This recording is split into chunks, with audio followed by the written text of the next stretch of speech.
Hello there, my starlit dreamers. Tonight, we are opening the pages of Stefan's diaries. All 6 books. The complete story of Stefan Salvatore, told from the very beginning and carried all the way through to its end. This is Stefan's journey in his own words. From the last golden summer of his human life in 1864 Mystic Falls, through the darkness of what he became, and across a century and a half of loss, guilt, and the daily choice to be something worth being.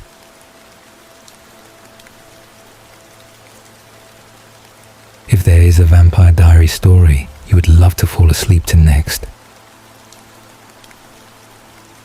tell me in the comments. I would love to create it for you. Alright. Get cozy. Close your eyes. Breathe in slowly. And let Stefan's diary carry you gently into the dark.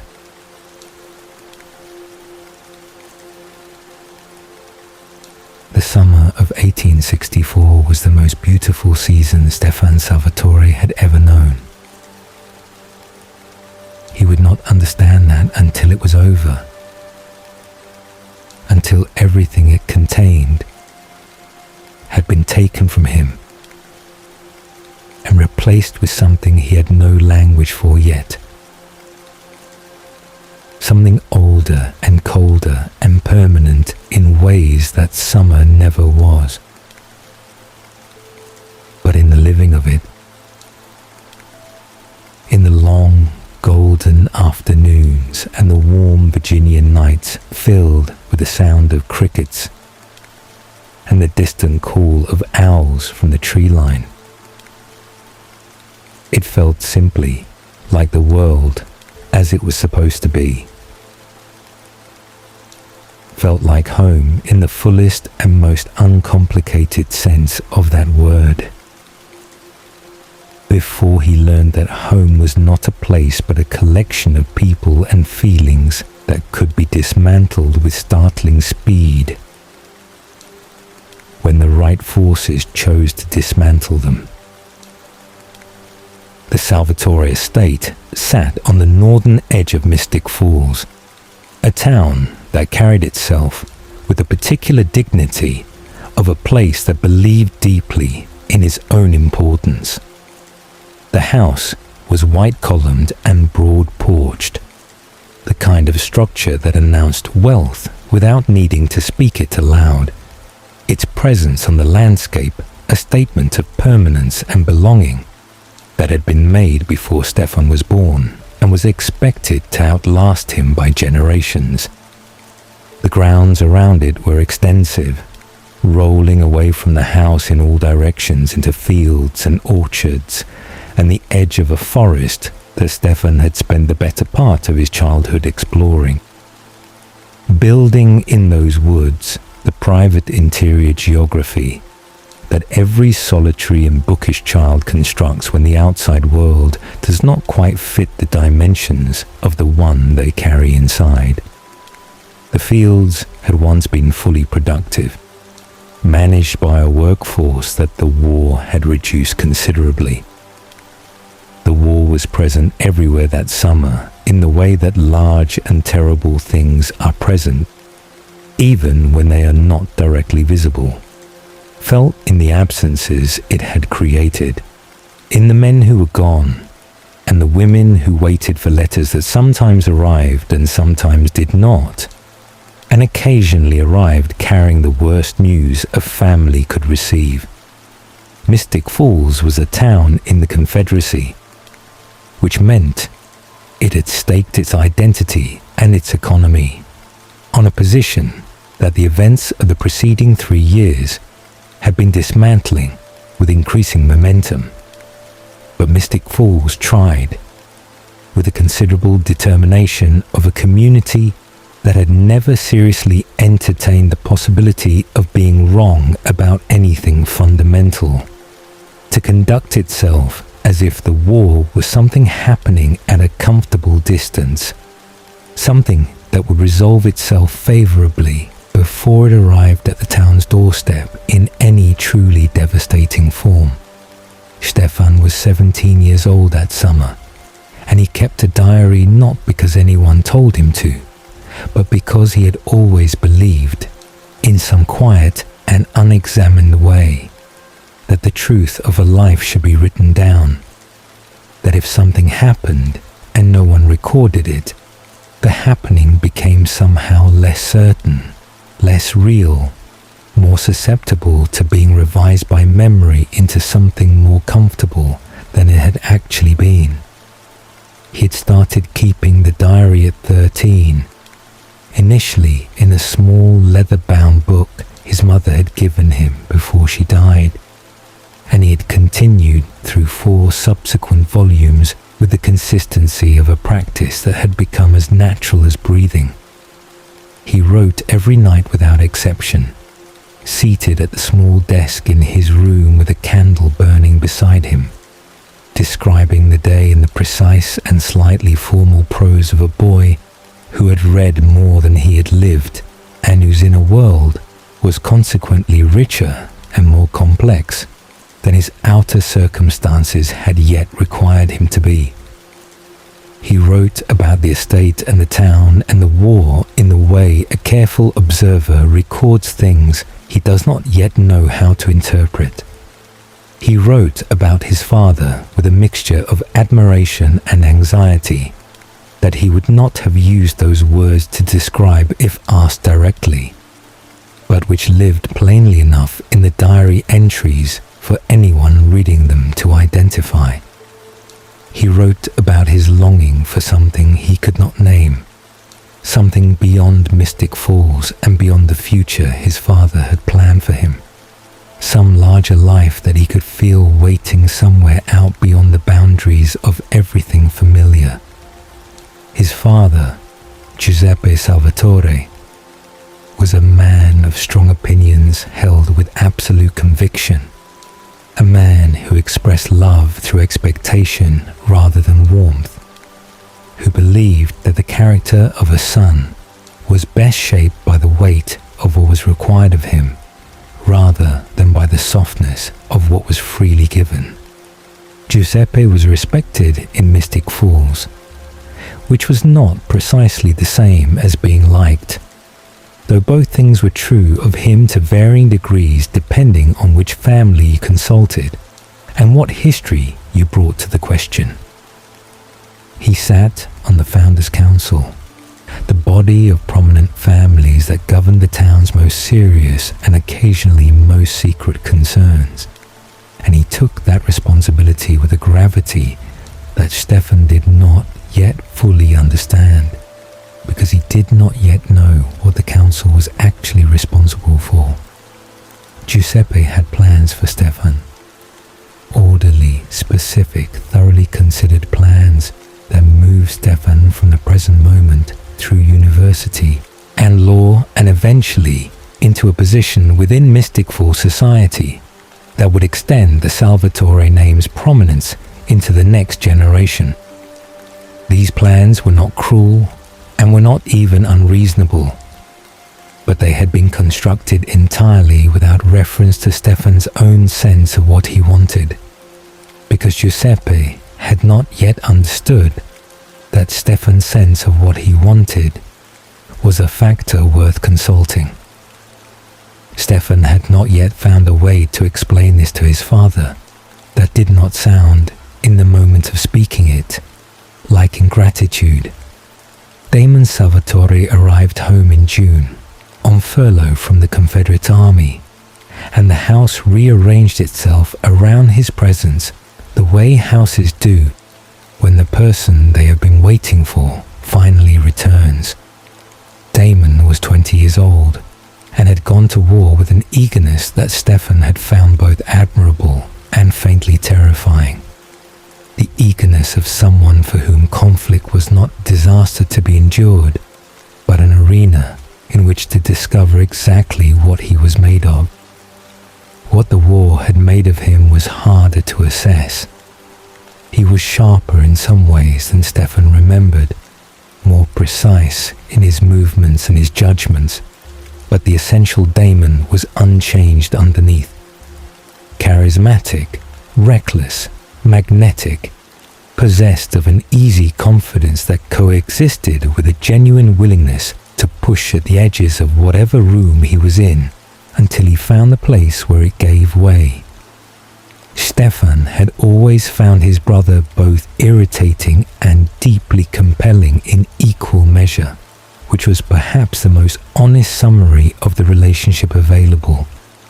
They were different in almost every way that mattered on the surface, and alike in the ways that were harder to articulate, the ways that had their roots in the childhood spent under the same roof and the same father's watchful and demanding eye.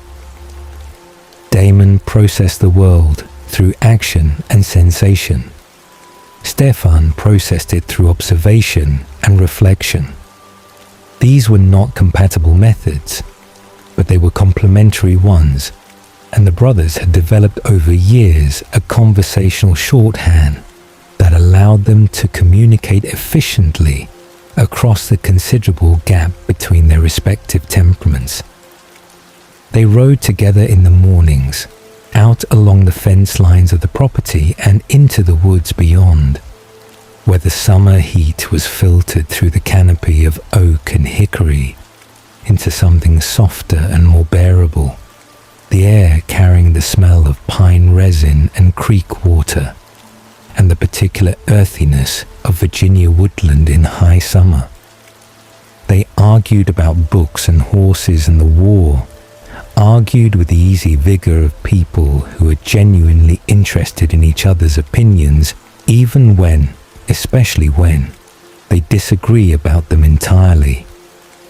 Damon told stories about the campaigns he had been part of, told them with a performer's instinct for what to emphasize and what to leave in shadow, and Stefan listened and felt, beneath his genuine interest and his genuine admiration for his brother's ability to survive things that sounded unsurvivable, a complicated and not entirely examined relief that he was the younger one, the one whose turn had not yet come, the one who was still permitted to sit at his desk in the evenings and write in his diary, rather than sleeping in a tent somewhere in the contested borderlands of a fracturing nation. "You think too much," Damon told him one morning, their horses walking side by side along the creek that marked the southern boundary of the property, the water running low and clear over smooth stones in the summer heat. "You sit with that diary of yours every night, writing down things that would sort themselves out more usefully if you simply acted on them, instead of analyzing them into submission. You're going to think yourself into a corner someday, Stefan, and then wonder how you got there." "Someone in this family has to think," Stefan said, which made Damon laugh in the way that was both dismissive and affectionate, the particular laugh that meant he had made his point and was content to let the conversation land where it had landed rather than pressing further. "Fair enough," Damon said, his horse stepping over a root at the creek's edge with delicate precision. "Fair enough. Think for both of us. I'll act for both of us. Between the two approaches, we might manage to live a complete life." Stefan thought about this and decided not to point out that it was an arrangement that seemed to favor Damon considerably. He wrote about the conversation that night instead, which was, as Damon had observed. Exactly the sort of thing Damon meant. It was a Tuesday in late June when Catherine Pierce arrived. Stefan was on the front porch, with a book open on his knee that he had not been reading for the better part of an hour, his attention having drifted to the middle distance, where the afternoon light was doing something extraordinary to the tops of the trees along the drive, turning the leaves a colour that did not quite have a name. He heard the carriage before he saw it, the sound of wheels on gravel and hooves on the packed dirt of the long approach, and then his father's voice from inside the house, welcoming someone with a warmth that was distinct from his usual register. And then there were footsteps on the porch steps, and he looked up, and Catherine Pierce was standing in the full and generous force of the summer afternoon light, looking at him with amber eyes that held something ancient and knowing and endlessly patient, the eyes of someone who had been waiting a very long time for whatever came next and had developed, in the waiting, a remarkable capacity for stillness. She was beautiful in a way that made the word feel insufficient. Dark hair that fell in soft waves around a face of such precise and balanced proportion that looking at it directly required a conscious act of will, rather than simply happening the way looking at most faces happened. Her dress was travelling clothes, slightly dusty from the road, and she wore it with the unconscious elegance of someone for whom clothing is simply the medium through which presence is expressed, rather than the source of it. She looked at Stefan for a moment with those amber eyes, and whatever she saw in his face produced a very small and very private smile that was there and then gone before he could be certain he had seen it. "You must be Stefan," she said, and her voice was low and unhurried, the voice of someone who had never felt the need to fill silence with sound. "I am," Stefan said, and then could not immediately think of what else to say, which was unusual enough to be worth noting. She was introduced at dinner that evening as a refugee of sorts, her family in Atlanta having suffered losses connected to the advancing Union forces that had left her circumstances unstable and her options limited. Giuseppe had offered the hospitality of the Salvatore household through connections Stefan did not know his father had in Atlanta, and he had done so with a generosity that sat slightly at odds with his usual careful economy of feeling. Catherine accepted this hospitality with the composure of someone who had navigated far more complicated rooms than this one, answering Giuseppe's questions about her family and her situation with a graceful precision that gave him the information he was seeking without giving him anything he had not specifically asked for. Damon was charming across the table, which he always was, but Stefan noticed that the charm was operating at a higher register than usual, that Damon was deploying his full range of abilities in Catherine's direction, with an intentionality that suggested he recognized something worth pursuing. Catherine deflected his more pointed inquiries with a smile that acknowledged what he was doing without rewarding it, which had the predictable effect of making Damon more rather than less interested. Stefan watched all of this and contributed almost nothing to the dinner conversation, which his father noticed and which produced a brief sharp look from across the table that Stefan registered and ignored because he was watching Catherine's hands as she set down her wine glass, the particular deliberateness of the gesture, the way she seemed to think about the actions most people performed without thinking. After dinner, in the garden where the fireflies were beginning their slow and luminous work in the tall grass beyond the boxwood hedge, Catherine appeared beside Stefan with a quietness of movement that he would later understand was one of the things he should have paid more attention to in those early days, but that in the moment felt simply like the natural approach of someone who moved gracefully and had no desire to announce herself. "You didn't eat much at dinner," she said.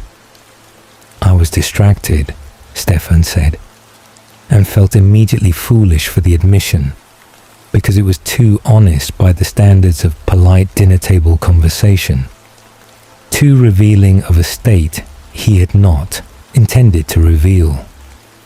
"By what?" she asked, and her tone was genuinely curious in the way that is different from performative curiosity, the way of someone who actually wants to know, rather than someone who has learned that appearing interested is a useful social tool. "I'm not entirely sure," he said, which was honest in the same way the first admission had been honest, and which produced the same small private smile he had seen on the porch steps. "I think you're more interesting than you let people know," she said, turning to look at the fireflies rather than at him, which made the observation feel less like a judgment and more like a conclusion she had arrived at through her own private reasoning. "I think you keep the most important things very quiet, not because you're secretive exactly, but because you've learned that most people aren't equipped to do anything useful with the truth of how you experience things."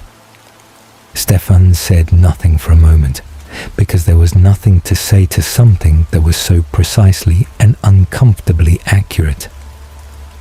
"How long did it take you to determine that?" he asked finally. "About 4 minutes," Catherine said, and this time the smile was not small at all. The weeks that followed were the most vivid of Stefan's human life, though he would not have used that word at the time because he did not yet have the contrast available to him that would make the vividness apparent.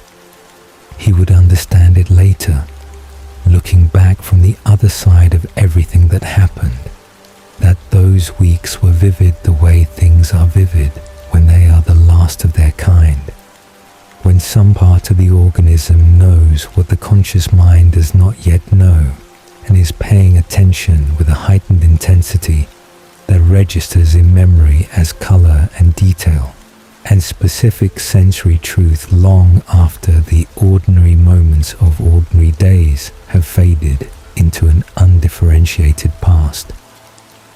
Catherine moved through the Salvatore household and through Mystic Falls society with the ease of someone for whom social navigation was not an effort, but a pleasure, an art form she'd been practicing for long enough to have developed genuine mastery.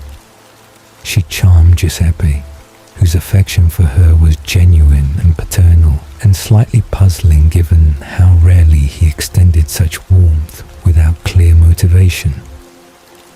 She was gracious with the household staff in a way that was unusual for a guest of her apparent social standing, and that produced in return a loyalty that Stefan observed with interest.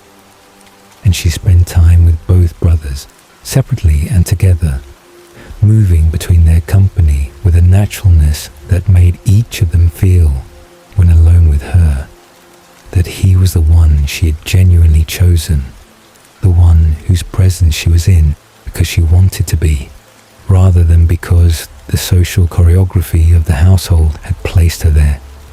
With Stefan, she was different than she was in the dinner table performances and the drawing room conversations, or at least Stefan believed this, which in matters of Catherine Pierce may have amounted to the same thing. She found him in the library in the evenings, the room that the rest of the household largely ignored after dinner, and she pulled books from the shelves with the familiarity of someone who had read most of them and asked him what he thought about the ones she chose. She listened to his answers with a quality of attention that Stefan had never experienced from another person. The kind of attention that makes the one being listened to feel that what they are saying is the most interesting and most valuable thing being said anywhere in the world at precisely that moment, and which has the effect, when it is genuine, of drawing out of a person thoughts and feelings they had not known they possessed until they were called forth by being so completely received. "You believe things matter," she said to him one evening. A copy of Byron open on the table between them, and the candles burning low, and the sound of Damon's voice somewhere distant in the house, telling some story that required the kind of volume Damon habitually brought to storytelling. Genuinely believe it, I mean. Not as a performance of caring, not because caring about things is the appropriate response to them, but because you actually feel their weight. Most people perform caring about things. You actually do it. It costs you something. I can see that it costs you. "Is that unusual?" Stefan asked, genuinely wanting to know. "More than you." "No," Catherine said. And there was something in her voice in that moment that might have been longing, or might have been something that had moved through longing and come out on the other side into a kind of distant appreciation. The appreciation of someone who had once possessed a quality and had lost it so gradually that she could no longer identify the precise moment of the loss, only its absence. He did not know what to make of that. He wrote about it that night at length, tried to pin down in the diary the precise quality of what she produced in him, and found that he could describe everything about her with considerable accuracy, the specific color of her eyes, and the particular cadence of her speech, and the way she held her head slightly to one side when she was listening to something she found genuinely interesting, but could not describe the thing that mattered most, which was the effect of all these particulars taken together, the feeling they produced in him that had no adequate name in the vocabulary available to a 17-year-old boy in Virginia in the summer of 1864. He crossed out 3 attempts and finally wrote simply that she was unlike anyone he had ever met, and that the statement was both true and completely inadequate to what he was trying to say. Damon's feelings for Catherine were less carefully contained, partly because Damon had never found concealment particularly interesting when desire was involved, and partly because his approach to what he wanted had always been direct in a way that Stefan admired, without being able to emulate. Damon moved toward Catherine with the confidence of someone who had never seriously entertained the possibility of rejection as a permanent condition, and Catherine received his attention with an amusement that was genuine, and a warmth that was real without being the specific warmth Damon was seeking. A distinction that Damon chose to read as encouragement, while Stefan, watching, read it as something more complicated and less certain. She made Damon laugh, which she accomplished through a combination of genuine wit and a willingness to meet his provocations at their own level, rather than deflecting them with the polite incomprehension that was the usual social response to Damon's particular style of flirtation. And Stefan watched their interactions with a feeling he did not fully examine, because fully examining it would have required him to name it, and naming it would have required him to decide what to do about it. And deciding what to do about it in the middle of a summer that felt too good and too fragile to risk disrupting was not something he was prepared to undertake. He noticed other things in those weeks, things he recorded in the diary without connecting them into a pattern, because the pattern, when you did not know it was there, was invisible even when the individual elements were sitting plainly on the page.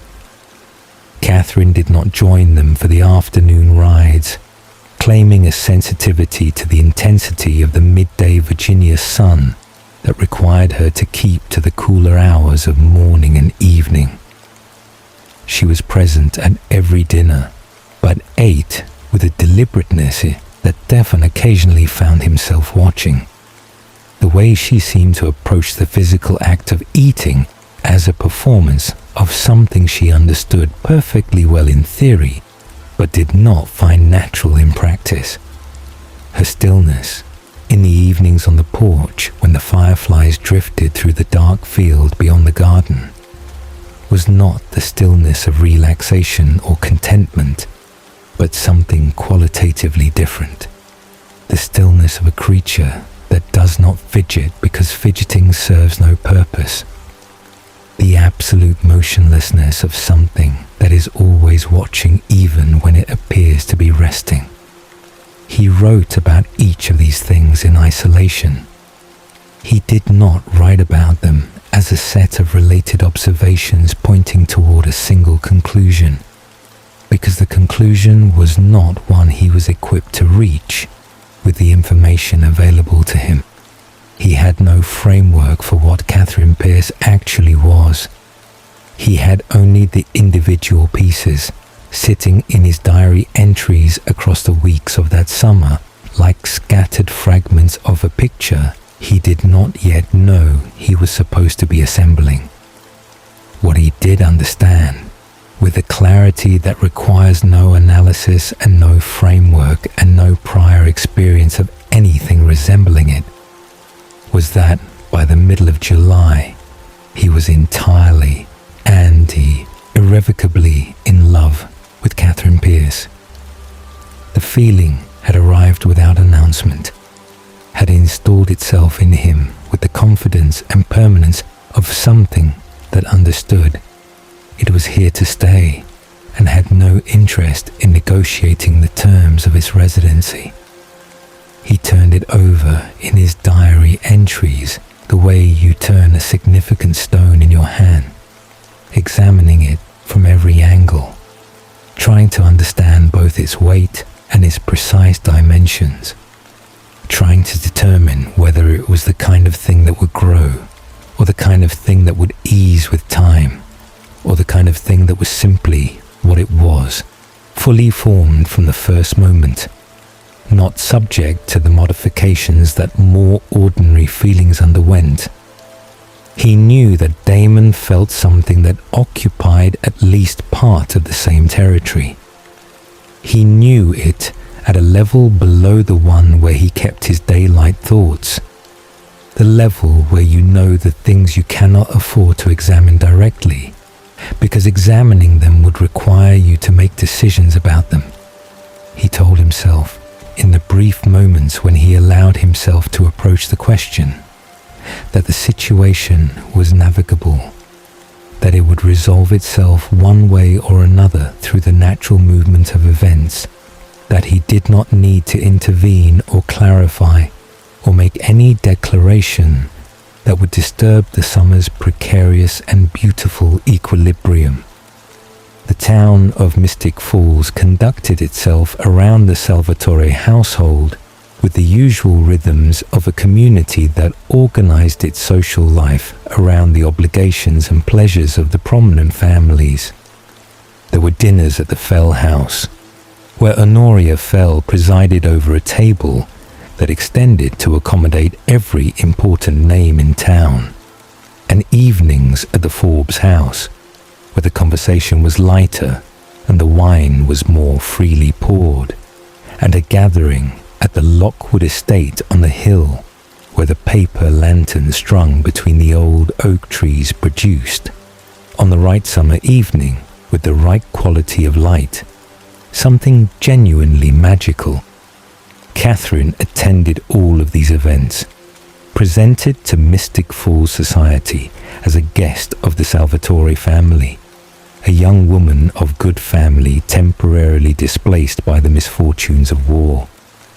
She was received with the particular combination of curiosity and hospitality that small towns extend to beautiful strangers, and she navigated the social landscape of Mystic Falls with a sure-footedness that suggested she had navigated similar landscapes many times before, in many different configurations, and had long since stopped finding them challenging. Stefan watched her at these events with the attention he usually reserved for books, the attention of someone trying to understand something at the level of its deeper structure rather than simply its surface appearance. He watched how she listened to people, how she gave each person in a conversation the impression that she was interested primarily in them, and how this was accomplished not through any detectable technique, but through something that looked simply like genuine attention, as though she contained enough curiosity for everyone she encountered and distributed it without apparent effort or depletion. At the Lockwood Midsummer Gathering, in the garden where the lanterns swayed in a light warm breeze, and the dancing had moved from the formal to the informal as the evening wore on, Catherine danced first with Damon, and then came to Stefan with her hand extended and the small private smile that he had begun to believe she reserved specifically for him, which may have been entirely true, and may have been the precise calculation she intended him to make. "You've been watching me all evening," she said, as they moved together across the grass, her voice low enough that it belonged only to him. "I have," Stefan said, because the diary had taught him the value of honesty, even when it was inconvenient. "What have you concluded?" she asked. "That you are not what you appear to be," he said, and felt her hand tighten very slightly on his for just a moment before relaxing again. "I don't mean that unkindly. I mean that what you appear to be is already remarkable, and I have the persistent feeling that it is also incomplete."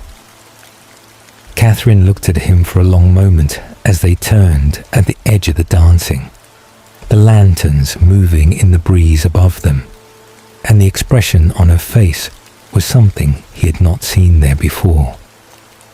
Something that was not the amusement or the warmth or the ancient patience he had catalogued in his diary, but something rawer and less managed, something that looked almost like being seen in a way she had not anticipated and was not certain she wanted. "You are going to be very complicated," she said softly, and it was not quite a compliment and not quite a warning, and was perhaps both simultaneously.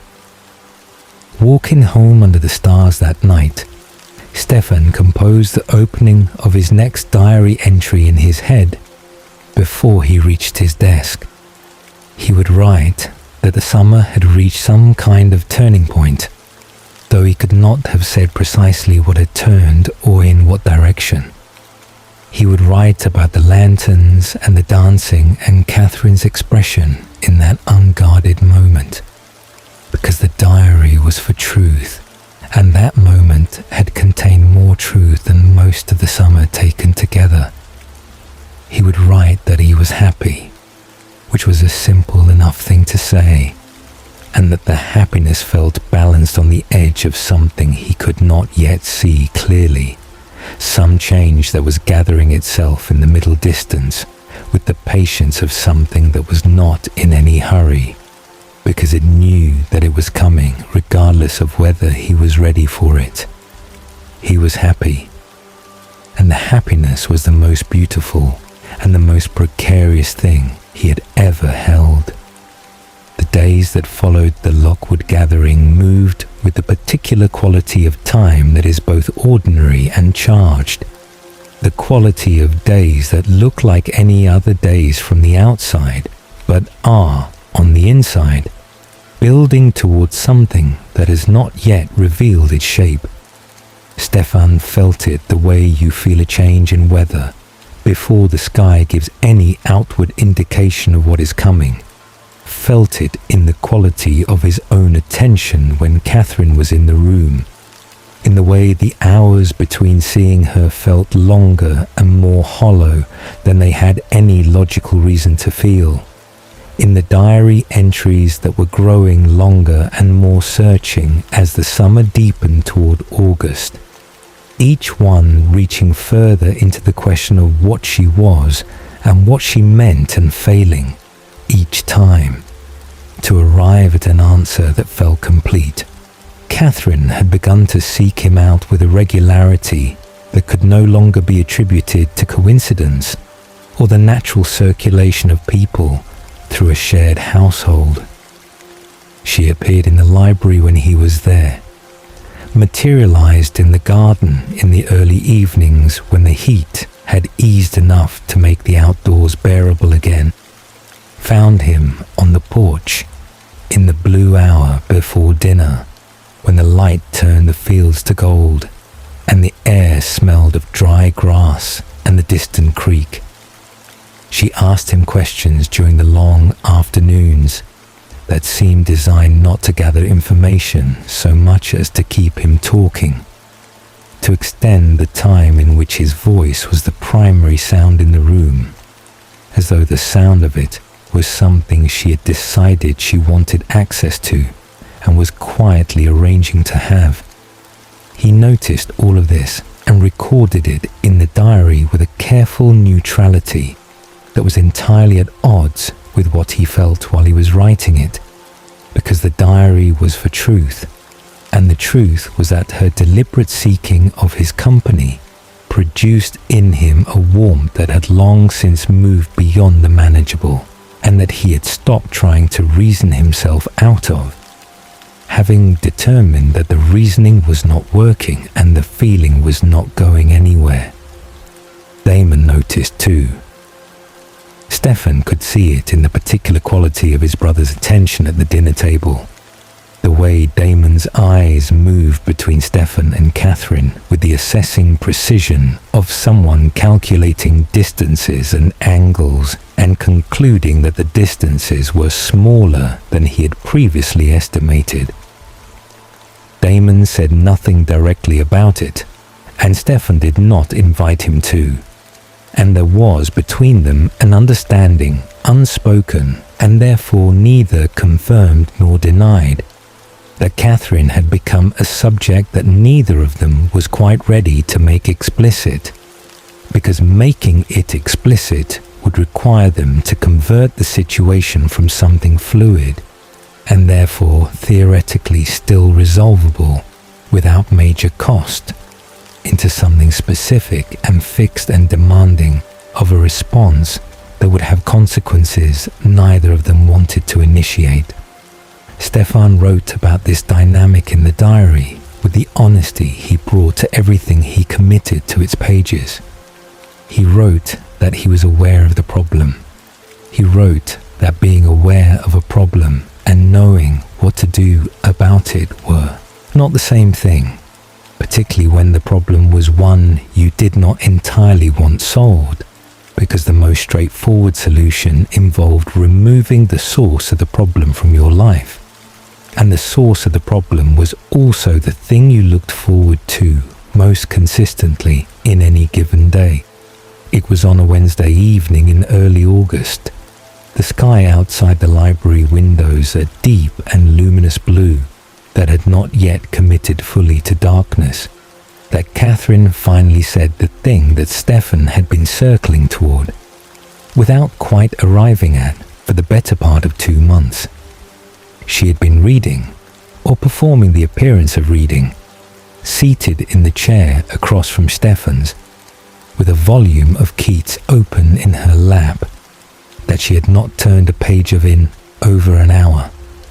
Stefan had been watching her not read with the focused attention he usually reserved for things he was genuinely trying to understand, noting the absolute stillness of her hands on the book, the way her eyes remained fixed on the same point on the page, without the small movements that characterize actual reading. The way she breathed with a slowness and regularity that was too measured to be unconscious. "There is something I want to tell you," she said, without looking up from the unread page, her voice carrying the particular quietness of someone who's been composing a sentence for a long time before speaking it. "Something true. I find that I want to tell you true things, Stefan, which is not a feeling I have often or easily or without considerable internal resistance." "Then tell me," Stefan said, setting his own book aside. She closed the Keats and set it on the arm of the chair and looked at him with the amber eyes that he had been attempting to describe accurately in the diary for weeks. And she said, "I am not what you think I am. I am not what anyone in this town thinks I am, with the possible exception of certain people whose awareness of my nature is the reason I have been considerably more careful here than I might otherwise need to be. I am something older and more complicated and considerably more dangerous than a young woman from Atlanta whose family suffered misfortune in the war." Stefan held her gaze without flinching. "I know," he said, because the diary had taught him the value of saying true things when they were available to be said, and he had known this at some level, below full articulation for weeks, had been carrying the knowledge in the way you carry something heavy when you have not yet found the right surface to set it down on. Something shifted in her expression at the word, a fractional softening that was more significant than its scale suggested, because her expressions were always so precisely controlled, the product of long practice at revealing exactly as much as she intended to reveal, and nothing beyond that. "What do you know?" she asked. "I know that you don't eat the way people eat," he said. "I know that the sunlight troubles you in a way that goes beyond any ordinary sensitivity. I know that you are still in a way that human beings are not still, a quality of stillness that belongs to something that does not need to breathe or shift or fill silence with unconscious movement, because those things serve no purpose for whatever you actually are. I know that your eyes change in low light, in a way that I have no existing explanation for. I know that small things do not affect you the way they affect everyone else. Heat and cold and noise and the ordinary discomforts of living. And I know that this is not composure or discipline, but something more fundamental than either."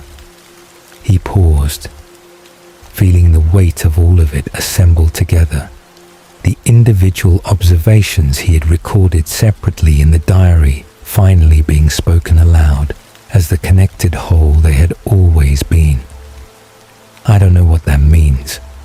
I only know that I've been watching you very carefully for 2 months, and those are the things I've observed, and that I have been waiting, with more patience than I knew I possessed, for the moment when you decided to tell me what they had up to." Catherine looked at him for a long and very still moment, and the expression that crossed her face was one he had never seen there before and could not easily categorize, something that occupied the territory between genuine surprise and something older and more complicated, the expression of someone who has been seen more clearly than they expected and is not certain whether to be relieved or unsettled by the accuracy of the seeing. "You are extraordinary," she said softly, and the word was weighted with a significance that made it something other than a simple compliment, something that carried within it a long history of encounters with people who had been ordinary by comparison, and the specific quality of her surprise at finding someone who was not. She told him then. Not everything, not the full and unedited account of what she was, and where she had come from, and how long she had been moving through the world in the form she currently occupied. but the essential truth, delivered in her low and unhurried voice as the last of the blue evening light faded from the library windows and the candles on the desk became the room's primary illumination, casting their warm and unsteady light across her face and making her amber eyes glow in a way that now, knowing what she was, he understood differently than he had before. She was a vampire. She had been one for a very long time, long enough that the world in which she had been transformed was too remote from the present to be easily mapped onto anything Stefan knew. She had travelled widely and lived in many places and inhabited many names and many versions of herself, moving through human society with the practiced ease of someone who had been doing it for long enough to have made an art of it. She had come to Mystic Falls for reasons she described as complicated without elaborating on their specifics. And she had stayed, she said, for reasons that were becoming clearer to her the longer she remained, which she said while looking at him in a way that made the meaning of the statement plain without requiring her to make it any more explicit. Stefan listened to all of it without interrupting. He had the sensation of a picture assembling itself from the pieces he had been carrying separately for weeks, each element sliding into its correct position with the quiet inevitability of things that were always going to fit together once the right organizing principle was applied. The stillness, the eyes, the particular quality of her beauty, which had always seemed to him to exist at a register slightly beyond what human beauty normally achieved. All of it resolving now into a coherent image that was, once assembled, so obvious that he could not quite understand why it had taken him this long to put it together, except that the obvious is always obvious only in retrospect, and the particular quality of Catherine's presence made careful thinking considerably more difficult than it was in her absence. "You should be frightened," she said when she finished, studying him with the assessment of someone reading a response they had not fully predicted and were not certain how to interpret. "By any ordinary measure, you should be considerably frightened right now." "I know," Stefan said. "I'm not." "Why not?" He considered the question seriously. The way she had taught him, by example, to consider questions that deserved serious consideration rather than the first available answer. "Because you are still you," he said finally. "Whatever else you are, whatever the full truth of it is, you are still the person who has been sitting in this library with me for weeks, asking me what I think about things and listening to the answers as though they matter. You are still the person who told me I keep the most important things quiet, which was the truest thing anyone had said to me in years. That person is real. The realness of that person doesn't become less real because of what you just told me. I don't know how to be frightened of something real." She was quiet for a moment, her hands folded in her lap with that characteristic stillness, and then she reached across the space between their chairs and touched his hand, her fingers cool against his skin in a way he registered with full attention, understanding now what the coolness meant, and she said, "I have been alive for a very long time. I have known a great many people, more than you could easily count, in more places and more eras than I will describe tonight, and I am telling you that you are singular in ways you do not yet understand, in ways that I am not certain you would believe if I tried to enumerate them." She fed him her blood that night. He would not understand the full significance of this act for some time, would not understand that she had set in motion, in that moment, a process whose consequences extended far beyond the gesture of intimacy and trust that it appeared to be in the moment of its happening. She described it as sharing something of herself, as the deepest form of trust available to what she was, and in the moment it felt like exactly that. Felt like being admitted to an interior world that she had kept sealed for longer than he could fully comprehend. The experience of it was something he had no existing framework for, something that did not map onto any category of sensation he had previously encountered, something that seemed to reorganize certain things in him at a level below conscious awareness in ways would not fully understand until much later.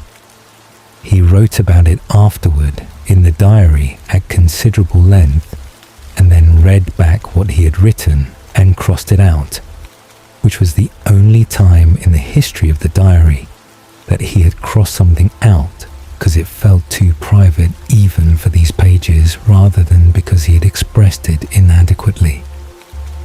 What he did write, after sitting for a while with the crossed out passage and the question of what to put in its place, was that something had changed between them, that the nature of the connection had shifted into something that felt more serious and more irreversible than anything that had preceded it, and that he was not frightened by this, but was aware that he ought perhaps to be examining it with more care than he currently had the capacity for, given that his capacity for careful examination was significantly compromised by the simple and fundamental fact of Catherine Pierce existing in close proximity to his own existence, and having now placed something of herself inside him in a way he could feel but not describe.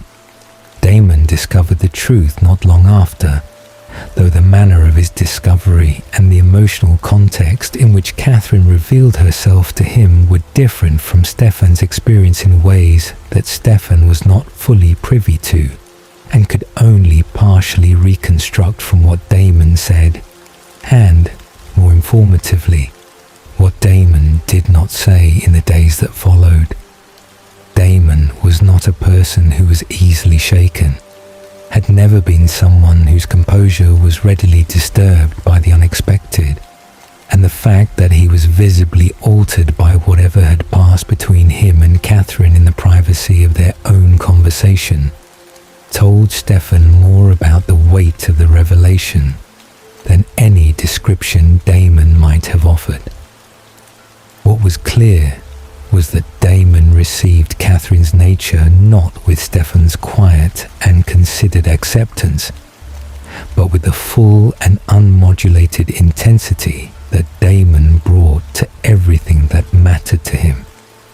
An intensity that in this case was complicated enormously by the fact that his feelings for Catherine were already deep and specific, and the revelation that she was something supernatural made her simultaneously more dangerous and more compelling, which was precisely the combination most reliably calculated to deepen Damon's interest rather than check it. Damon had always been drawn to things that required something of him, had always moved toward difficulty rather than away from it, and Catherine as a vampire was simply the most extreme version of that particular orientation he had yet encountered. The love triangle, which Stefan had been managing through the technique of not fully acknowledging it, became impossible to continue not acknowledging. Catherine moved between both brothers with a fluency that was beautiful to observe and deeply uncomfortable to experience, maintaining with each of them the specific quality of attention and intimacy that made each feel singularly chosen. And Stefan found, with an honesty that cost him something to record in the diary, that knowing this intellectually, knowing that she was doing it and understanding approximately how, made no measurable difference to the power of the feeling she produced in him when they were alone together. reason and feeling were operating in entirely separate registers, and feeling was winning without apparent effort. He wrote about this in the diary, with the thoroughness the subject deserved, acknowledging that he understood on the level of reason that Catherine's attention was not and could not be exclusive, and that this understanding was not translating into any corresponding reduction in the intensity of what he felt. He also wrote, in the same entry, he returned to the Sutherland household with increasing frequency over the following weeks, drawn by a genuine enjoyment of the family's company that he had not expected to find, and that he was careful in the diary to distinguish from the practical benefit of having a social footing in the city, because the distinction mattered to him even if it would not have mattered to an outside observer. He helped Robert Sutherland with correspondence connected to his Virginia business interests, drawing on his knowledge of the region and the specific families involved to provide context and introductions that were genuinely useful. He accompanied Margaret Sutherland to several of the musical evenings she attended regularly, discovering in the process that her engagement with music was not social performance, but genuine passion, deeply and specifically felt, and that talking with her about it was one of the more nourishing conversations available to him in his current existence. And he talked with Callie in the irregular and slightly unpredictable way that their conversations happened, neither of them engineering the encounters, but both of them, he gradually understood, arriving at the locations where they were most likely to occur with a frequency that suggested some degree of intention beneath the appearance of coincidence.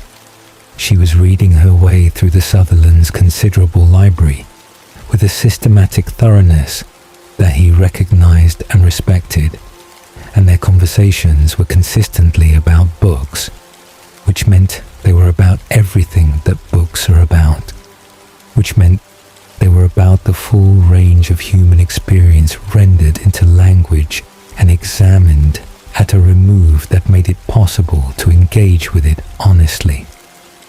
"You know a great deal about loss," she said to him one afternoon, the two of them in the library while rain came down steadily on Washington Square outside the window, the sound of it a consistent presence beneath their conversation. She had made the observation in the context of something he had said about a novel they were both reading, one of the sensation novels that were fashionable in the period, and the observation was direct in the way all her observations were direct, without the social cushioning that would have made it easier to deflect. "I have experienced some," Stefan said carefully. "More than some," Callie said, not unkindly, studying him with those grey-green eyes that he had come to understand saw more than most people's eyes saw, not because of any supernatural ability, but simply because she was paying a different quality of attention than most people paid. "There is something in how you talk about people who are gone, a weight that goes beyond ordinary grief. It is as if you carry them with you in a way that has become structural, part of how you stand." Stefan was quiet for a moment, absorbing the accuracy of this. "I keep a diary," he said finally. "I write about them. The people who are gone is the only form of keeping available to me." "That's a good reason to keep a diary," Callie said. She looked at him for another moment and then returned to her book, which was the signal that the conversation had given what it had to give and was complete. A signal he had learned to read and had come to appreciate as one of the things that made talking with her different from talking with most people. The willingness to let a conversation be finished when it was finished, rather than extending it past its natural conclusion out of social anxiety. He walked home through the rain that evening and wrote about the conversation at length, noting that she had described the way he carried his dead with a precision that weeks of his own diary writing had not achieved, and that being seen that accurately by someone who had no access to the diary, no access to anything beyond what he had said in a series of conversations about books, was both unsettling and deeply welcome in a way that he did not quite have words for. The city moved around him as the autumn deepened into winter, its rhythms becoming more familiar, its scale becoming something he was learning to inhabit rather than simply to survive. He fed on animal blood with a consistency that was producing genuine results. His control in proximity to humans measurably better than it had been in the months before he arrived. The daily practice of Lexi's approach accumulating into something that was beginning to feel less like a struggle and more like a discipline. Still difficult, but differently difficult.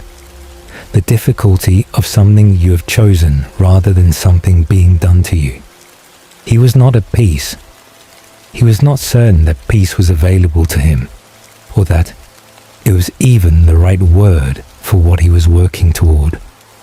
But he was building something in New York, something that had the beginnings of a structure, the beginnings of a life that was not simply the management of what he was, but the actual living of it. And there was a quality in the evenings he spent in the Sutherland Library and the nights he spent writing in the diary at his third-floor window that he had not experienced since the summer of 1864. Since the library and the fireflies and the amber-eyed girl who had told him he was singular in ways he did not yet understand. He wrote on a night in late November, with snow beginning to collect on the windowsill outside and the city quieter than he had yet heard it, that he was glad to be here. The statement surprised him as he wrote it, and he read it back and did not cross it out, because it was true, and the diary was for truth, and gladness was something he had not been certain he was still capable of, and was accordingly grateful to find still present in him. However quietly it was operating, however careful it was being about announcing itself in a life that had given it sufficient reason to be cautious. He was glad. He was in New York, and he was building something. And Callie Walsh was reading Bleak House in the corner of the Sutherland drawing room, and occasionally looking up to say something that was more accurate than anything he had managed to say about his own experience. And the snow was falling on Washington Square, and he was glad. He did not know yet what was coming. He did not know that the city contained other things besides the life he was building, that the darkness he had been managing so carefully had not simply accommodated itself to his new philosophy, but had been gathering, patient and specific, at the edges of the world he was constructing with such deliberate hope. He did not know, on that quiet November night with the snow on the sill and the diary open on the desk, that the thing he was most afraid of was already closer than he understood. He knew only what was present, which was enough, for now, to write about. He closed the diary gently and listened to the snow, and let the city's quiet be what it was, which was rare and temporary, and, in its rarity, precisely as valuable as anything rare and temporary always is. The winter deepened around New York with the slow and indifferent patience of seasons that do not adjust their pace to accommodate the urgencies of the lives being lived within them.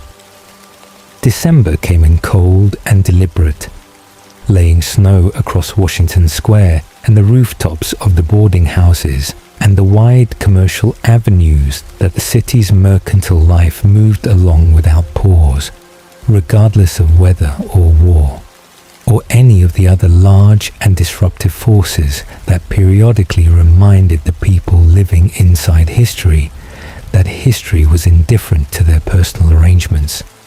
Stefan watched the snow from his third-floor window and wrote in the diary, and continued the careful daily practice of his existence in the city, which was going well enough that he had begun, cautiously and without fully acknowledging it to himself, to trust it. This was, he would later understand, precisely the condition most vulnerable to disruption. Not the difficult periods, not the times of active struggle when you were paying full attention, because you could feel the ground shifting beneath you, but the periods of relative stability when you had relaxed your vigilance by a degree small enough to feel reasonable and large enough to matter. The first indication that something was wrong came not through any dramatic event, but through a quality of wrongness that Stefan noticed in the texture of his evenings in the Sutherland household. A subtle change in the atmosphere of certain rooms, a feeling of being observed that he had learned in his months of navigating dangerous situations to take seriously even when he could not immediately identify its source. He mentioned it to no one. He recorded it in the diary as a feeling to be monitored, which was what he did with things he could not yet act on. And he paid closer attention to the edges of the social world he had been moving through, the places where one kind of world bordered another kind of world without either acknowledging the adjacency. He noticed the man for the first time at a concert hall on a Thursday evening in the middle of December, standing near the exit with a glass in his hand and a quality of stillness that Stefan recognized immediately, and with the particular alertness that recognition of another vampire always produced in him, a full-body awareness that bypassed reason and operated at the level of instinct, the instinct of something that understood below the level of thought, when it was in the presence of its own kind. The man was watching the Sutherlands. Not Stefan, or not primarily Stefan, though his eyes moved to Stefan once with the brief and assessing quality of someone confirming a piece of information they had already acquired through other means. He was watching the family with the focused attention of someone who has already made a decision and is now in the phase of gathering the specific details required to execute it.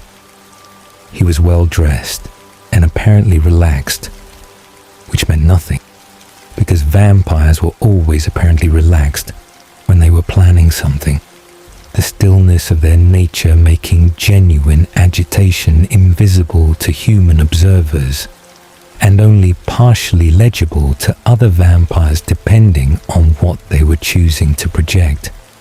Stefan left the concert hall early that evening, making his excuses with the smoothness of long practice, and spent the remainder of the night moving through the streets of the city rather than returning to the boarding house, thinking with the focused urgency that danger produced in him, organizing what he knew and what he suspected into a picture that was incomplete, but was already concerning. The vampire's name, which he learned through careful inquiry into the community of older vampires who moved through New York as they moved through all major cities, was Marcus. He was old, older than Stefan by a considerable margin, old enough that the specific accounting of his age was uncertain, even among those who had encountered him across multiple decades. He was known in the way that certain vampires were known among their kind, not with admiration, but with a wariness that was itself a form of information. The wariness that attached itself to someone who had demonstrated over time a willingness to pursue what he wanted with a thoroughness that made ordinary caution inadequate. What Marcus wanted was not immediately clear, and the not knowing of it was its own specific discomfort. The discomfort of a threat whose shape you cannot yet see clearly enough to know which direction to defend against. Stefan watched him watching the Sutherlands across 2 subsequent social occasions with the helplessness of someone who understands that a situation is developing and cannot yet identify the intervention that would prevent it from developing further without making the situation worse by the act of intervention. It was Damon who arrived in New York on a Tuesday morning in the 3rd week of December, and Stefan's first awareness of his brother's presence in the city came not through any direct contact, but through the particular quality of disruption that preceded Damon wherever he went. The sense of a weather system moving in, of the atmospheric pressure changing in ways that meant something was coming that would require attention. He found Stefan at the boarding house, which meant he had known where Stefan was, which meant he had been in the city long enough to have gathered that information before making himself known, which was characteristic of Damon in a way that Stefan had always found simultaneously reassuring and unsettling. The reassurance of a brother who kept track of you, and the unease of one who did so quietly and on his own schedule.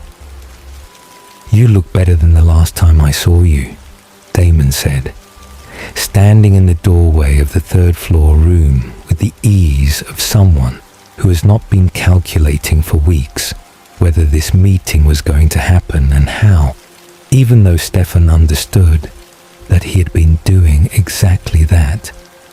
"New York agrees with you. You could have written," Stefan said. "I could have," Damon agreed, moving into the room with the fluid grace of their kind, examining it with the attention he gave to new environments, cataloguing it, determining its exits and its sightlines and its relationship to the street below, with the automatic efficiency of a vampire who had been moving through strange places for months.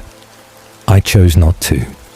I was not certain how the letter would be received, given how we left things. And arriving unannounced is better. Arriving unannounced gives me the opportunity to see how things actually are, rather than how you would have chosen to present them in a letter," Damon said, turning to face him with the amber eyes that were their mother's eyes, and that Stefan had spent months not looking into and was now looking into, and feeling the specific complicated weight of everything those months contained. "You are doing better. I can see that. Whatever you've been doing in this city, it is working better than what came before." "Lexi's approach," Stefan said. "Animal blood, daily practice. It is slow and it is not satisfying in the way that..." He stopped. "It works. Incrementally and honestly, it works." "Good," Damon said. And the word was simple enough that Stefan looked at him more carefully, trying to determine what it contained, whether it was genuine or the setup for something more complicated. It appeared to be genuine, which was its own form of disorienting. Damon being straightforwardly glad that Stefan was doing better, without the philosophical commentary that had characterized most of their conversations about his approach in the months before the separation. They sat in the small room and talked for longer than Stefan had expected them to, longer and more honestly than the months of silence might have predicted, the conversation moving through the separation and what had led to it, and what had happened to each of them in the intervening period, with a directness that was unusual between them, as though the separation had created enough distance for both of them to see the shape of things more clearly than they could when they were inside them. Damon had been moving through the Upper South, then New England, feeding as he always fed and living as he always lived.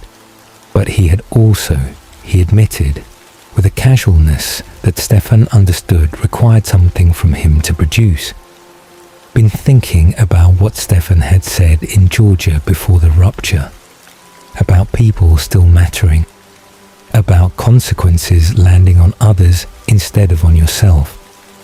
He did not say he had concluded that Stefan was right. He said he had been thinking about it, which from Damon was a significant admission, and Stefan received it as such without pressing further. "There is something you need to know," Stefan said, and told Damon about Marcus. The shift in Damon was immediate and physical, the easy looseness of his posture reorganizing itself into something more alert, more contained, the change that happened when Damon moved from social mode into operational mode, when the situation required something other than charm and comfort. He asked specific questions with the precision of someone who was already building a tactical picture. Questions about Marcus's age and his known history, and his observed behavior around the Sutherlands, and what Stefan had been able to determine about his specific intentions. "He is not simply passing through," Damon said when Stefan finished. "No," Stefan agreed. "And he has noticed you." "Yes." Damon was quiet for a moment, which with Damon was always more significant than his speech, because Damon's default was speech, and silence represented the override of that default by something that required more processing. "He's using the family," Damon said finally. "Whatever he wants, he's using the family as the mechanism for getting it, which means the family is in danger, not as a side effect, but as the instrument." Stefan had arrived at the same conclusion, but hearing it said aloud by Damon made it more concrete and more urgent. "I need to warn them," he said. "You cannot warn them," Damon said. "Not in any way they can act on. What would you tell them? That there is a vampire watching their house? That the concept of vampires, which they currently do not believe in, is real, and that one of them has selected them for reasons you do not yet fully understand? They would conclude you had lost your mind, and you would lose the access you need to actually protect them. Then what? Then we find out what he wants before he takes it," Damon said. "And we stop him before the family pays the price for our being too slow." The investigation into Marcus's intentions occupied the next 2 weeks with the specific urgency of something that has a deadline you cannot see clearly but can feel approaching. Stefan and Damon moved through the city's vampire community with complementary methods. Stefan using the patient relationship building that his months in New York had given him access to, and Damon using the more direct approach that is nature and his willingness to apply pressure made available to him. And between the two methods, they assembled a picture of Marcus that was incomplete but sufficient. Marcus was old enough to have been accumulating grievances for a very long time. He had a history of targeting wealthy human families, not for feeding, or not primarily for feeding, but for resources. He was a vampire who had learned to move through human society with a precision that allowed him to redirect significant amounts of human wealth and property in his own direction, operating across decades and across multiple cities, always moving on before the pattern became visible to anyone positioned to act on it.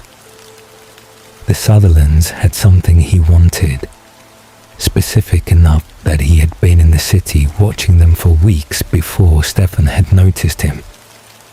patient enough in his approach that he had allowed himself to be seen, which suggested he was either less careful than his reputation indicated, or had decided that being seen did not matter, which was a more frightening conclusion than the alternative. He was also powerful in the way that age made vampires powerful, in ways that went beyond the physical and into the ability to compel with an efficiency and a depth that younger vampires could not match. The compulsion of someone who had been practicing the art of bending human will for long enough to have refined it to something very close to an exact science. Stefan understood what this meant for the Sutherlands before he had worked out all the implications. It meant that Robert Sutherland's decisions about his business, about his property, about the disposition of his assets, were potentially already not entirely his own, that Marcus might have been shaping those decisions from the margins for weeks, redirecting them by increments small enough that no individual decision seemed wrong, and only the cumulative pattern, if you were positioned to see the whole of it, revealed the manipulation.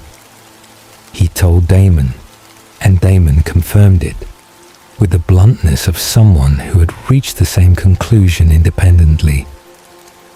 "The question is how far in it has gone," Damon said, "and whether Sutherland is the only one he has been working on."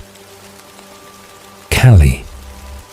The thought arrived before Stefan had consciously assembled the reasoning that produced it, the specific fear for her arriving with an immediacy that told him something about the nature of what he felt for her that he had not yet fully acknowledged in the diary.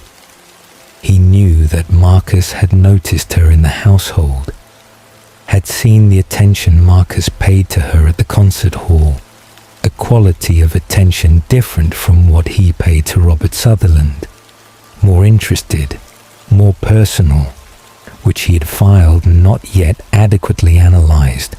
He found Callie alone in the library on a Saturday afternoon, the grey December light coming through the windows at a low angle that made the room feel smaller and more intimate than it did in other seasons. And he looked at her reading in the chair she always occupied and felt the weight of what he was about to do, the impossibility of warning her in any form she could fully understand and act on, the equal impossibility of not trying. "There is someone I am concerned about," he said, taking the chair across from her, which was his chair, the chair that had become his chair over the months of sitting in it across from her. "Someone who has been paying attention to this household in ways that trouble me." She lowered her book and looked at him with the directness that was her characteristic mode. "Tell me," she said. "I cannot tell you everything," he said.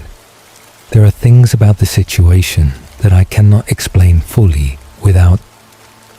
He stopped, feeling the edge of the thing he could not say, the explanation that would require him to say what he was. "I can tell you that the man I am concerned about is dangerous in ways that are not ordinary, that his interest in this household is not innocent, and that I want you to be careful. To tell me if you notice anything that seems wrong, any conversation or interaction that seems to be pushing you in a direction you did not choose for yourself." Callie looked at him for a long moment, with the grey-green eyes that saw more than they were supposed to see. "You are not telling me everything," she said. "No," he agreed, "but you are telling me what you can." "Yes." She considered this with a seriousness she brought to things that deserved it. "All right," she said. "I will tell you if anything seems wrong." She paused. "Stefan, whatever it is that you are not telling me, whatever the part of this that you believe I cannot know, I want you to understand that I am not fragile. I have survived things that would have suggested I should be considerably more fragile than I am, and I am not. When you decide that you can tell me more, I will be able to hear it." He wrote about this conversation at length that night, the specific quality of what she had said, and the specific quality of what it had cost him, not to simply tell her the truth in that moment, to say what he was, and what Marcus was, and what the actual dimensions of the danger were. He wrote that he had not told her because he was afraid, and that the fear was not primarily about his own exposure, but about her, about the specific danger that knowing too much about vampires place humans in. The danger not just from Marcus, but from the broader reality of a world that did not permit humans to carry this knowledge freely. He wrote that he was in love with her, setting the words down in the diary with a particular care, of someone writing something for the first time that has been true for longer than they have been willing to name it. He wrote it simply and without the elaborate qualification that he sometimes applied to things that frightened him, because qualifying it would have been a form of dishonesty. And the diary was for truth, and the truth was that he loved Callie Walsh with the specific and helpless clarity of someone who has not chosen the feeling and cannot undo it, and has decided, in the absence of any other available option, to simply acknowledge it and determine what to do with it from there. The confrontation with Marcus came on a Wednesday night 2 days before Christmas, in circumstances that Stefan had not fully predicted despite the weeks of preparation, because Marcus was old enough to have learned that doing the unexpected thing was usually more effective than doing the thing your adversary had been preparing for. He did not approach the Sutherland house directly. He approached Callie alone in the street outside a shop 2 blocks from Washington Square, where she had gone on an errand in the late afternoon, and where the December dark came early enough to make 2 blocks of City Street feel considerably more isolated than they would have in the full light of day. Stefan had been following her, not in the obsessive nightly way of someone who cannot control his surveillance, but in the specific and purposeful way of someone who has assessed a threat and determined that a particular person requires closer protection than the situation previously demanded. He was half a block behind her when Marcus appeared from a doorway ahead of her with the ease of someone who had been waiting with absolute patience for exactly this moment.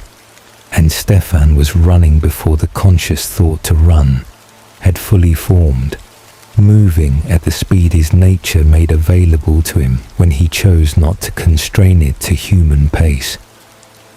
What followed happened quickly and was resolved without the full-scale violence that it could have become, because Darman arrived from the opposite direction with the timing of someone who had been tracking Marcus's movements independently and had reached the same conclusion about the likely point of interception. Marcus, finding himself between 2 vampires where he had expected only the one he had been maneuvering around for weeks, made the calculation that older vampires make when the arithmetic no longer favors them, and withdrew, not in panic, but in the measured retreat of someone who has decided to reconsider the timeline rather than abandon the objective. Callie stood in the street between them and looked at both of them, and at the space where Marcus had been, and said, with a steadiness that Stefan found extraordinary given what she had just witnessed. He moved very quickly. "Yes," Stefan said, meeting her eyes in the lamplight, understanding that the moment he had been trying to avoid had arrived anyway, as moments of necessary truth tend to arrive regardless of how carefully You have been managing the approach to them. Like you move, she said. Sometimes, when you think I am not watching closely. Yes, he said again. She looked at him for a long moment in the cold December street, with the lamplight on her face and the sound of the city continuing its indifferent business around them. Take me somewhere warm, she said, and tell me the truth, all of it. I meant what I said about not being fragile. He did. He took her to the Sutherland Library, where the fire had been kept up and the room was warm against the December cold outside, and he told her the truth about what he was and what Marcus was and what the past weeks had contained that he had not been able to tell her. He told it carefully and completely, and she listened with a quality of attention that was uniquely hers, the attention of someone who receives information seriously rather than performing the receiving of it. When he finished, she was quiet for a long time. Then she said, "How long?" "Since 1864, he said. "A few months." "You are very young at it," she said, which was not what he had expected, and which made him look at her sharply to determine whether she was making a joke, and determined that she was not exactly making a joke but was saying something true in a register that acknowledged its own strangeness. For something so old, you are very young at being it. "Yes," he said, "I am." She reached across the space between them and put her hand over his, her warm fingers against his cold ones, and she said, "Then we will figure out Marcus together, and you will stop pretending to be less than you are when you are around me, and I will stop pretending not to notice the things I have been noticing, and we will proceed from there." He could not speak for a moment. He wrote about the moment in the diary that night at considerable length, and still felt, reading it back, that the writing had not fully captured what it contained, the specific quality of being accepted, wholly and with full information, by someone whose acceptance he had not dared to hope for and had received anyway. Marcus did not return that winter. The withdrawal from the Wednesday confrontation became a longer absence, whether because the intervention had genuinely disrupted his timeline, or because he had moved his attention to some other target, the way that vampires of his age and patience sometimes did when a situation became more complicated than the value of the objective warranted. Stefan did not fully relax. He recorded the absence and noted that absence was not resolution, that Marcus remaining elsewhere was not the same as Marcus being finished, and that the appropriate response to the pressure being off was heightened rather than reduced vigilance, because the moments when danger seemed to have passed were historically the moments most likely to produce the next crisis.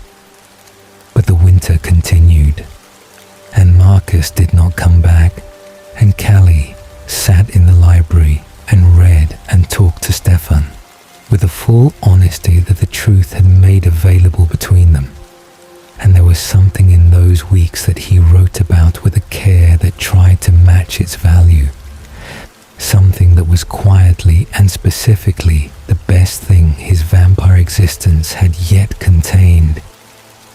He knew it would not last, not because he was pessimistic by nature, though the months since Mystic Falls had given him considerable material for pessimism, but because he had already learned that the things he loved most were the things most vulnerable to the forces that gathered at the edges of his carefully constructed worlds. He knew this, and he wrote about it honestly, and he held what was present with the full attention it deserved, precisely because he understood its fragility. The spring came slowly to New York, the snow retreating block by block from the city's streets, and with it came the thing Stefan had been dreading, with the patient dread of someone who cannot see the specific shape of the coming blow, but can feel its approach in the quality of the air. Marcus returned in March, and what he did when he returned was worse than anything Stefan had prepared himself for, because the worst things were always the ones that came at the thing you had not thought to protect, the angle you had left open because you had not understood it was exposed. He came for Callie on a Tuesday evening when Stefan was not there, when Damon was not there, when the careful architecture of protection that Stefan had built around her in the months since December had a gap in it that was small and specific and exactly sufficient for what Marcus needed to do. By the time Stefan understood what had happened, by the time he reached the Sutherland house and found the library empty, and the book she had been reading set down on the arm of the chair in the way she always set it down when she expected to return to it shortly, it was already too late for the outcome he had been working for months to prevent. He found her. He will not write in detail in the diary about the finding, recording only that he was too late, that Marcus had not been interested in taking anything from the Sutherlands after all, that what he had wanted was simpler and more personal and connected to a history between Marcus and the vampire community of New York that Stefan had not known about and had not been positioned to discover in time. Callie was gone. She was gone in the way that humans are gone when something older and stronger and indifferent to the value of a single human life decides to remove them. And the library was empty of everything except the book on the arm of the chair, and the fire burning down in the grate, and the December cold coming in through the window that had been left open. Stefan sat in his chair across from her empty chair for a long time before he could make himself move. He wrote in the diary that night from a place so far below his ordinary register that the writing did not look like his handwriting, was cramped and uncharacteristic. The handwriting of someone whose hand was not quite following the instructions his mind was sending, because the mind was elsewhere, back in the library, back in the Tuesday evening that could not be undone. He wrote her name. He wrote what she had said to him in the December street after Marcus had retreated, about not being fragile, about proceeding together from a place of truth. He wrote that she had been exactly right, that she was not fragile, that the fragility had been elsewhere, that the thing that had proven breakable was not her, but the world he had tried to build around her, the protection he had constructed with so much care, and that had failed in the specific and terrible way that protection always fails, when it encounters something more patient and more ruthless than itself. He left New York in April. He did not leave immediately, because leaving immediately would have felt like fleeing, and he was not going to flee, was going to sit with what had happened in the place where it had happened long enough to understand it completely, to make sure it was recorded in the diary with the fullness it deserved before he moved on. He spent 3 weeks in the city after Callie's death, going about the ordinary motions of his existence, feeding and writing and occasionally visiting the Sutherland household, where he said nothing about what had happened and what he knew about it, which was its own particular form of grief, the grief of carrying knowledge alone, that the people most entitled to it could not safely receive. He packed his bag on an April morning when the city smelled of the river and new growth, and the coal fires of 1 million households still burning against the last of the spring cold. And he put the diary in the bag with the careful deliberateness with which he always handled it. The care of someone protecting the thing that makes continuity possible. And he went out into the street and walked toward the train station without looking back at the boarding house or the direction of Washington Square. He carried her with him. This was what he had written in the last New York diary entry. The thing he would do with the people he lost. The only form of keeping that remained available when all other forms had been exhausted. He would carry her in the diary and in the quality of his attention to the living, in the specific way she had received truth and given it back without softening it, in the reminder she represented of what it cost when the protection you built around someone proved insufficient to the thing it was designed against. The train pulled out of the city in the April morning, and Stefan sat in the corner of the car with his hat low and the diary in his bag, and Callie Walsh carried in the part of him that was accumulating the weight of what immortality actually meant, the part that was learning, loss by loss, that the length of a life was not its measure, and that the people who passed through yours briefly could leave marks as permanent as the ones left by those who stayed. He was still here. He was still writing. He was still choosing every day the harder thing over the easier one, the practice of restraint over the surrender to appetite, the commitment to being something worth being in a world that gave him constant and specific reasons to question whether the commitment was worth the cost. He believed it was.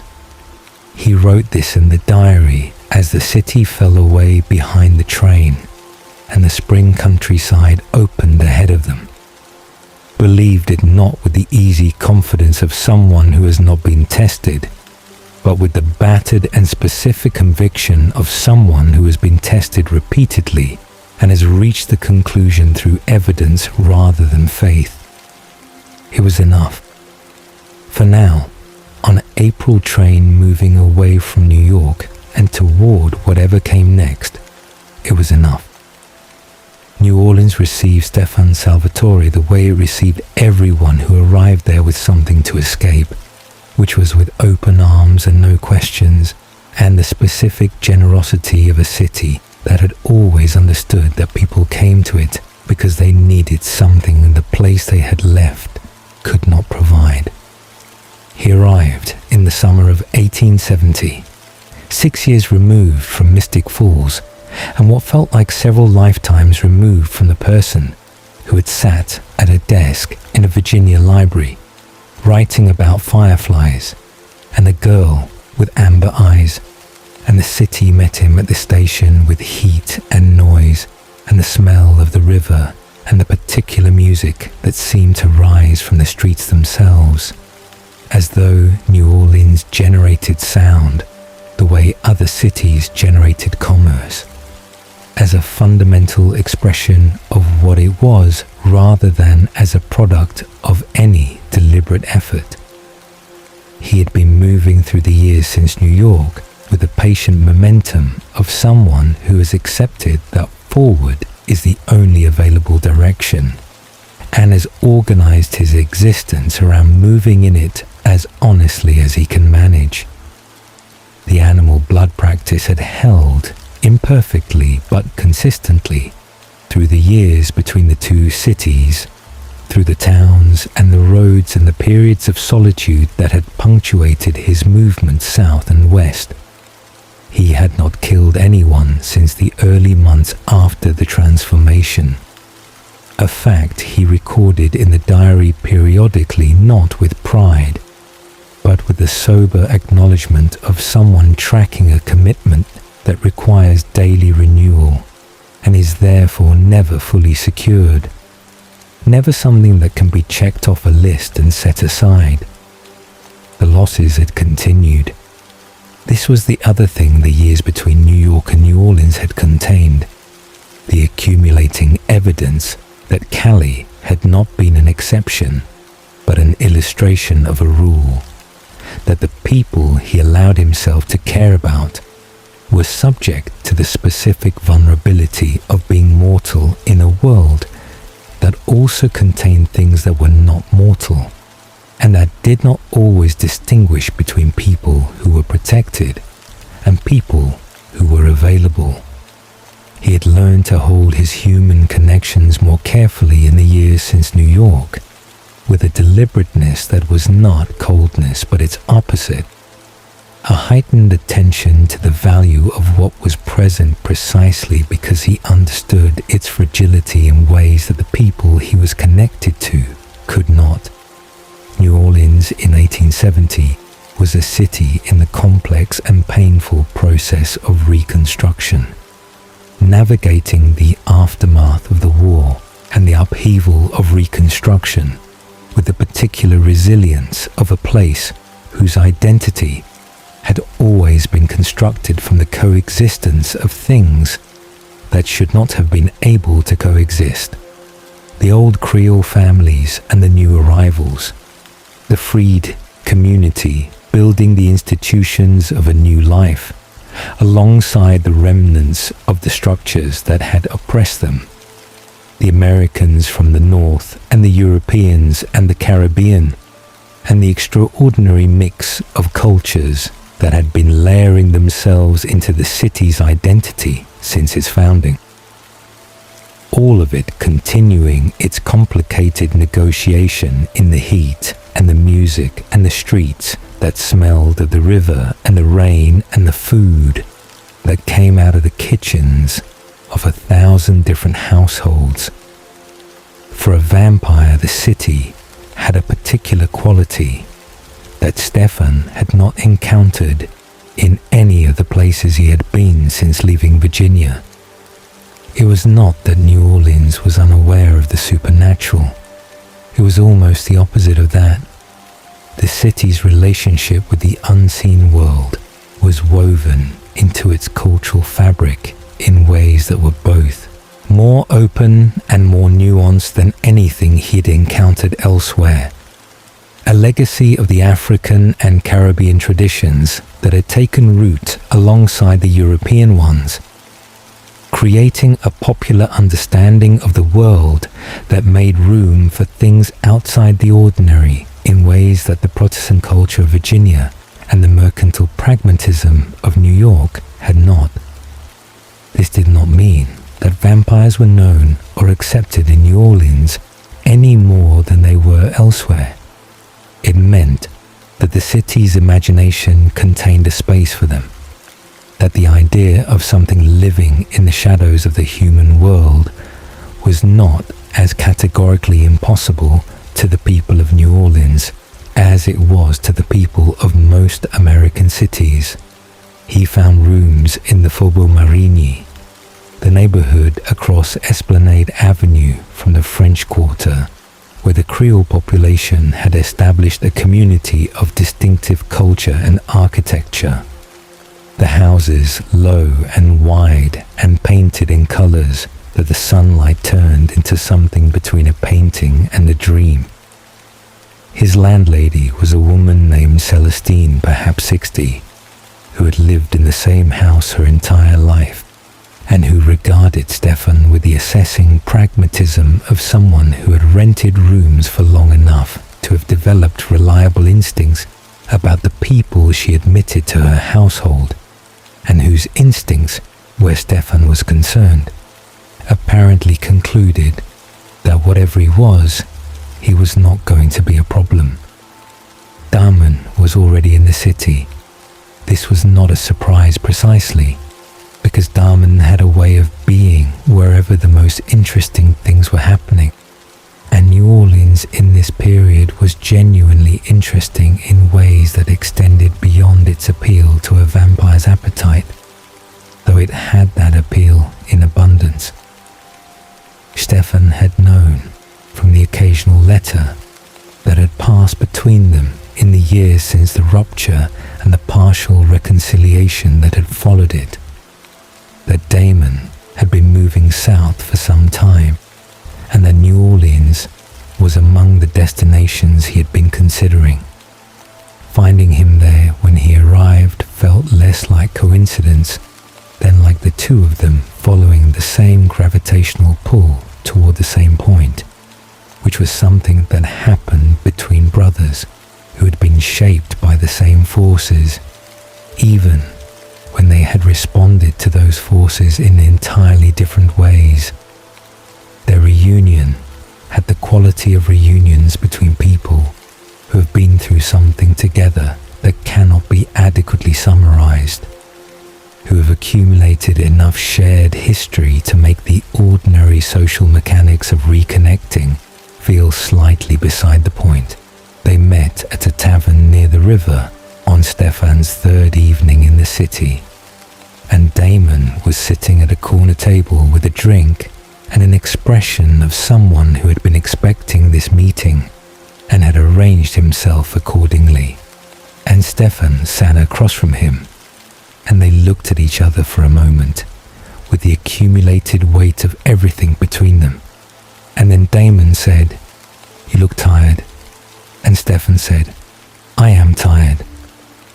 And that was, in its honesty, as good a beginning as any. "New Orleans suits you," Stefan said, looking at his brother with the assessment of someone trying to read a person they know well through the changes that time has worked on them. Damon in New Orleans was different from the Damon who had arrived in the third-floor boarding house room in New York, different from the Damon who had stood in the Georgia town with the expression Stefan could not categorize. He was more settled, which was not a word Stefan had previously associated with his brother. More contained in a way that did not feel like suppression, but like someone who had found, in this particular place, some configuration of the things he needed that was sufficient to reduce the restlessness that had characterized his movement through the previous years. "It does," Damon agreed. "There are no pretenses here. Or rather, the pretenses everyone maintains are understood as pretenses and therefore function differently than they do in places that mistake them for reality. It is restful in its way." Stefan understood what he meant. New Orleans did not require of him the same degree of sustained performance that New York had required.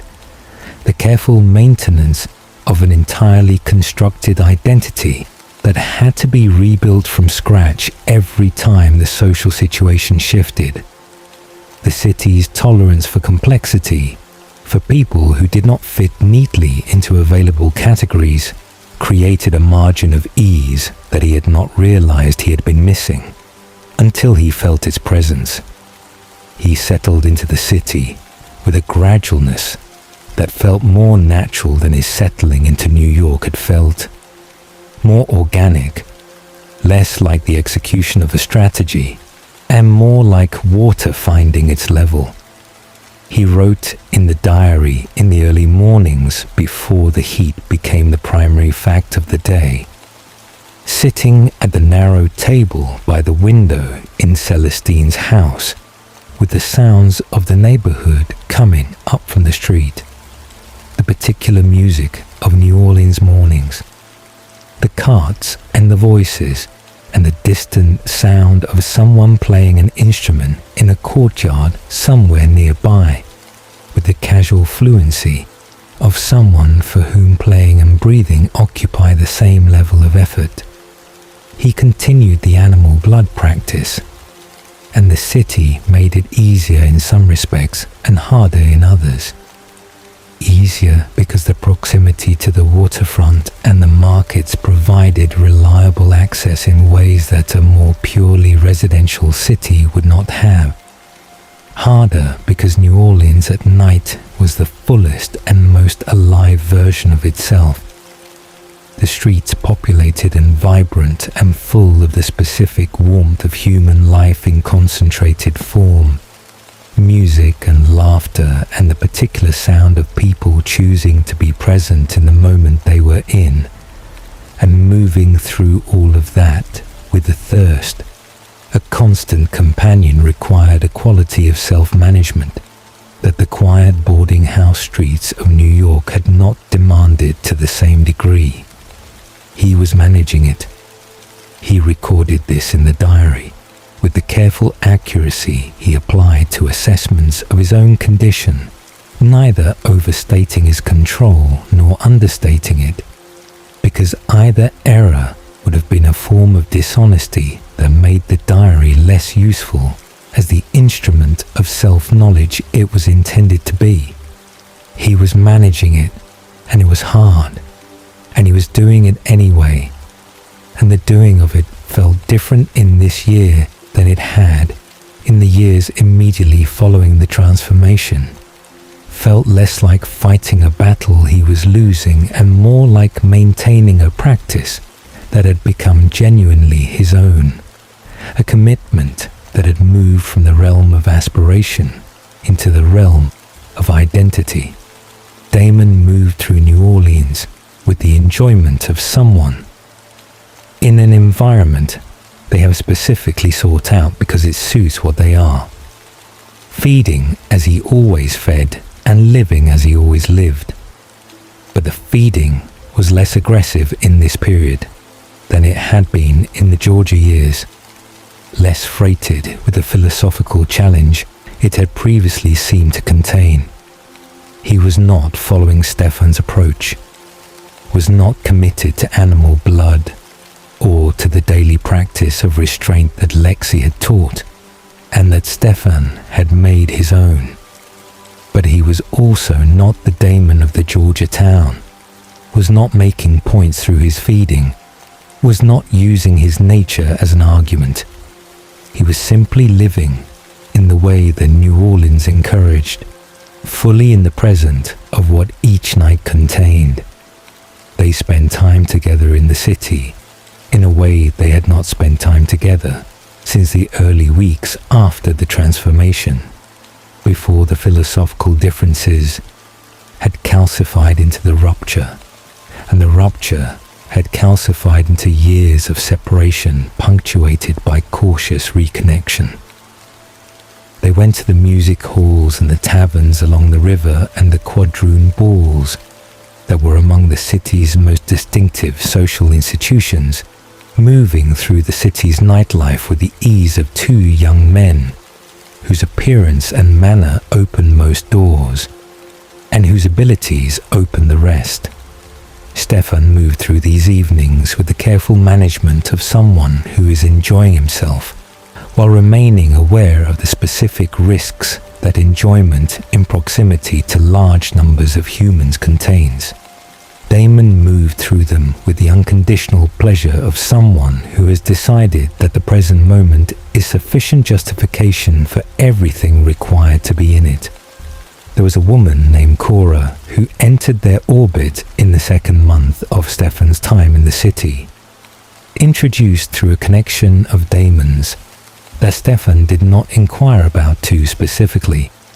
She was free-born, the daughter of a family that had been free for 2 generations, educated in the private manner available to black families of means in antebellum New Orleans, and possessed of a wit and a directness and a quality of self-possession that reminded Stefan, with the specific sharpness of things that remind you of people you have lost, of Callie in certain lights and certain conversational registers. She was not Callie.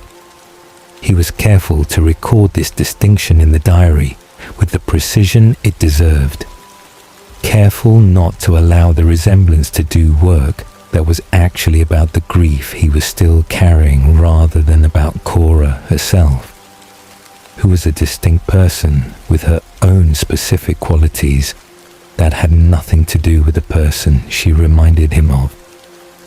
She was sharp where Callie had been steady, outward where Callie had been interior, more immediately engaged with the political reality of the world she was living in, the specific and urgent reality of reconstruction, and the question of what freedom actually meant in practice as opposed to in law. She knew what Damon was. Stefan learned this before Damon told him, because Cora told him herself directly, in the manner of someone for whom the concealment of important information was a practice she had no interest in. "Your brother told me," she said, on an evening when the three of them were sitting on the gallery of a house near Esplanade, the heat of the day finally releasing into something more bearable. "About what he is, about what you are.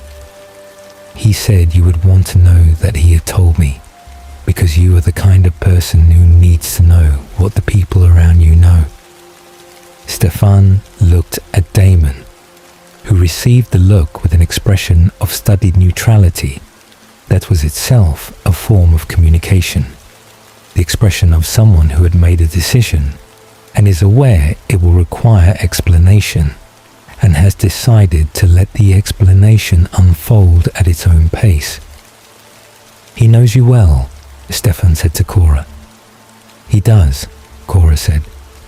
"Better than most people know anyone in the first 2 months of knowing them, which says something about him that I'm still deciding how to interpret." Stefan found that he liked her considerably.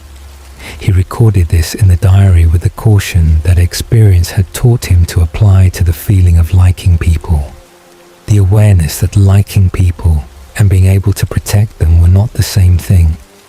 But he recorded it honestly because honesty was what the diary was for, and the feeling was genuine. And genuine feelings deserve to be recorded regardless of the complications that accompanied them. The complications arrived in the form of what the city contained beneath the surface of what it showed. The vampire community that moved through New Orleans with a freedom made possible by the city's unique relationship with the supernatural. Older and more established and more politically complex than anything Stefan had encountered in New York or in the towns he had passed through in the years between. New Orleans had vampires the way it had everything else, in abundance and variety, and the community they formed was not the loose and informal network he had been navigating elsewhere, but something with actual structure, actual history, actual grievances and alliances that predated his arrival by decades. There was a man named Emile who occupied a position of informal authority within this community, old enough to have been in New Orleans since before the Louisiana Purchase, established in the city's life in ways that made him simultaneously a fixture of its history and a current force within its present. Emile regarded Stefan and Damon with the careful interest of someone assessing new elements in a system he had been managing for a long time, determining where they fit and what they represented, and whether their presence was something that could be accommodated or something that would need to be addressed. The accommodation, when it came, had conditions attached to it that Stefan recorded in the diary, with the awareness that conditions offered by someone in Emile's position were not really conditions, but instructions, presented as negotiations, but functioning as requirements. They could move through the city freely. They could establish themselves as they saw fit, but they were expected to maintain the specific equilibrium that Emile had spent decades constructing. The careful balance between the vampire community's existence and the human world around it, and any disruption of that balance would be considered a debt to be settled.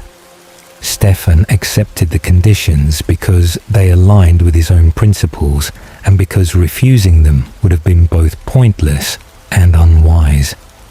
Damon accepted them with the easy agreement of someone who is already planning to interpret the conditions broadly enough that they will not significantly constrain his behavior, which Stefan noted and did not comment on, because the commentary would have been both true and useless. the city entered the hotter months, and the heat became a presence with its own personality, thick and specific and impossible to ignore, turning the evenings into something simultaneously oppressive and intensely alive, the way heat in southern cities does, generating in the people living within it a heightened physicality, an awareness of the body and its limits that was one of the more interesting things Stefan observed about the specific quality of New Orleans life. He wrote about the heat in the diary with the sensory detail that his enhanced perception made available, recording the smell of it and the sound of it, and the way it transformed the city's colors in the late afternoon into something that looked like a painting being made in real time. He also recorded, with the same attention, the first signs of the thing he had been hoping would not find him here. The thirst was harder to manage in the heat, and the proximity and the particular vitality of New Orleans nights, harder than it had been in the months before, harder in a way that he tried to attribute to the environmental factors, and that he suspected, in the honest part of himself, that the diary was designed to access, was something more than environmental. He was managing it, but the margin between managing it and not managing it was narrower than it had been, and narrowing margins was something his experience had taught him to take seriously. He wrote about this in the diary with the honesty it required, recording the specific incidents where the control had come under pressure, the evenings where the city's heat and music and human vitality had pushed at the practice harder than he had been pushed in some time. He wrote that he was watching himself, which was the most he could do, and that he was continuing the practice, which was the most important thing, and that he was aware that being in proximity to Damon in a city that suited Damon's way of living was a factor in the difficulty, not because Damon was doing anything to undermine him, but because the emotional weather of Damon's enjoyment of his own nature was something Stefan breathed in, along with everything else the city contained. He was still here. He was still writing. He was still choosing. But the choosing was harder than it had been, and the hardness was real, and recording it honestly was the only tool he had for staying accountable to the commitment that had become the defining practice of his vampire existence, the daily decision to be something other than what his nature, unchecked, would have made of him. The summer deepened, and the city continued its vivid and indifferent life around him. And Stefan Salvatore wrote in his diary in the early mornings, and managed his thirst in the long nights, and loved his brother with the complicated and permanent love of someone who cannot choose who they love, and has long since stopped trying, and waited with the patience that immortality had taught him, for whatever came next. The descent did not happen all at once. This was a thing Stefan would return to in the diary entries written on the other side of it, when he had enough distance to examine what had occurred with something approaching honesty. The thing that made the descent both more understandable and more terrifying than a sudden collapse would have been. It happened in increments, each one small enough to be absorbed into the ongoing narrative of his existence without triggering the full alarm that a larger rupture would have triggered, each one building on the previous one in the way that water builds behind a dam, invisible in its accumulation, until the accumulation exceeds the structure's capacity and the structure fails entirely. The summer of 1870 stretched into autumn, and the autumn into the winter that followed, and through those months the diary entries changed in ways that Stefan would later be able to trace with the precision of someone reading a document they had not understood while writing it. The entries became shorter. This was the first change, the most superficial, and therefore the easiest to attribute to other causes, to the city's pace, to the heat, to the fullness of the days that left less room for the extended self-examination that the diary had always been designed to contain. He had always been a thorough writer, and the shortening of the entries could have been simply a seasonal adjustment, a variation in the rhythm of a practice that had never been entirely uniform. But the shortening was accompanied by something else, a change in register that was harder to identify and easier to miss if you were not looking for it specifically.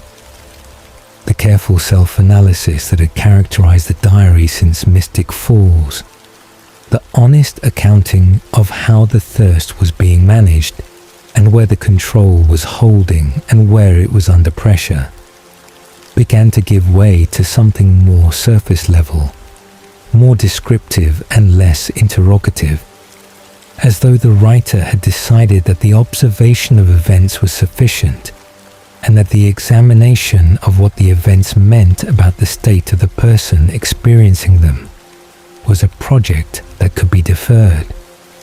The thirst entries, which had been among the most honest and most searching in the diary across the years since the transformation, thinned first. Stefan noted the thirst less frequently, and when he noted it, the notation was briefer and less analytical, less concerned with the specific mechanics of the management and more concerned with the bare fact of whether the management had held on any given night. Then even that diminished, the entries on difficult nights becoming simply records of what had happened externally, stripped of the internal accounting that had always been the diary's primary function. Damon was present through all of this, moving through the city with his characteristic ease, and his presence was a factor that Stefan recorded with decreasing honesty as the months passed. In the early months in New Orleans, he had written about Damon's influence on his own state, with the careful accuracy he brought to all significant factors, acknowledging the proximity to Damon's philosophy, to Damon's way of inhabiting his nature without apology, created a specific kind of pressure that was distinct from the environmental pressures of the city, and that required its own specific form of management. As the autumn progressed, these acknowledgements disappeared from the diary, not because the pressure had eased, but because he had stopped recording it, which was the more dangerous of the two possibilities, and the one he would later identify as one of the clearest early signs that something had already shifted. The first feeding that went too far happened on a November night when the city was as cool as it ever became, the air finally releasing the accumulated heat of the long southern summer into something that felt almost like the Virginia autumn of his human memory. He had been at a gathering near the river, the kind of evening that New Orleans generated with casual abundance, music and warmth, and the particular vitality of a city that treated the night as its primary medium of expression. He had been managing well, or had believed he was managing well, which he would later understand was not the same thing. The belief in management and the actual management being two conditions that can diverge significantly before the divergence becomes visible. He did not intend for it to happen. He recorded this in the diary afterward, once, and then did not return to it in the way he would have returned to it in previous years, did not examine it across multiple entries with the thoroughness that a failure of this significance deserved. He wrote that it had happened, that the control had slipped in a way he had not anticipated, that the feeding had gone beyond what the animal blood practice permitted and into territory he had committed to staying out of. He wrote that he was recommitting to the practice with renewed attention. And then he moved forward, which was the thing he had always done with failures. But in previous years, the moving forward had been preceded by a longer and more honest reckoning than this one received. The recommitment didn't hold. He knew it was not holding and recorded the knowledge with diminishing specificity across the weeks that followed. The diary entries contracting further as the things they would have had to contain became larger and more difficult to face directly. There is a specific quality to the diary of someone who is lying to themselves, a quality that is not the absence of truth so much as its replacement by a surface that reads like truth, that uses the vocabulary and the structure of honest self-examination, while systematically avoiding the conclusions that genuine examination would produce. Stefan had always been a rigorous enough diarist to recognize this quality in other people's writing. He did not recognize it in his own, because recognizing it would have required him to be operating at a level of clarity that the thing he was descending into was specifically designed to prevent. By the spring of 1871, the animal blood practice had effectively ended, though it ended without a formal acknowledgement in the diary, without a moment Stefan could point to later and say that here was the line, here was the decision that undid everything that came before. It ended through a series of substitutions so gradual that each individual instance could be explained as an exception rather than a pattern, until there were enough exceptions that the original practice had been entirely replaced by its opposite without ever having been explicitly abandoned. He was feeding on humans. He recorded this with less weight than the statement deserved, recorded it in the same neutral descriptive register that the diary had contracted into, as though the fact of human feeding was simply another fact about his evenings in New Orleans, rather than the violation of the commitment that had been the organizing principle of his existence since the months following Lexi's teaching. The self-loathing that had always accompanied any approach to this territory in previous years was absent, or rather was present but muted, operating at a level too far below the surface of the diary entries to have any apparent effect on the behavior it should have been checking.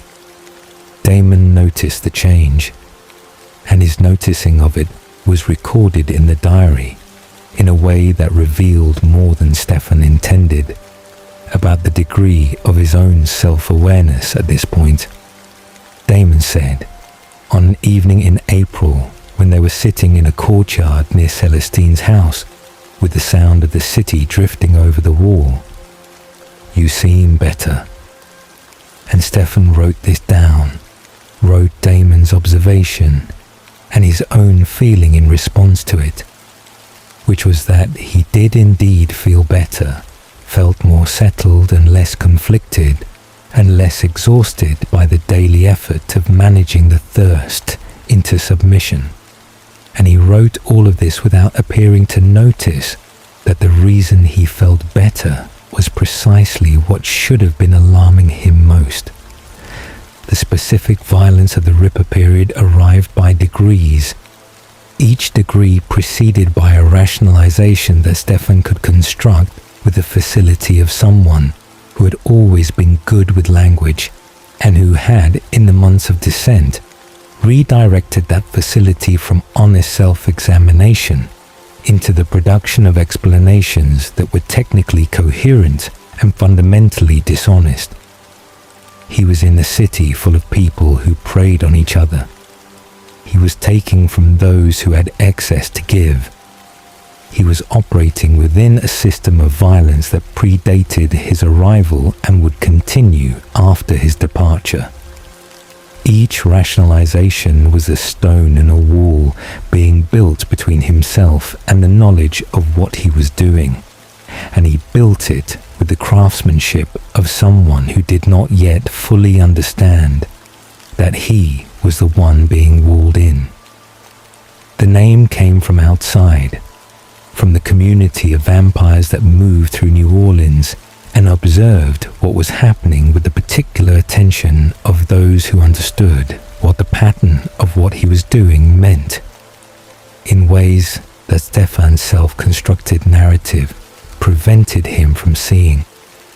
It was Emil who used it first, saying it to Damon rather than to Stefan directly, in a conversation that Damon reported to Stefan with an expression that contained, beneath the surface of his characteristic ease, something that Stefan would have recognized as genuine concern if he had been in any condition to accurately read the expressions of the people around him.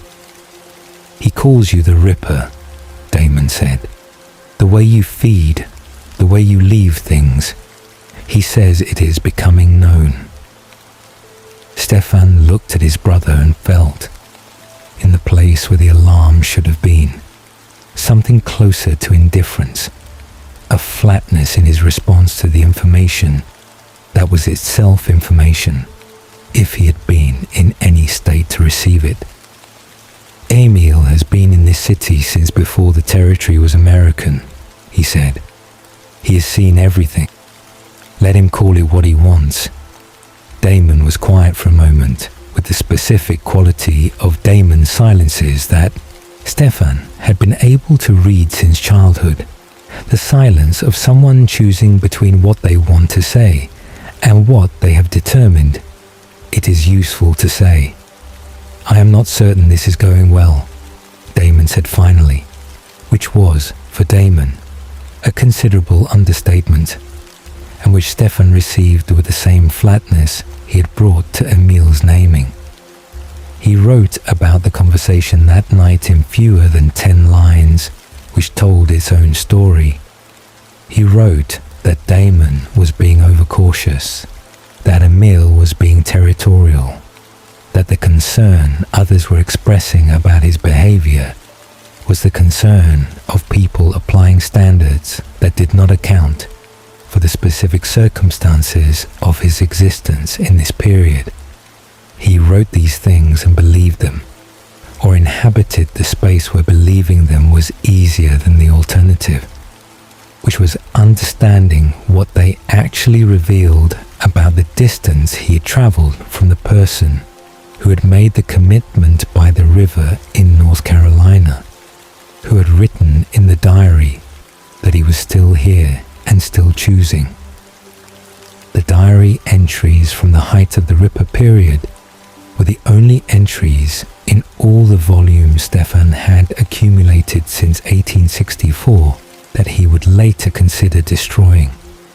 He did not destroy them because the diary was for truth, and destroying them would have been the final act of the dishonesty that had produced them, the completion of a lie by eliminating the evidence. But he considered it, and the considering of it was itself recorded in a later entry, which was its own form of the honesty the diary was designed to produce, the recognition that the impulse to destroy the record was as revealing as the record itself. What the entries contained, read from the other side of the descent, was a portrait of someone who had ceased to be a self-examining person and had become instead a person observed from the outside, described in terms of what they did rather than what they thought and felt and chose, because the categories of thought and feeling and choice had been effectively suspended in favor of something more immediate and more animal, the pure present tense experience of appetite and its satisfaction, stripped of the framework that had always given those experiences their moral and emotional weight. He did not know how long it went on in its fullest form. The diary was not reliable on this point, because the diary of the Ripper period was not a reliable document, was a document produced by someone who was not operating as a reliable narrator of his own experience. He knew it was months. He knew that the city registered what was happening in the way that cities register when something is wrong within them, in the attention of certain people and the avoidance of others, in the specific silence that falls in the communities adjacent to a predator's territory. He knew that Emil's patience with the situation was not unlimited, that the equilibrium he had been maintaining for decades was being disturbed by Stefan's presence in ways that could not continue indefinitely without requiring a response.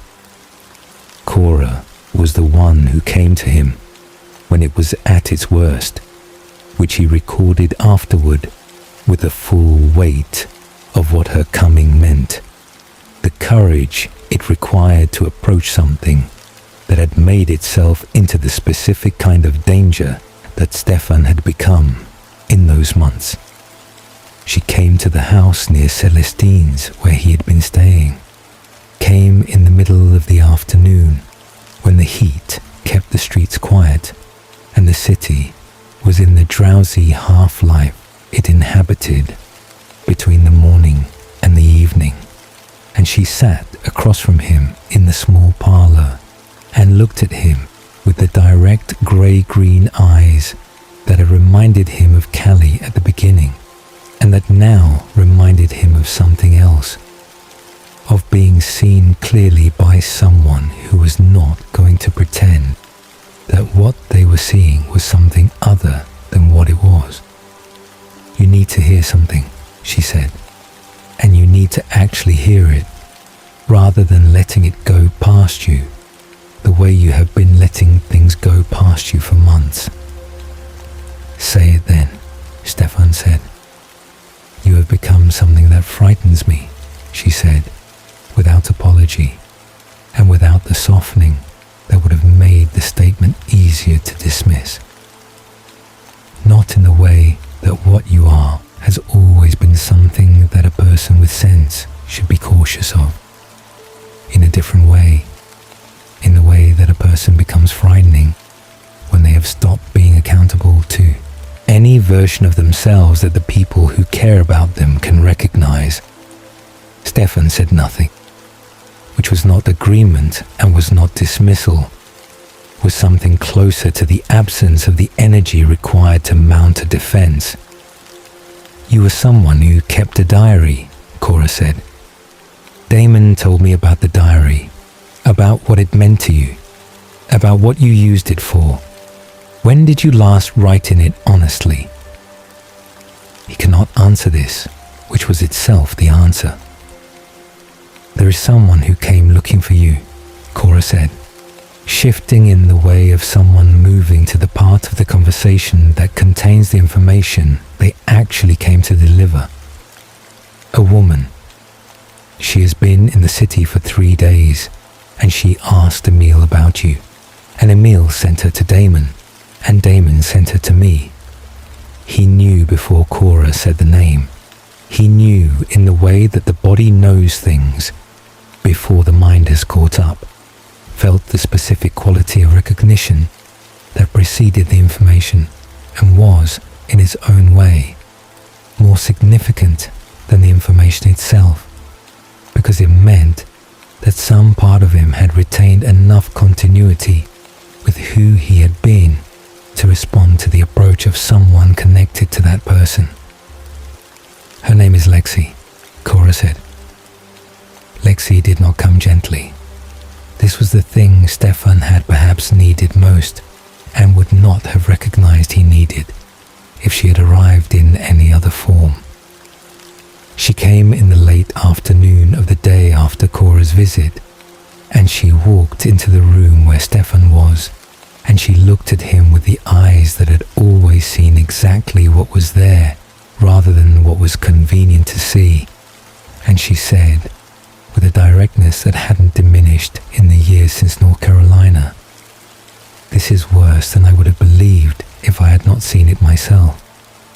"Hello, Lexi," Stefan said. "Do not hello Lexi me," she said. "Look at this room. Look at the diary on that shelf and tell me when you last opened it for any purpose other than to write something that let you pretend you were still the person who kept it.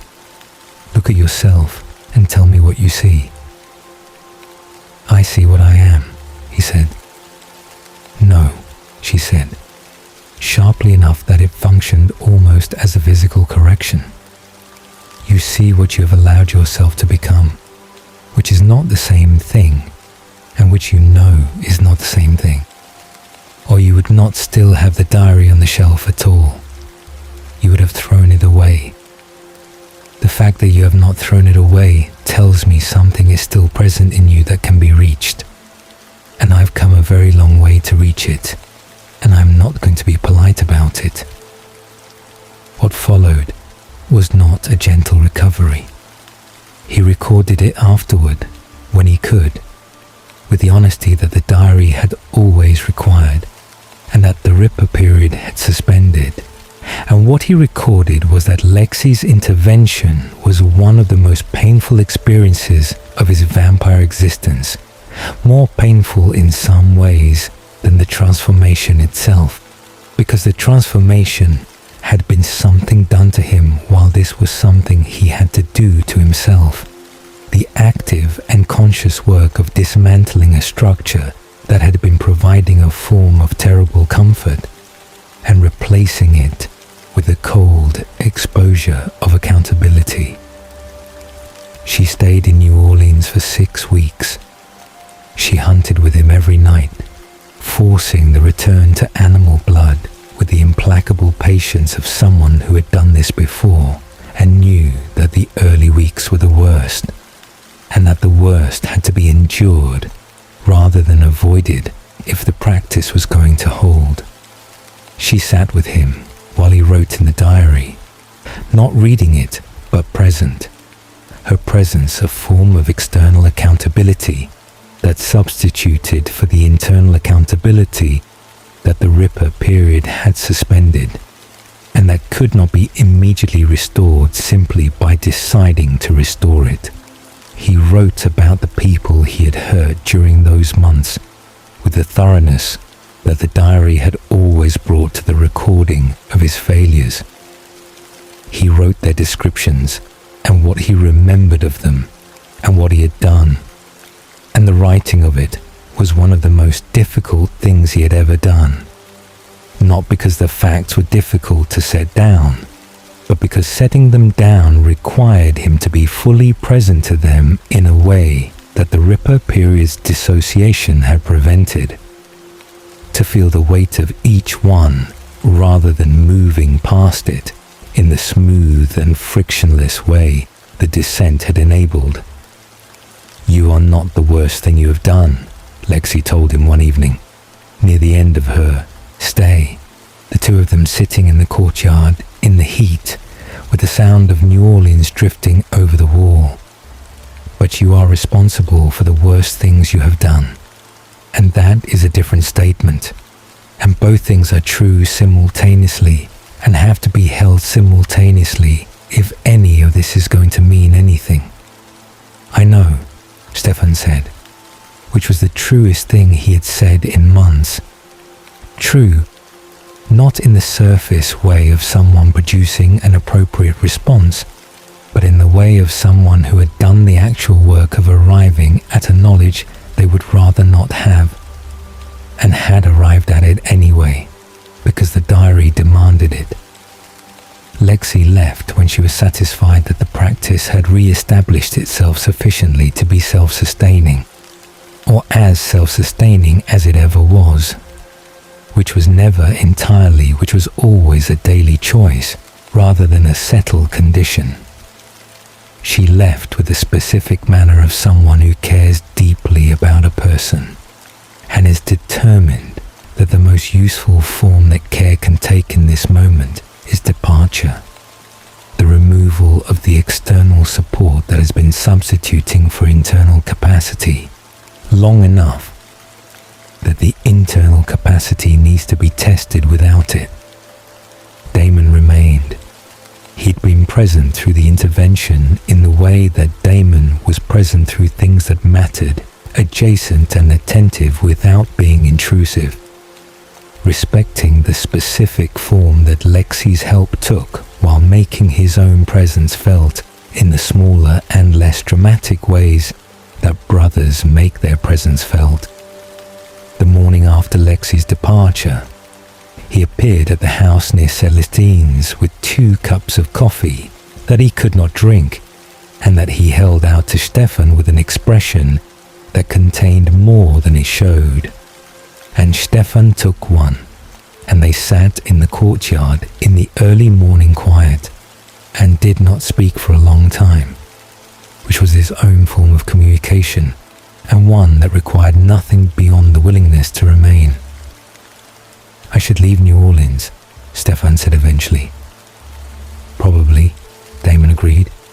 "Will you come?" Damon was quiet for a moment, which was the Damon silence of genuine consideration rather than strategic delay. "Not immediately," he said. "I have things here that require some time to resolve, but I will not be far." Stefan accepted this because it was honest, and because he had learned in the long years of his relationship with his brother that Damon's version of not being far was usually accurate, that wherever Stefan ended up, Damon had a way of appearing when the situation required it, whether or not the appearance had been announced. He packed his bag with a diary on top, as he always packed, the diary always accessible, always the first and last thing he could put his hand on.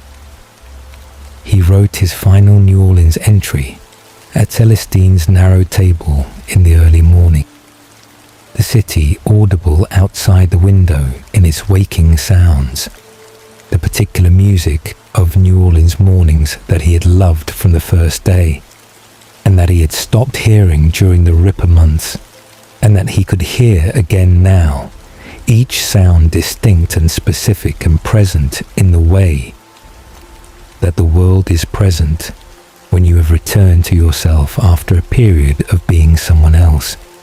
He wrote that he was leaving with more to carry than he had arrived with, which was the honest accounting. He wrote that the carrying of it was his responsibility, and not a burden to be set down or transferred, but something to be integrated, made into part of the structure of who he was, rather than held separately as an exception to it. He wrote that he was recommitting, which was the word he had used before, and which he used again, not because it was original, but because it was accurate. In the word acknowledging that this was not the first commitment and would likely not be the last, that the practice was always a practice and never a completion. He was still here. He was still choosing. The city let him go in the morning with the same indifferent generosity with which it had received him. The streets doing their particular New Orleans thing of being fully alive at every hour. The music somewhere nearby as he walked toward the station in the early heat. The river smell and the sound of voices and the light doing extraordinary things to the buildings along the route in the way that New Orleans light always did, making the ordinary into something that looked briefly, in certain angles and at certain hours, like a place where anything that had been lost might be found again. He did not believe this. He was too honest with himself now, too freshly returned to the practice of honesty, to believe that anything lost was simply waiting to be found. But he walked toward the station in the morning light, and he felt the specific quality of being present, of being genuinely here rather than the simulacrum of here that the Ripper months had produced. and the feeling was uncomfortable in the way that full feeling is always uncomfortable after a period of its absence, and it was also unmistakably real. That was enough. For the morning and the station and the journey ahead, it was enough. The years between New Orleans and London were the longest continuous period of the practice. Holding that Stefan had managed since Lexi first taught it to him in the borderlands of North Carolina.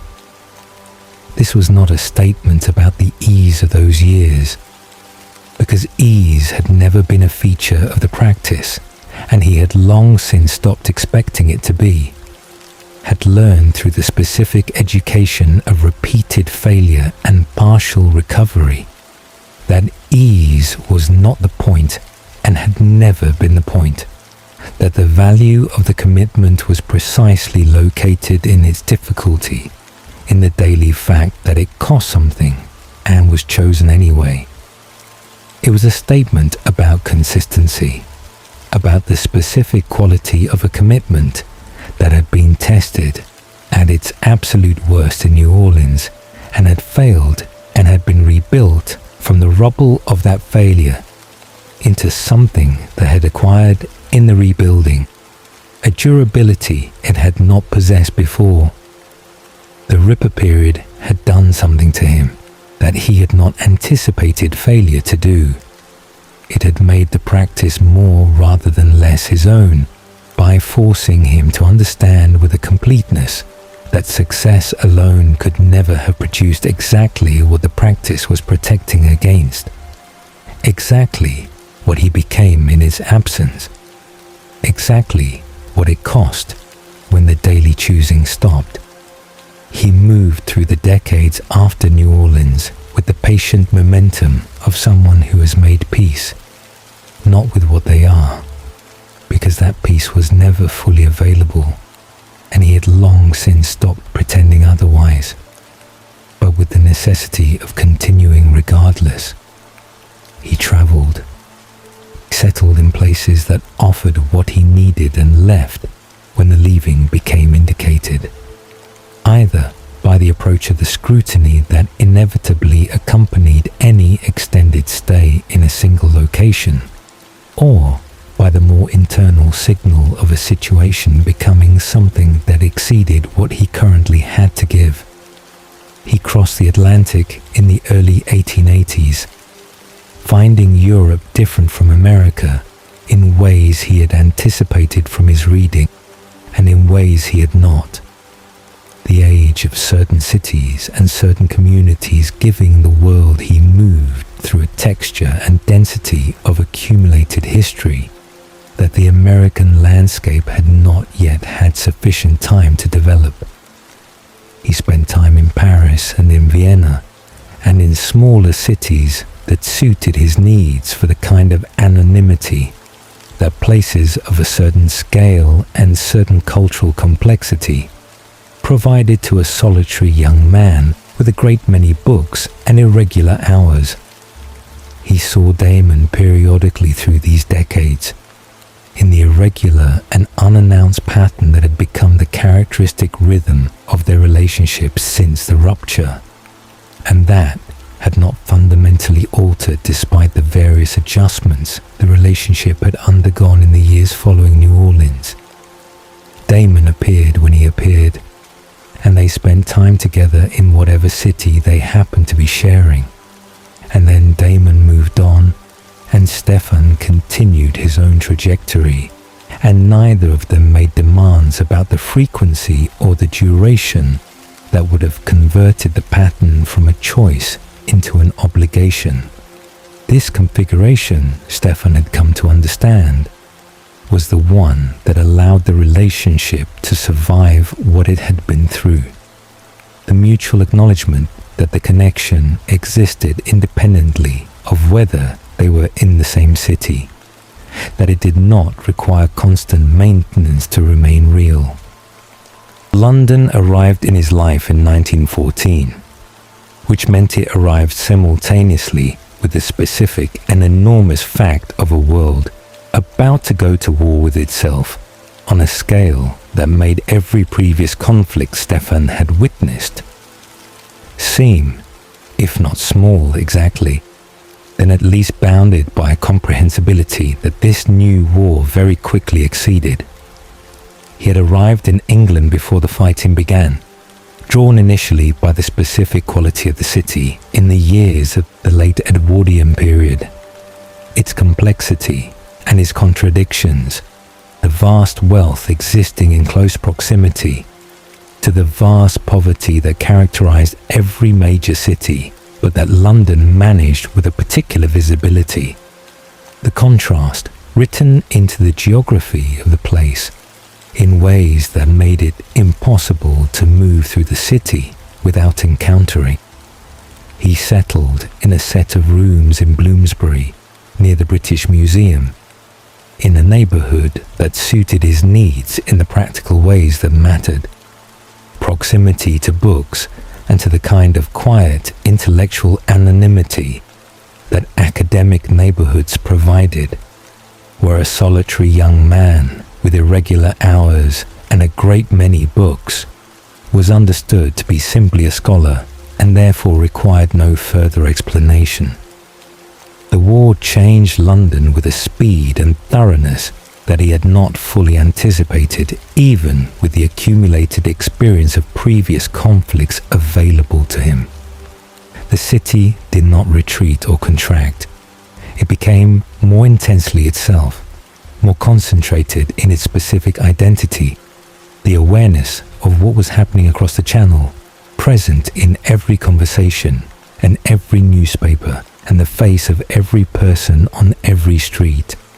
A presence that was not abstract but immediate, because the losses were not abstract. They arrived daily in the list that the newspapers published, with a regularity that gradually normalized something that should never have been normal. The reading of the dead becoming a form of daily weather, constant and terrible and exceeding any individual capacity for adequate response. Stefan wrote about the war in the diary with the perspective of someone who had lived through multiple large-scale human conflicts and who understood what they cost in ways that went beyond the political or the historical into the most fundamental human accounting, the counting of individual people against the vast and impersonal arithmetic of events that move through the world without caring what they move through. He volunteered at a hospital near King's Cross, working as a porter and a general assistant in the way that required the physical capacity his nature provided without requiring the credentials or the close medical proximity to blood on a clinical scale that would have complicated the practice beyond manageability. The work was useful in the immediate and tangible way that Stefan had always found most sustaining. The way of being present for something that needed presence, without the performance of an identity that was not his. It was at the hospital that he first heard the name Samuel, in circumstances so unremarkable that he did not immediately recognize them as the beginning of something that would occupy more of his existence than almost anything since the summer of 1864. The man who mentioned the name was Henry, a former soldier who had been invalided home from the Western Front with injuries sufficient to end his fighting, but insufficient by his own assessment to end his usefulness, and who had therefore found his way to the same hospital on the same instinct that had brought Stefan there. The instinct of someone who needs to be doing something toward the thing they cannot directly fight. Henry was observant in the trained and specific way of someone whose survival had depended on noticing things that other people missed, and he had noticed Stefan in the way that occasionally happened. The way of someone whose attention was precise enough to register the specific quality of wrongness in Stefan's humanity, without being able to identify what the wrongness meant. There is a man, Henry said one evening when both of them were at the end of a long shift, sitting in the corridor outside the main ward with the sounds of the hospital behind them and the sounds of the city outside the window. The two registers of sound that London maintained in this period, the ordinary and the ominous running simultaneously beneath each other. Who has been coming to this hospital, not as a volunteer, not visiting any patient I can identify as his. He walks through the wards in a way that I cannot describe precisely except to say that the way he looks at the patients is wrong. Not medically wrong, something else wrong. A doctor I mentioned it to said I was seeing things, but I was on the Somme for 7 months and I know the difference between seeing things and seeing things that other people have decided are more comfortable not to see. His name is Samuel. That is all I've been able to find out.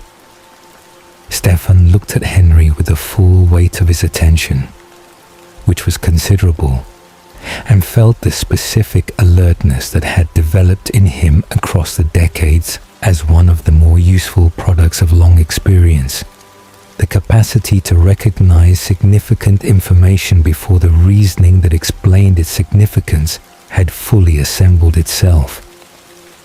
"What does he look like?" he said.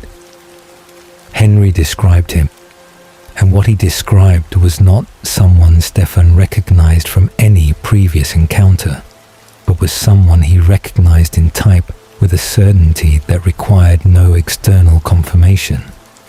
The stillness that Henry struggled to articulate, reaching for words that were not quite adequate to the quality he was trying to describe.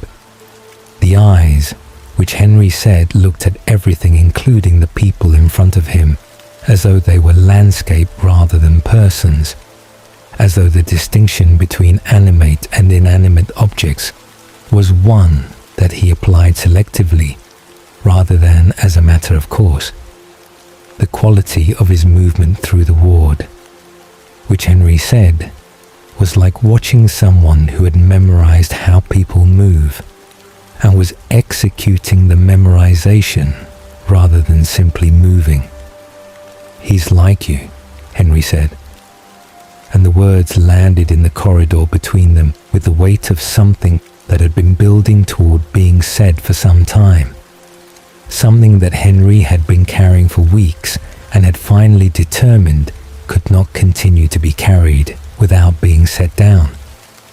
Stefan was quiet for a moment, not performing the consideration of whether to respond honestly, but actually considering it, running the specific calculation that the situation required about what honesty in this form cost and what it provided.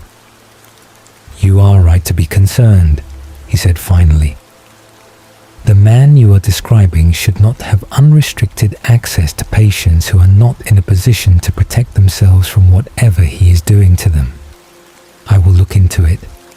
I need you to continue your normal routines and not approach him or make it visible that you have been watching him. Will you do that?" Henry looked at him with the steadiness of a man who has been asked to trust someone he has determined is trustworthy and has made his decision. "I will," he said, "if you tell me it serves something." "It does," Stefan said. "Your safety is part of what it serves." He spent the 3 days following Henry's account moving through the vampire community that existed in London, the way such communities existed in all sufficiently old cities, with more structure and more history, and more internal complexity than anything he had encountered in the younger cities of America. London's vampire community had been here as long as London had been a city worth being in, and the accumulation of centuries had produced something with genuine political architecture, alliances and grievances that predated the current war by hundreds of years, and that the current war was intersecting within specific and complicated ways. He asked about Samuel carefully and received answers that were careful in return. Careful in the way of people who know something and have determined that knowing it is not without risk. The picture he assembled across those 3 days was not complete, but it was sufficient to establish that his initial response to Henry's description had been accurate, and that the situation was considerably more serious than a single vampire behaving badly in a city already under extraordinary stress. Samuel was old. This was the first and organizing fact about him. Old in the way that very few vampires achieved. Old enough that the precise accounting of his age was genuinely uncertain even among those who had known him for decades. The uncertainty itself being a form of information about what his age meant and what it translated into in terms of capability and accumulated power. The kind of age that made direct confrontation a calculation requiring very careful assessment of both resources available and the realistic probability of different outcomes before any action was committed to. He had been in London for longer than the war had been happening. His presence in the city predated the fighting by years, which meant that whatever he was doing, the war had not created his purpose in London, but had rather created conditions that were useful to a purpose already in motion. This reframing of the timeline was significant, shifting the picture from someone opportunistically exploiting wartime disruption to someone who had been patiently building something to which the disruption was a convenience, rather than a catalyst. He wrote to Damon that night, the letter specific and factual in the way their correspondence had always been most efficient, stripped of the elaboration that the subject deserved, but that a letter was not the right vessel for. Direct about what he knew and what he did not know, and what the shape of his concern was. He used the specific phrasing at the bottom of the letter that they had developed over decades of correspondence for situations of genuine rather than theoretical urgency, and he sent it to the Paris address and sat back in the Bloomsbury rooms with the sound of wartime London outside the window and the diary open in front of him, and wrote everything he had gathered into a single organized account, because organizing information in writing was how he thought most clearly, and because the diary was the instrument of that thinking, as it had been the instrument of his thinking since he was 17 years old in a Virginia library. Damon arrived 8 days later, which was as fast as the distance permitted, and appeared at the Bloomsbury rooms in the early evening with a travelling bag and the expression he wore when he had been thinking hard about something for the duration of a journey and had arrived at conclusions he wanted to test against the person who had prompted the thinking. He came in and set the bag down and looked around the rooms with the automatic assessment of new environments that had become second nature over the decades. And then he looked at Stefan with the directness that was the register he used when the situation had already moved past the point where anything other than directness was useful. "Tell me everything," Damon said, settling into the chair across from Stefan's with the ease of someone making themselves at home in a space they have decided to occupy. Not the version in the letter, the full version, including the parts you left out because you thought they would alarm me more than was productive before I arrived. "You always know when I've left parts out," Stefan said. "You always leave the same parts out," Damon said. "The parts where you are more concerned than you want to appear in writing. Tell me those parts first." Stefan told him. The conversation had the quality that their most important conversations had always had. going back to the mornings on horseback along the creek in Virginia, the quality of two people whose long shared history had made them capable of communicating at a level of efficiency and honesty that had taken decades to develop, and that neither of them could have achieved with anyone else, each able to identify the gaps in what the other was presenting, and to ask the specific question that would fill the gap, both of them building the full picture together in a way that neither could have built it alone. "He is compulsing the patients," Damon said, when they had worked through everything Stefan had gathered, and he had added what he had learned during the days he spent thinking about it before arriving. "That is what Henry witnessed in the wards.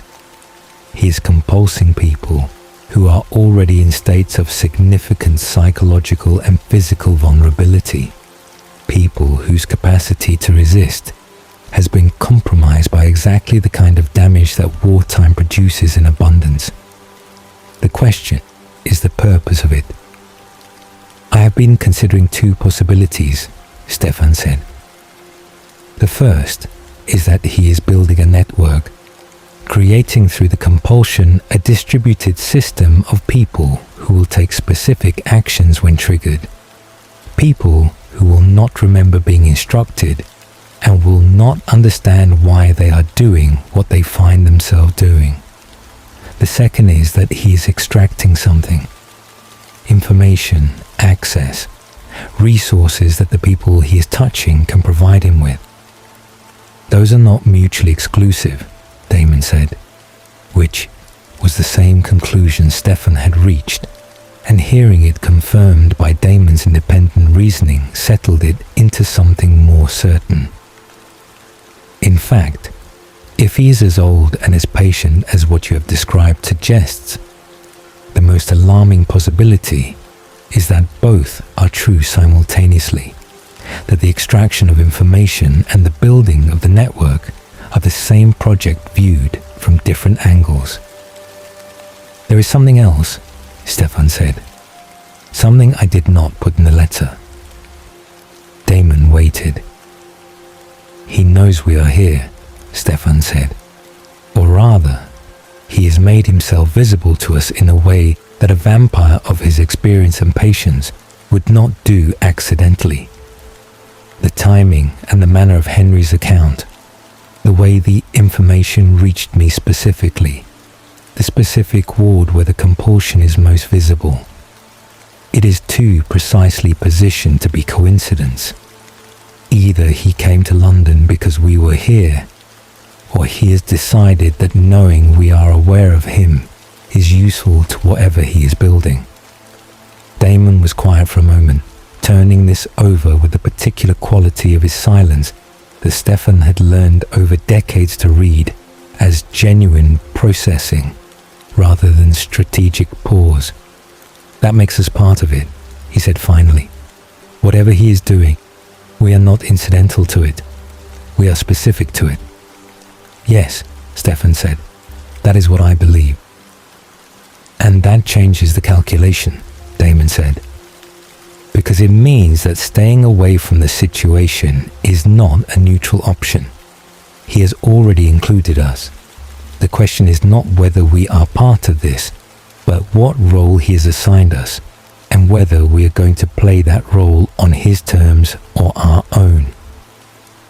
They went to the hospital together the following week, moving through the building in the coordinated way that their long history of operating together in difficult situations had produced, each aware of what the other was doing without requiring explicit communication. The specific efficiency of people who have developed over decades the kind of trust that functions below the level of deliberate coordination. Stefan worked his regular shift while Damon moved through the building as a visitor, and they read the wards separately and compared what they had read afterward in the corridor at the end of the evening. The evidence of Samuel's compulsion was present and specific. legible to vampires in the way that compulsion always left traces for those who knew how to look for them. A particular residue in the quality of certain patients' awareness.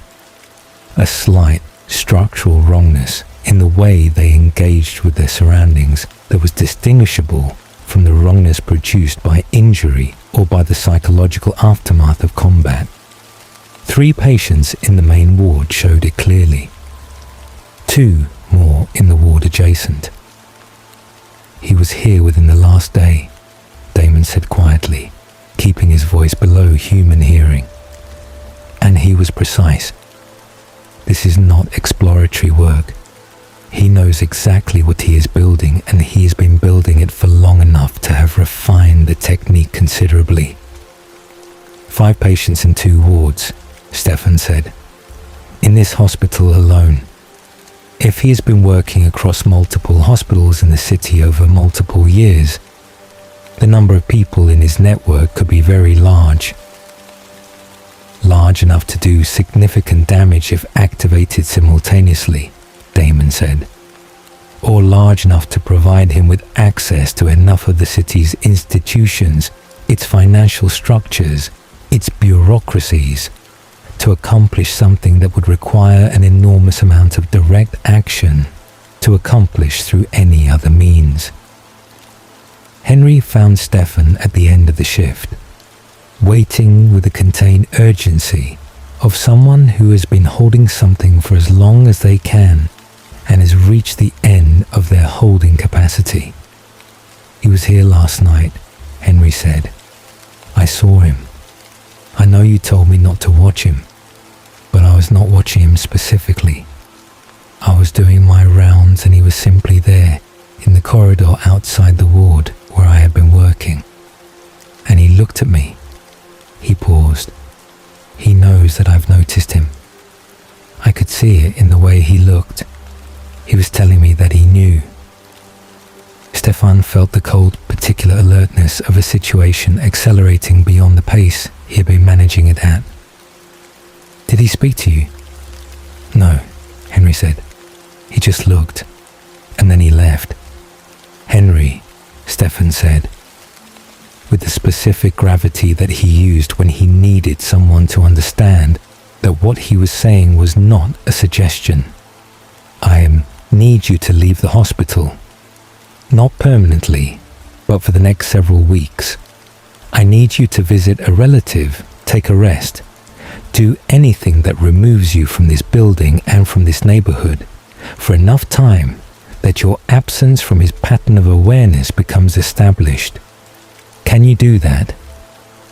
Henry looked at him with the assessment of someone who has been in enough dangerous situations to know when the person advising them to retreat has a better view of the danger than they do and has earned the authority to give the advice.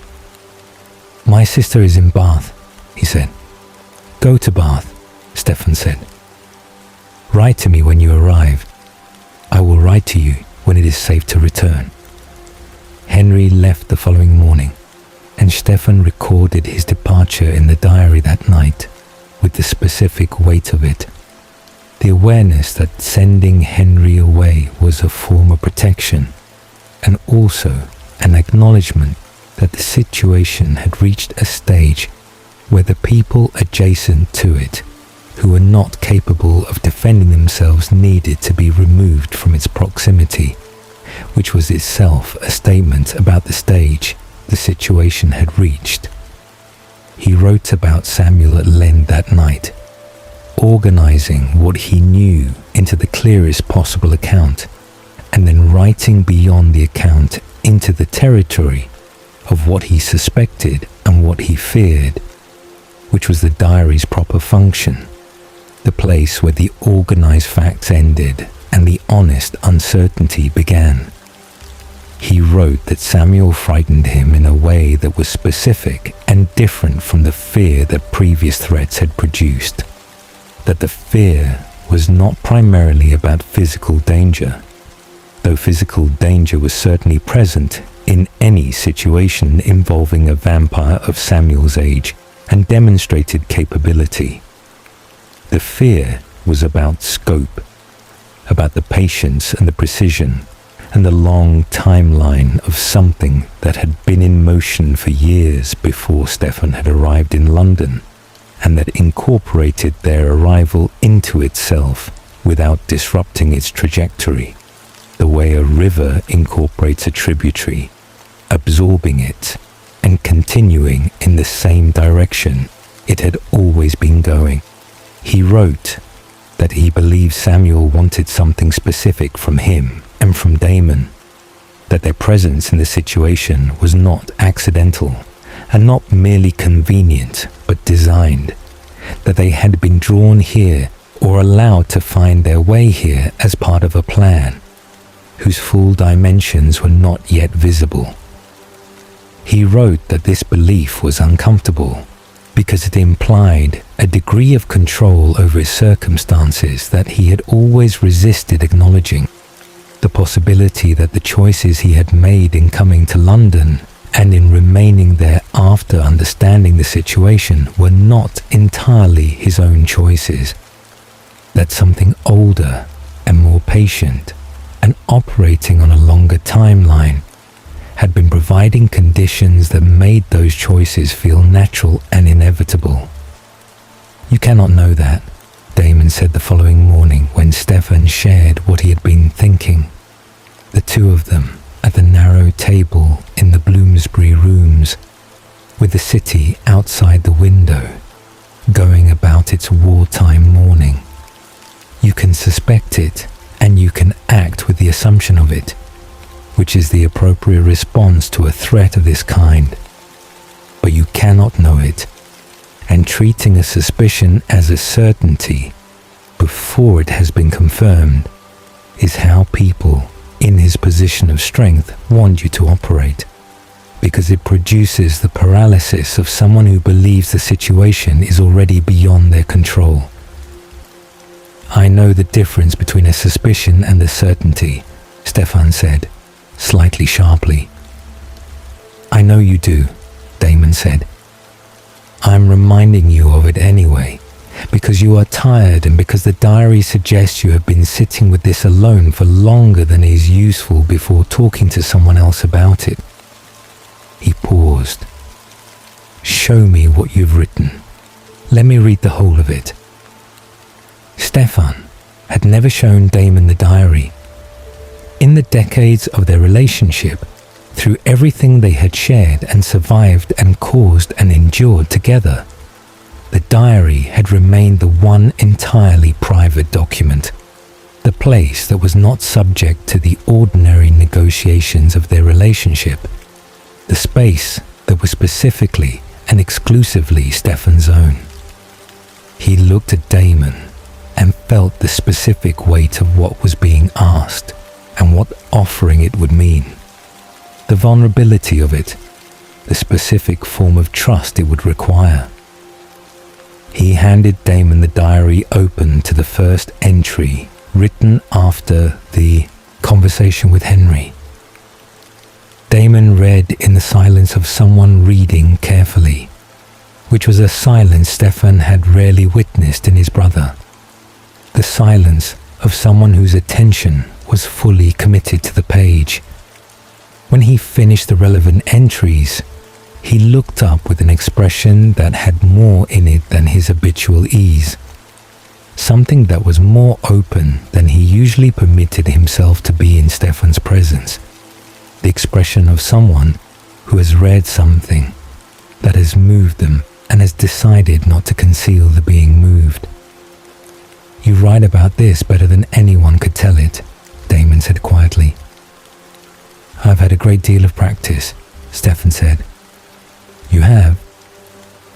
Damon was quiet for another moment. "He wants the diary," he said then, and the statement arrived with the specific quality of a thing that is obvious once someone has said it, and that was not obvious before it was said. "That is what he wants from you specifically.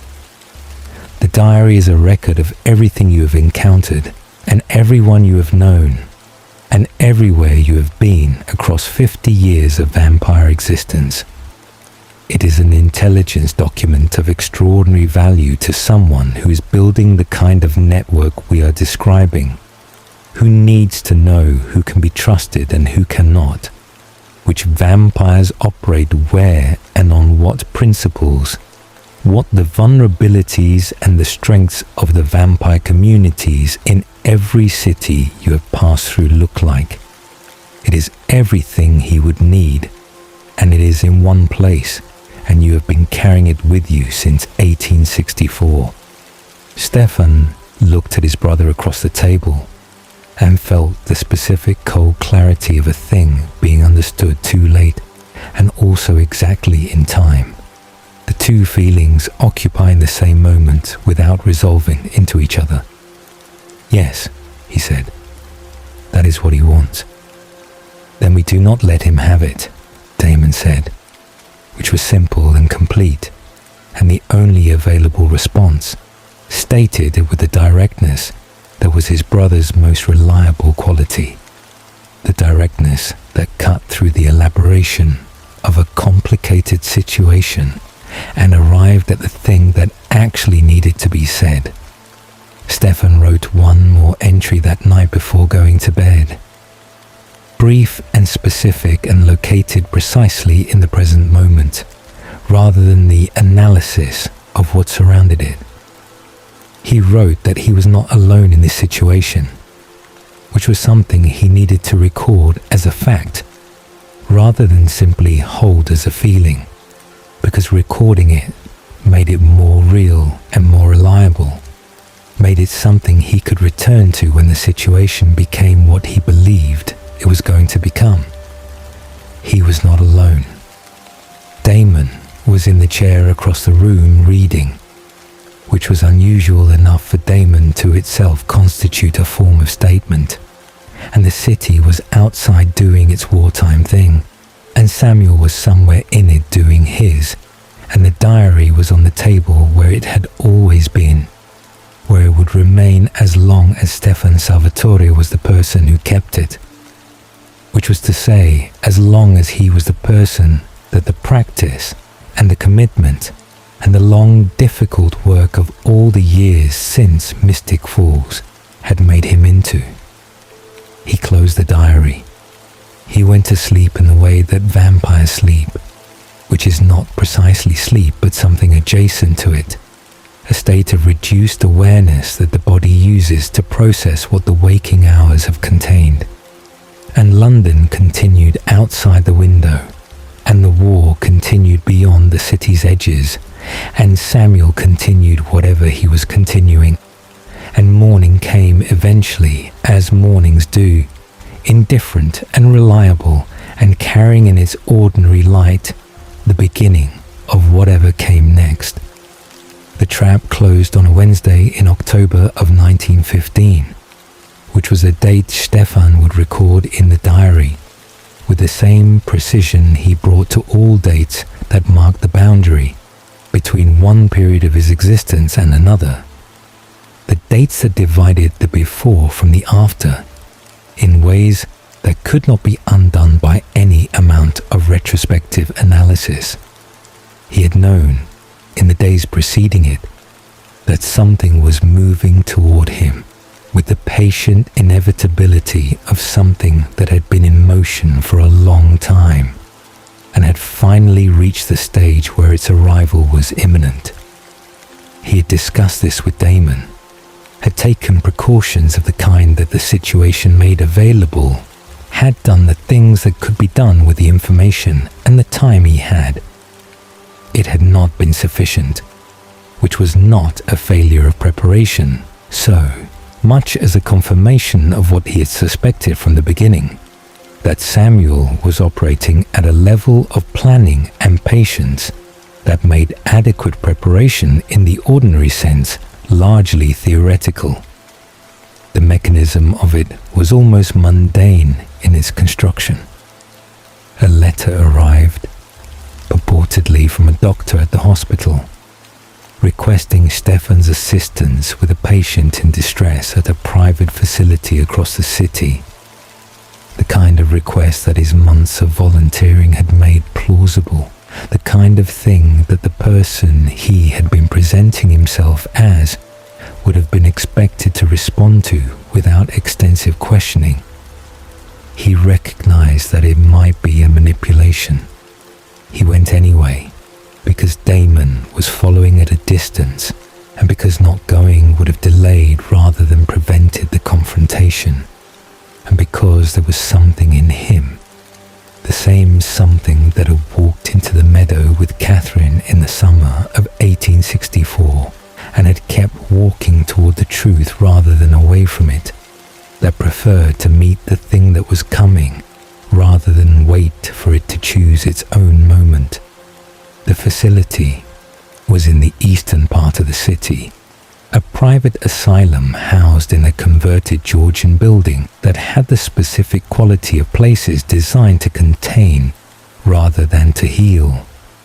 The high walls and the narrow windows and the particular silence of an institution that managed its interior sounds with deliberate care. Stefan registered all of this as he approached, registered the wrongness of it and the too lateness of understanding the full scope of what he was walking into. And then the door opened, and there were people waiting, and the door closed behind him, and he was inside. Samuel was not there at first. This was the first thing Stefan noted, the absence of the person the situation was designed to produce, and the noting of it was the last piece of independent analysis he was able to conduct in a free state for some time. Because what happened in the first minutes after the door closed was efficient and specific and designed by someone who understood exactly how to manage the intake of a vampire into a controlled environment. The vervain was in the air. This was something he had not anticipated, the delivery mechanism making it effectively unavoidable. And the effect of it on a vampire of his relative youth, and the particular state of his current physical condition, which was not at its strongest given the weeks of stress and disrupted feeding that the situation with Samuel had produced, was more rapid and more complete than it would have been in better circumstances. He fought it with everything available to him, which was not enough. And then he was in a chair in a room he could not immediately identify with any precision, and the door was locked, and the capacity for the kind of resistance he had been relying on was temporarily and significantly reduced. He did not panic.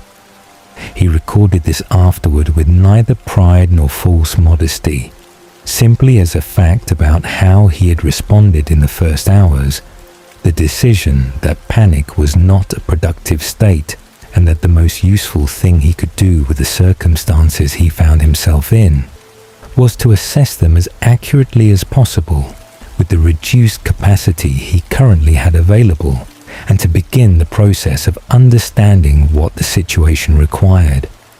He was alive, which meant Samuel wanted him alive. He was contained, which meant Samuel wanted him manageable.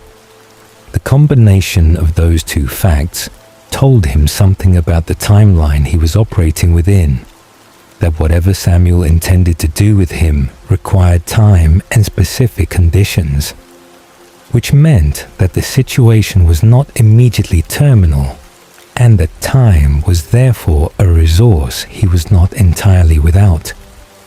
The room was a patient room, which was to say it was a room designed to hold someone who was not expected to leave it under their own direction. The bed was metal framed, bolted to the floor. The window was high and narrow and covered with a grille that was not decorative. The door was solid and fitted with locks that were not standard institutional hardware, had been specifically modified in ways that suggested whoever had prepared this room had done so with a specific type of occupant in mind, an occupant whose ordinary human containment measures would be inadequate. He catalogued all of this in the careful, methodical way of someone converting the energy that would otherwise go into fear into the more useful work of assessment. He checked the condition of his own body with the same methodical attention, noting the specific effects of the vervain, which were diminishing but slowly, the timeline of recovery dependent on factors he could not entirely control, primarily whether the exposure was ongoing or had been a single dose, which he could not determine without additional information about the environment he was in. The first person who came to the room was not Samuel. He was a man in his middle years, well dressed for the institutional setting, with the manner of a medical professional who had accommodated himself to circumstances that had nothing to do with medicine, with the pragmatic efficiency of someone who had determined that asking too many questions about the nature of his employer's interests was not in his immediate best interest.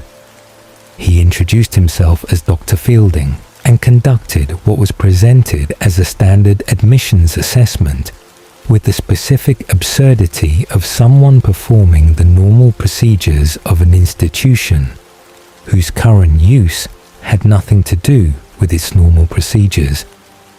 "You will find," Dr. Fielding said, seated across from Stefan with a clipboard and a pen, "that cooperation with the routines of the facility will make your time here considerably more comfortable than resistance would make it. The facility is well run and the staff are professional. There is no benefit to anyone in making this more difficult than it needs to be." "Who is paying you?" Stefan asked. Dr. Fielding's expression managed the question with the professional smoothness of someone who had been given a specific answer to give and had decided that giving it directly was more efficient than avoiding it.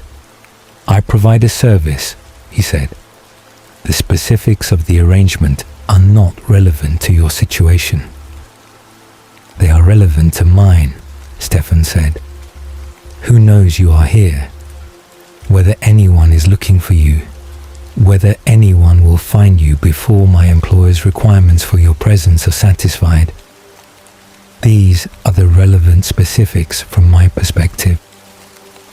Stefan looked at the man with a clear attention that the verven had reduced but not eliminated, and understood that Dr. Fielding was not a bad man in the ordinary sense, was a man who had made a series of decisions that had brought him to this room in the way that ordinary people sometimes found themselves in positions that they had arrived at through a series of individually rationalized steps, and that viewed as a whole were considerably more compromised than any individual step had seemed. He was frightened beneath the professional composure. The frightened part of him was the part worth addressing. "I am not going to hurt you," Stefan said, which was the truth, and which he said with the plainness that truth deserves. "Whatever has been suggested to you about what I am or what I might do, I am telling you directly that causing harm to you is not something I am going to do. I am telling you this not as a tactical statement, but because it is accurate and because I think you are a person who can use accurate information more productively than false reassurance."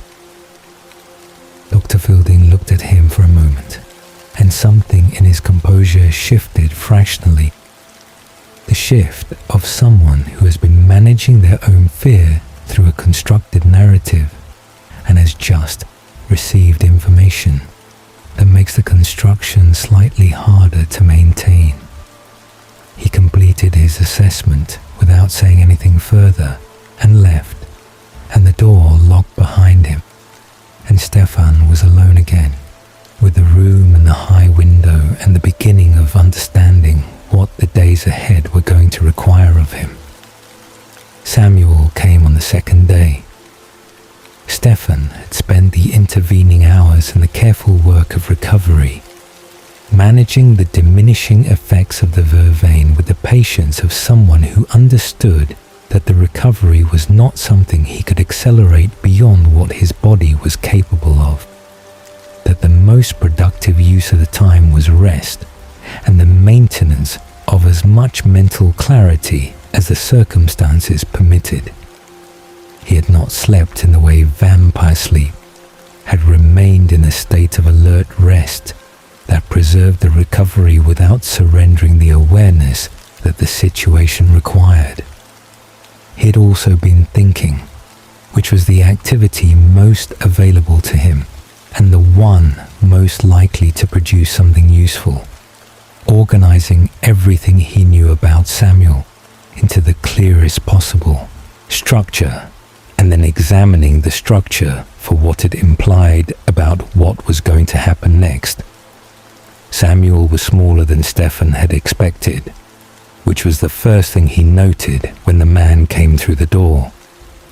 Not physically small, he was of ordinary height and build, but small in the way that some very old and very powerful things were small, contained within a minimal physical presentation in a way that concentrated rather than diminished the sense of age and capability that radiated from him.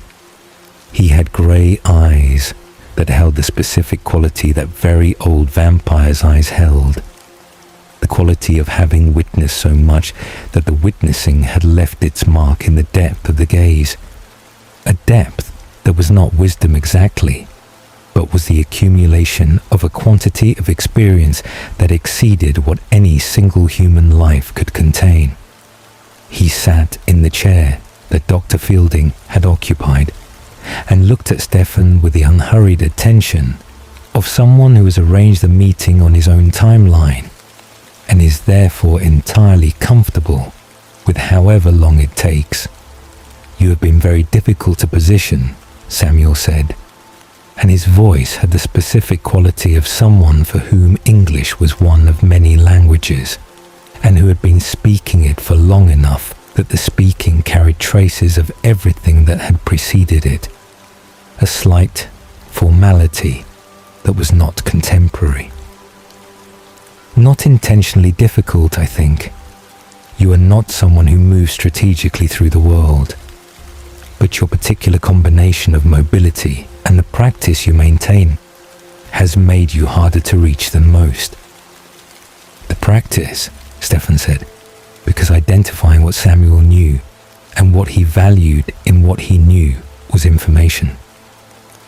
"The diary," Samuel said, "and the philosophy the diary represents, the daily accounting of yourself against a standard. It is unusual. Most vampires of your age have settled into their nature in one direction or another. You have maintained the tension of the question, and that tension has made you more unpredictable than a vampire who has simply chosen." "What do you want from me?" Stefan said. Samuel looked at him with the patience of someone who is not in any hurry, because the situation has been arranged to accommodate his pace rather than anyone else's. "I want the diary," he said, "all of it, from the beginning.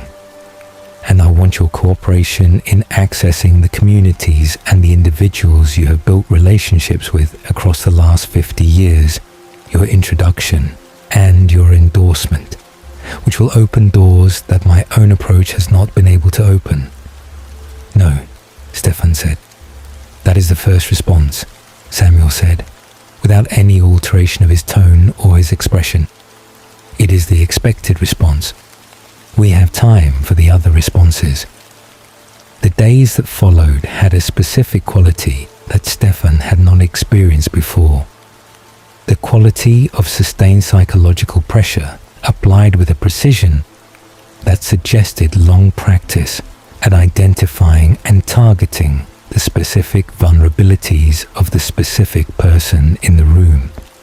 Samuel came every day, sometime twice, and each conversation was constructed around a different angle of approach, different set of levers being applied with the patience of someone who understood that the direct approach had failed and was now working through the catalogue of alternatives with methodical thoroughness. He addressed the guilt of the Ripper period, which he knew about in specific detail that told Stefan he had been researching him for considerably longer than the London period suggested, had access to accounts from New Orleans that meant his network there was more extensive than Emile had indicated. He named the people Stefan had hurt during the descent, named them specifically, described what had happened to them in terms that were designed to produce the maximum impact, to reopen the wound and make it fresh and immediate in a way that would compromise the steadiness Stefan was working to maintain. Stefan recorded each of these conversations in the diary in the fragmentary way that the conditions permitted, writing in the margins of pages already filled, and on the inside of the back cover and in any space available, using a compactness of script that he had never employed before because the preservation of space was a practical necessity in the confinement. He recorded them because the recording of them was the primary tool he had for maintaining the thread of his own perspective against the sustained effort to displace it. The same function the diary had always served, the anchoring of the self in its own honest account of its own experience. "You wrote about your father," Samuel said, on the fourth day, and the specific nature of this approach was its own form of information about how thoroughly the diary had been reviewed, because he could not have known about Giuseppe without having read the earliest entries, the ones from Mystic Falls, the ones Stefan had written as a human boy who kept a diary because he believed truth should be recorded. "You wrote about him with a precision that suggests the guilt is not something you have resolved. 50 years and you have not resolved it." "No," Stefan said. "I have not." "Because you cannot," Samuel said. "Because the thing that happened in the stable yard in 1864 is something you carry without having found any framework that adequately addresses it. The diary was supposed to provide that framework and it has not. The diary is not for resolution," Stefan said, and the words came from a place below the exhaustion and the confined days, and the pressure came from the part of him that was most essentially himself, the part that the confinement and the sustained assault had not yet reached. "It is for truth. Resolution is a different project." Samuel looked at him for a moment with an expression that was, for the first time in their conversations, something other than patient assessment. It was something that might, in a less controlled person, have been respect. "You are more durable than I anticipated," he said.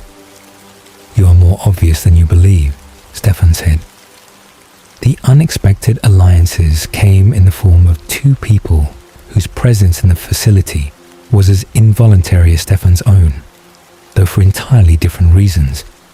The first was a woman named Iris, a patient who had been in the facility for 3 months, placed there by a family who had found her inconvenient in ways she declined to specify, but that Stefan, listening with the attention he brought to people he had determined were worth listening to, understood had something to do with her refusal to accept a marriage that had been arranged for her. She was sharp and observant, and moved through the institution with the specific competence of someone who had been there long enough to understand its rhythms and its gaps, the moments when the supervision was less attentive, and the spaces where things could happen that the official record of the facility would not contain. She brought him food he could not eat and information he could, appearing at his door in the hour before the evening routine with the quiet efficiency of someone who had decided that helping him was worth the risk of doing it, and had made that decision on the basis of her own assessment rather than any appeal from him. "You are not what they say you are," she said on the first evening she appeared, her voice low and entirely steady. "What do they say I am?" Stefan asked. "Dangerously deluded," she said, "possessed of beliefs about his own nature that indicate a significant break with reality and potential risk to others." She paused. "You are not deluded. I have seen deluded, and it looks different from whatever you are." "What does whatever I am look like?" Stefan asked. "It looks like someone who is in the wrong place for reasons that have nothing to do with their mind," she said. "It looks like someone who is waiting for something. I want to know what you're waiting for and whether I can help it happen faster." He told her enough to make the help she was offering viable, which was not the full truth, but was more than he had told anyone in the facility up to that point, and she received it with the equanimity of someone whose capacity for surprise had been significantly reduced by 3 months of institutional life, and who was less interested in the details of what he was than in the practical question of what needed to happen next. The second ally was a young man named Peter, who worked as a night orderly and who had come to the facility through the specific path of wartime necessity. A young man with a damaged leg that had ended his military service and left him with the need for employment that his injury did not prevent him from performing. He had noticed things about Stefan that the daytime staff had not noticed, had noticed them in the way of someone who was present during the hours when institutional life showed a different face, when the performance of normalcy that the facility maintained for its official hours had been set aside, and what remained was more honest and more informative. Peter came to Stefan's room on the 5th night and said without preamble, "Your brother has been outside the building for 3 days. I have seen him twice from the upper windows and once in the street when I came on shift. He is not going to leave." The information settled into Stefan with a specific quality of something that was both entirely expected and deeply needed. The confirmation of what he had believed, but hadn't allowed himself to rely on too heavily, because relying on it without confirmation was a form of hope that he had learned, in his long experience of difficult situations, to be careful with. "Does anyone else know?" he said. "No," Peter said. "I have not said anything because I did not know what the right thing to do with the information was until I decided that the right thing was to bring it to you and let you decide." "You have done exactly right," Stefan said. "How much access do you have to the ground floor during your shift?" The escape, when it came, was the product of 3 weeks of careful preparation conducted in the narrow margins that the facility's routines provided, coordinated between Stefan and Iris and Peter in the fragmented and cautious way of people communicating in a controlled environment where direct communication was not available, and every exchange had to be brief and deniable and capable of appearing innocuous to anyone who observed it. Stefan's recovering physical state, the Verven exposure being a single initial dose rather than an ongoing environmental condition, meant that by the 3rd week he had recovered sufficient capability to make the attempt viable in a way it had not been in the first days. Damon came in through the upper window at 2 in the morning on a Thursday, which was the night Peter had identified as the one with the specific combination of reduced staff and unlocked internal doors that the plan required, and the entry was quiet in the way that Damon was quiet when the situation required it, which was completely the specific silence of someone for whom silence was a capability rather than simply an absence of sound. "You look terrible," Damon said, appearing in the room with the travelling ease of someone for whom 3-story window entry was not a remarkable physical accomplishment. "Thank you for coming," Stefan said. "I've been outside for 3 weeks," Damon said, his voice carrying the specific quality that was Damon's version of expressing that something had been genuinely difficult. The understated acknowledgement that he employed when the direct acknowledgement was more than he was prepared to offer. "I was not going to leave." "I know," Stefan said. "I knew." The exit from the facility required 20 minutes of careful movement through corridors that Peter had prepared and that Iris had provided the specific knowledge of. Each locked door having been addressed in the preceding days through the combination of Peter's access and certain capabilities Stefan had recovered sufficiently to apply carefully and precisely. They moved without incident through the building and out through a service entrance at the rear and into the street, and the night air of London came in against Stefan's face with the specific quality of outside air after weeks of inside air, carrying the coal smoke and the river smell and the cold of an October night. And he stood for a moment simply being outside in it before Damon's hand on his arm directed him toward the street. They walked several blocks before either of them spoke, moving at a pace that was deliberately unhurried, 2 men walking in the night, nothing requiring attention. Then Damon said, "He has the diary." Stefan stopped walking. "He does not have all of it," Damon said. "He has the volume you had with you when you went in. The earlier volumes are where you left them in the Bloomsbury rooms. I moved them the day after you did not come back."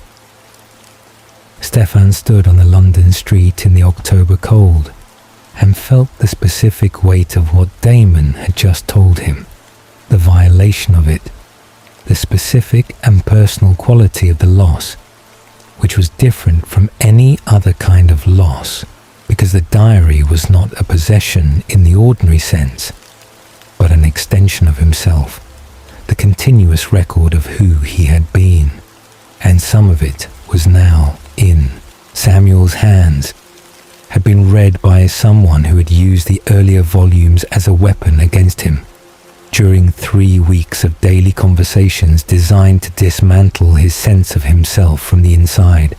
"He will have read it," Stefan said. "Yes," Damon said. "All of it. The Ripper period, the early years, Mystic Falls." "Yes," Damon said again, with the simple directness that the moment required, not softening the fact but not elaborating beyond it either, letting Stefan absorb what he needed to absorb, without rushing him toward the next practical consideration before he had adequately received this one. Stefan was quiet for a long moment, standing in the street with the city around him. Then he said, "He wanted me to feel that what he had taken was something I could not recover from, something that would make the continuation of the project impossible, because he had the evidence of all the failures." "What do you think?" Damon said. "I think the diary is a record," Stefan said slowly, working through it as he spoke, the thinking and the speaking happening simultaneously in the way they sometimes did when the thought was genuinely new. "It records what happened. It does not determine what happens next. He has the record of who I was. He does not have what I choose to be going forward. Those are not the same thing." Damon looked at him in the October dark with an expression that was more open than his habitual ease permitted, and said, "That is correct. I'm going to need a new volume," Stefan said. "I bought one," Damon said. "It is in the Bloomsbury rooms."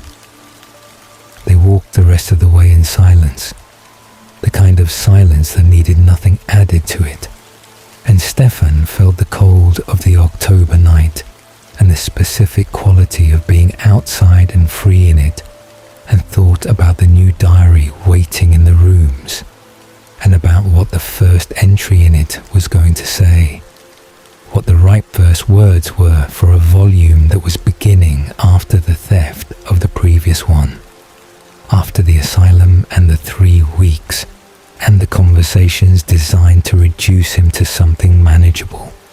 He knew, before he reached the rooms and sat down at the table with the new volume open in front of him, what the first entry was going to say. It was going to say that he was still here. It was going to say that Samuel had the record, but did not have the person, and that the person was the only thing that mattered, and that the person was still choosing and still writing and still the thing that the long, difficult practice of all the years since Mystic Falls had made him into. He was still here. Samuel was not finished, and the situation was not resolved. And there was more ahead that was going to be hard in ways he could not yet fully see. But he was outside and free, and Damon was in the chair across the room, and the new diary was open, and the pen was in his hand. And that was enough to begin with. That was, as it had always been, exactly enough to begin with. The weeks following the escape from the asylum had a specific texture that Stefan would later identify as the texture of aftermath, the particular quality of time that follows something terrible, and that is neither recovery nor continuation, but something between them, a state of suspended reckoning in which the body and the mind are both processing what has happened at speeds and in ways that do not entirely synchronize with each other. He was physically free.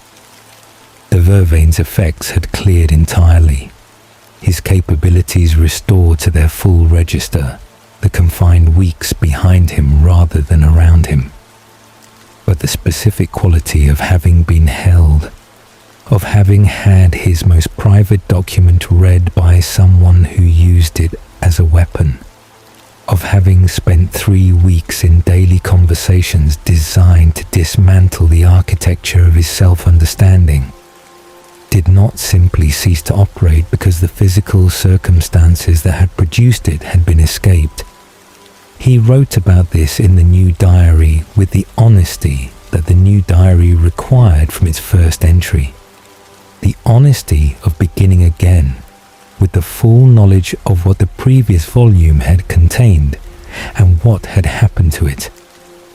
The new diary was identical in format to the ones that had preceded it, the same size and binding, purchased by Damon, with the specific attention of someone who understood that the physical continuity of the object mattered to the practice it housed.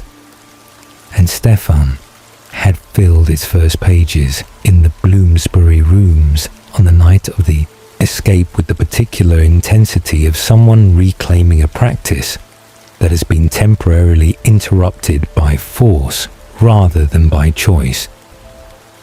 Damon had stayed.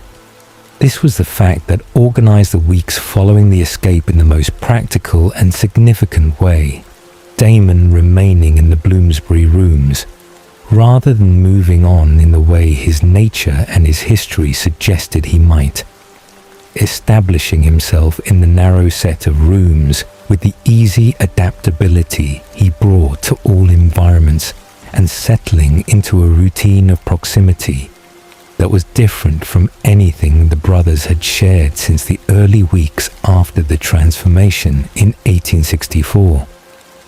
He did not make an announcement of his intention to stay. He simply remained day after day. and Stefan recorded this in the diary with the specific weight of it, the recognition that Damon's presence was a form of statement that his brother did not have the vocabulary for indirect speech, and had therefore made in the more characteristic mode of action rather than declaration. Samuel had not been idle during the weeks of Stefan's confinement.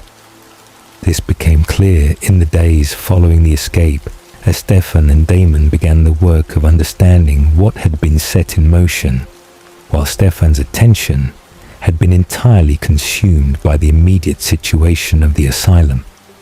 And what they found was a picture of activity that was both more extensive than they had understood and more advanced in its progression than they would have liked.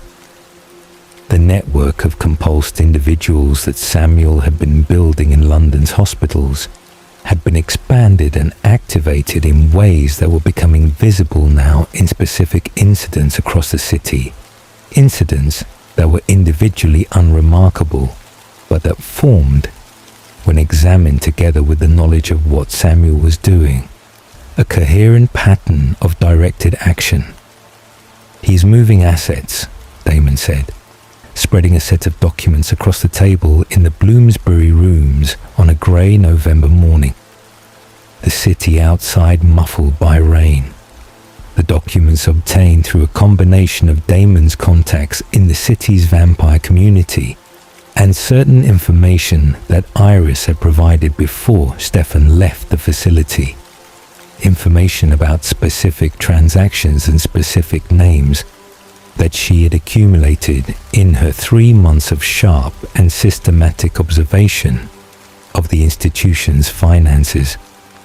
Not large amounts individually, not amounts that would trigger the kind of attention that the larger financial institutions would respond to. Small amounts through multiple channels, converging toward a single point. Which is where, Stefan said, looking at the documents with the attention of someone who had spent weeks with nothing to do but think about Samuel's methods, and had developed a specific hypothesis about the larger shape of what he was building. A property, Damon said, outside the city. We are still identifying the exact location, but the pattern of the transactions points toward a significant purchase being completed within the next several weeks. A base, Stefan said. Somewhere he can operate from without the constraints that the city imposes. Somewhere with enough space and enough privacy for whatever the next phase of this requires. Which means we have a window, Damon said, before he relocates, before whatever he is building is fully assembled and moved to a location we have not yet identified. The window is narrow and we do not know precisely how narrow. Stefan understood the implication. The situation was moving toward a confrontation that could not be deferred beyond the point of Samuel's relocation without becoming significantly harder to resolve. Harder in ways that would cost more and risk more than the cost and risk of addressing it now.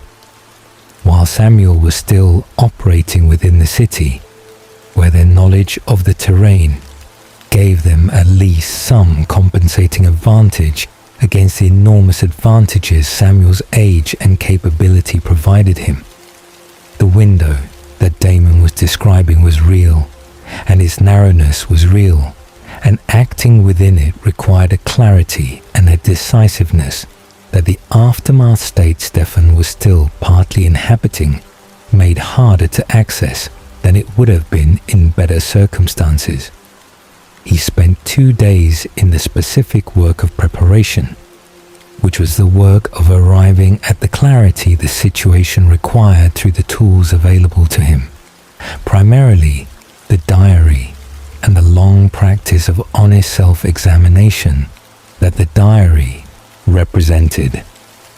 He wrote at length about Samuel's specific methods, about the conversations in the asylum and what they had targeted, and what they had revealed about Samuel's understanding of Stefan's vulnerabilities, and he wrote about which of those vulnerabilities were real and which were constructions, which were things Samuel had accurately identified about him, and which were things Samuel had attempted to install through repeated assertion, in the expectation that repetition would produce conviction. The guilt about the Ripper period was real. He recorded this plainly, as he had recorded it in previous volumes, without the self-flagellation that Samuel had been trying to convert it into, and without the dismissal that would have been its own form of dishonesty. The guilt was appropriate and was held appropriately as part of the ongoing structure of who he was, rather than as an incapacitating weight or a weapon available to anyone who chose to use it against him. Samuel had tried to make it the latter, had spent 3 weeks attempting the conversion, and had not succeeded. And the not succeeding was important to record alongside the attempt. The loss of the diary volume was also real, and the violation of it was real, and he wrote about this too with the fullness it deserved. The specific quality of having his most private document in the hands of someone who had used it against him, and who now possessed a record of 50 years of his existence as a resource for whatever purposes Samuel had for it. He could not recover the volume. What had been read, and what had been taken, and the appropriate response to that was the same response he had always brought to irreversible losses, the response of acknowledging the full weight of the loss, and then determining what could be built from what remained. What remained was considerable. The practice remained, rebuilt after New Orleans into something more durable than it had been before the Ripper period. The relationship with Damon remained, sitting in the chair across the room reading with the focused attention that was still surprising to Stefan every time he witnessed it, as though the act of reading required a version of Damon that only appeared under specific conditions and that Stefan had not previously had sufficient access to observe. The new diary remained, filling with entries that were in some ways the most honest he had ever written, because they were written with the full knowledge of what it cost when the honesty was taken from you and used against you, which gave the honesty an urgency and a weight it had not always carried. On the 3rd morning after the escape, Iris arrived at the Bloomsbury rooms. This was not something Stefan had expected, and the surprise of it was its own kind of information about how the preceding weeks had affected his ability to anticipate the choices of people he cared about, which was to say that the asylum had installed a tendency toward the expectation of abandonment, that the evidence of people's actual behavior was gradually and specifically contradicting. She had left the facility 2 days after Stefan's escape, using the same route and the same gap in the evening routine that Peter had identified, and she had made her way across the city with a practical competence that had been evident in everything she had done during the 3 weeks of their unlikely alliance. She sat in the 3rd chair in the Bloomsbury rooms and looked at both brothers with the directness that had characterized every interaction Stefan had had with her, and said, "I know where he is keeping what he has taken from people. Not the property outside the city, the interim location, the place where things are being held before the move." Damon looked at her with the specific quality of assessment he applied to new people who arrived bearing important information, the assessment of someone determining simultaneously whether the information was accurate and whether the person providing it understood what they were offering to be involved in. "How do you know this?" he said. "Because I was in that facility for 3 months," Iris said, "and I was paying attention for all of them. I know which staff members were Samuel specifically, and I know which of them reported to whom, and I followed the chain as far as I could from inside, which was further than Samuel believed possible because he did not account for me." She paused. "I account for myself." Damon looked at Stefan. Stefan looked at Iris. "Tell us," he said.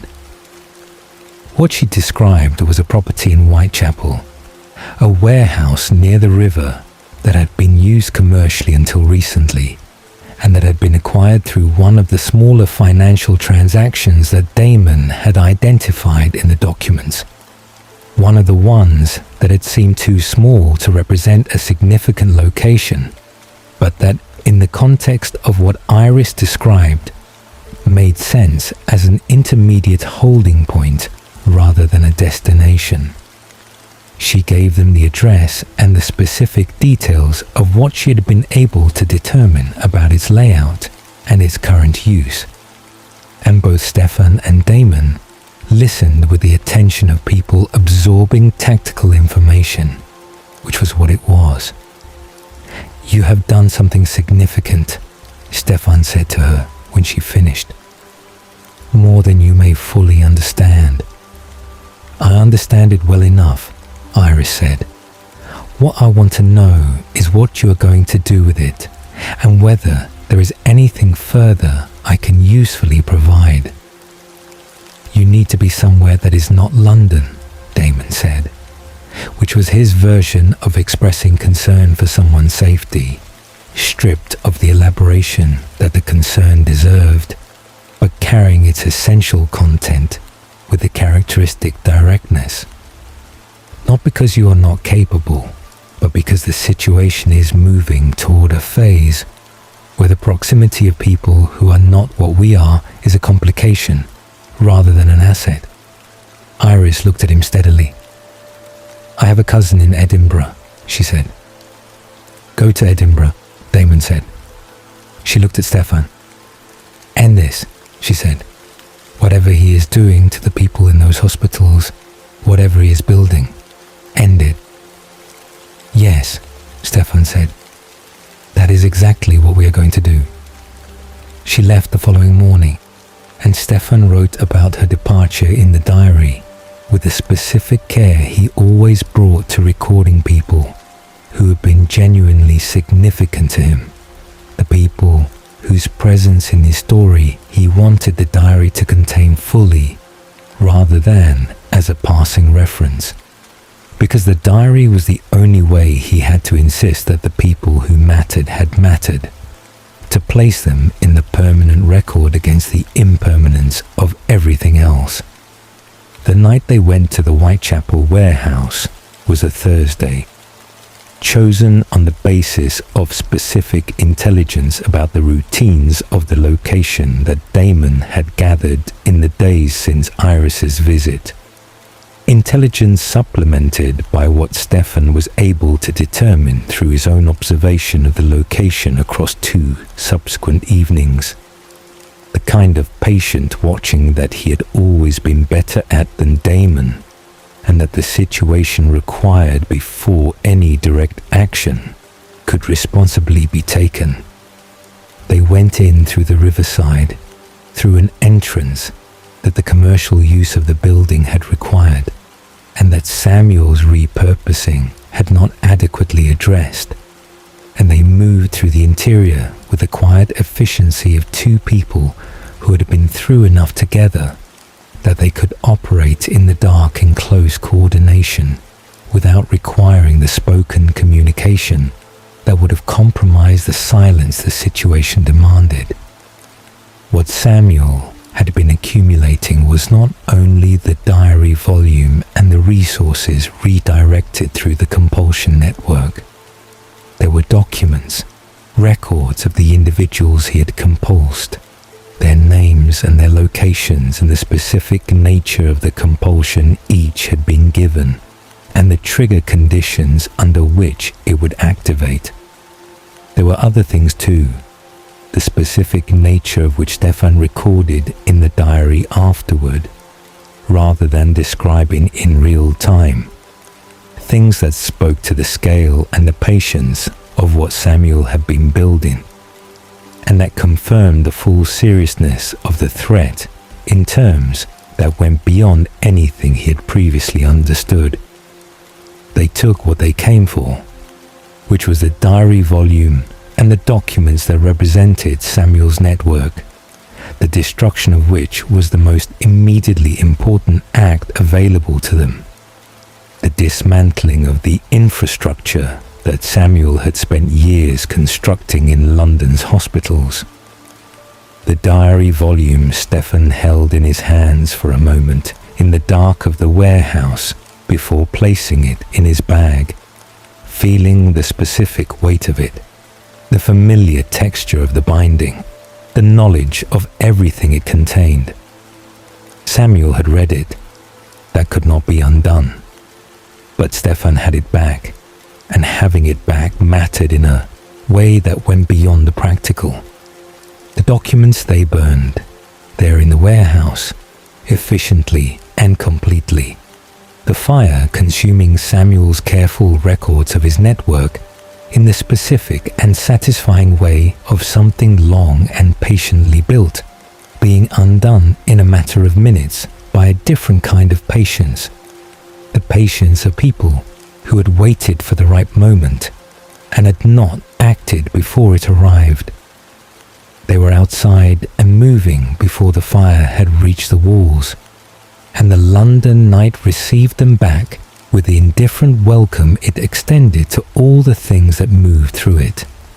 And Stefan walked beside his brother through the streets toward Bloomsbury, with a diary in his bag and the knowledge that the confrontation with Samuel was not yet over, that the property outside the city was still there, and Samuel's capabilities were not diminished by the loss of the warehouse and its contents, that the work ahead was still serious and still dangerous.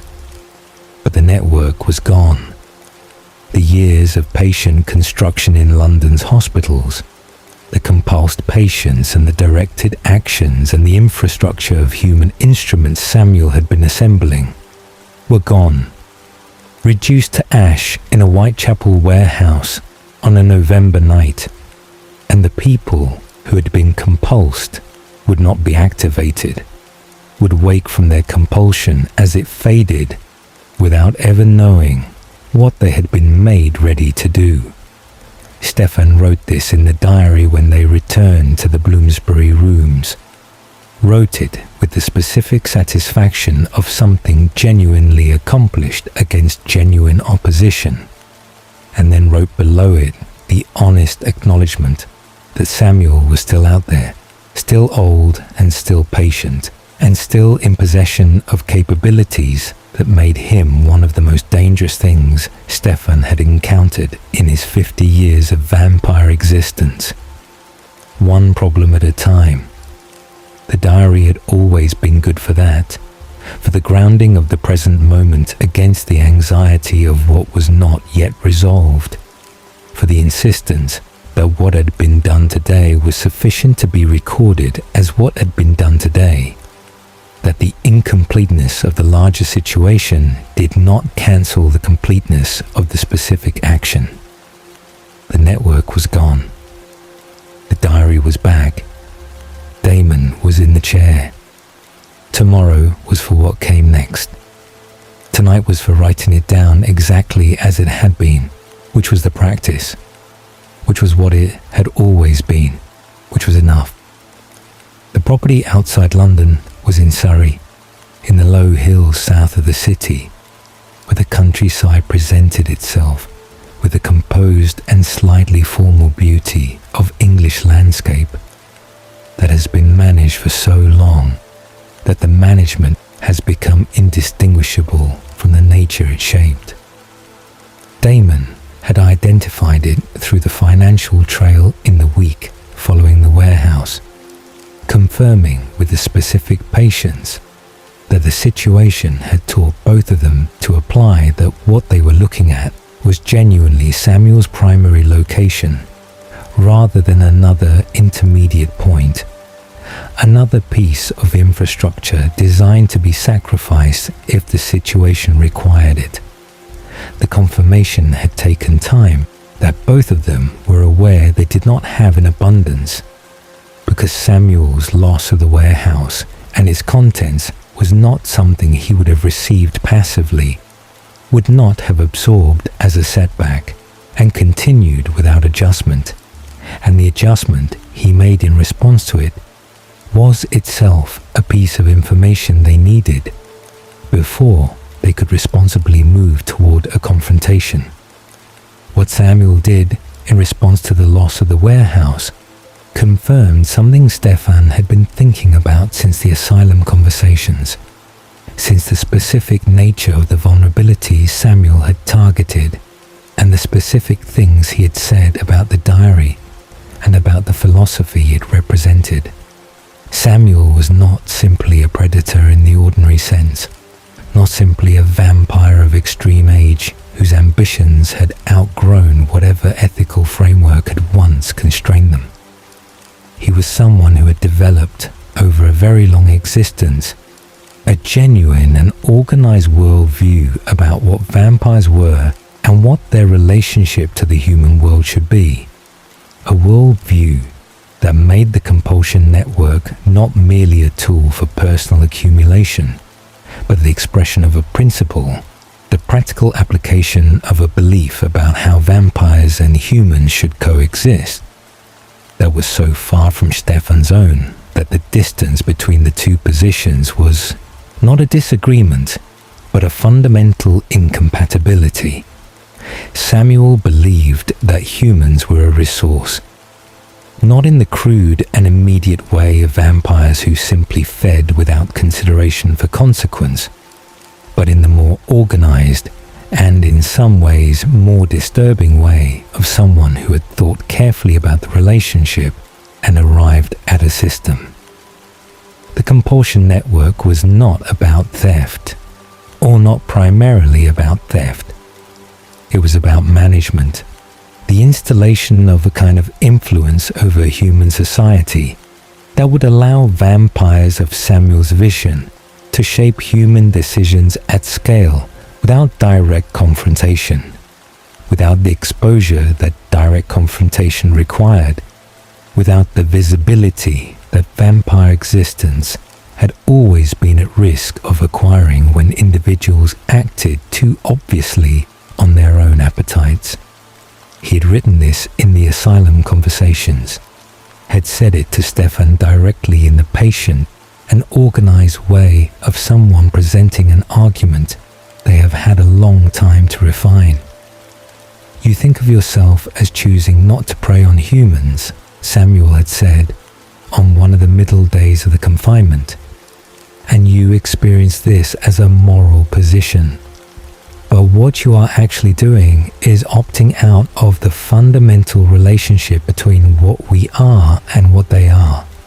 And the opting out is only possible because others of our kind maintain the systems that make your existence viable without requiring you to personally engage with the practicalities of what we are.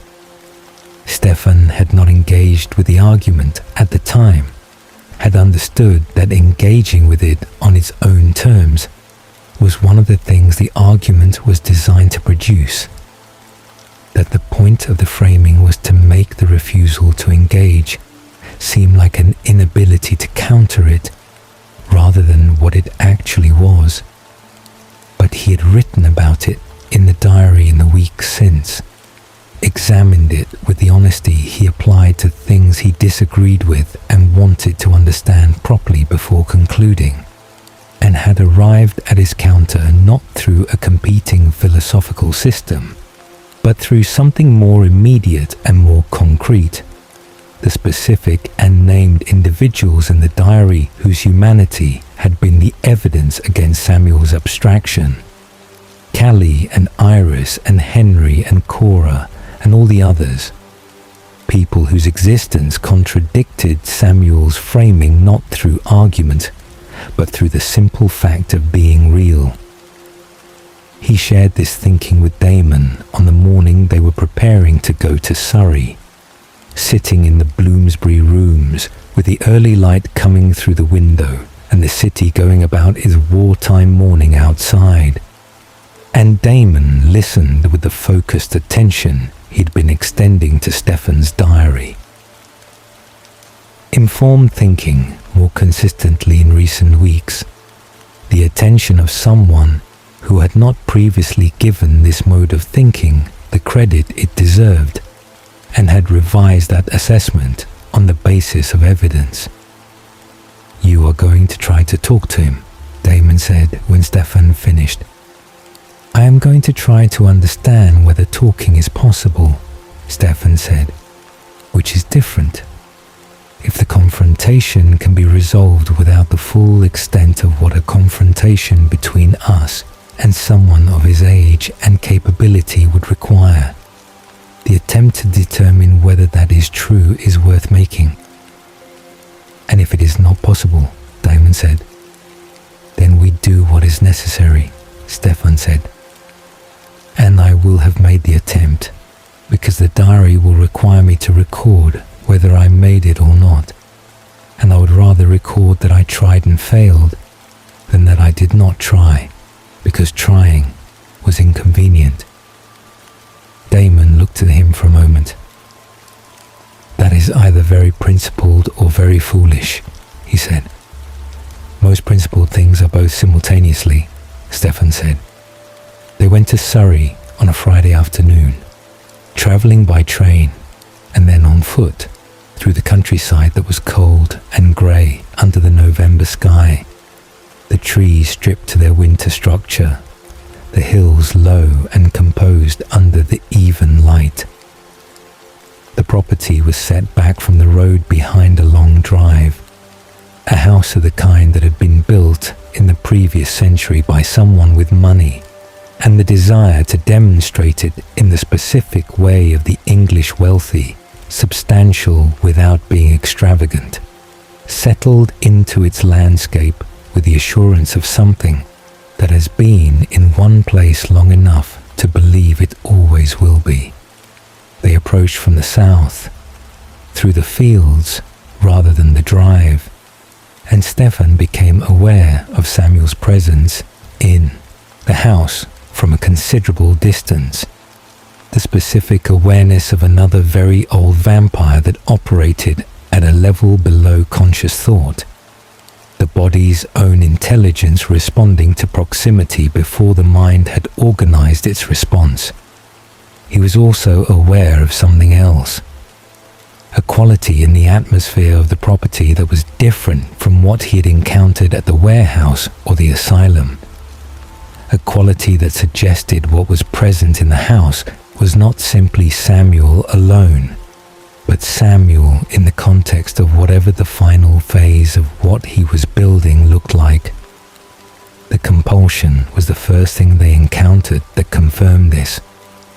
At the edge of the property's grounds there were two men, positioned with the specific regularity of people following an instruction, rather than exercising their own judgment about where to stand.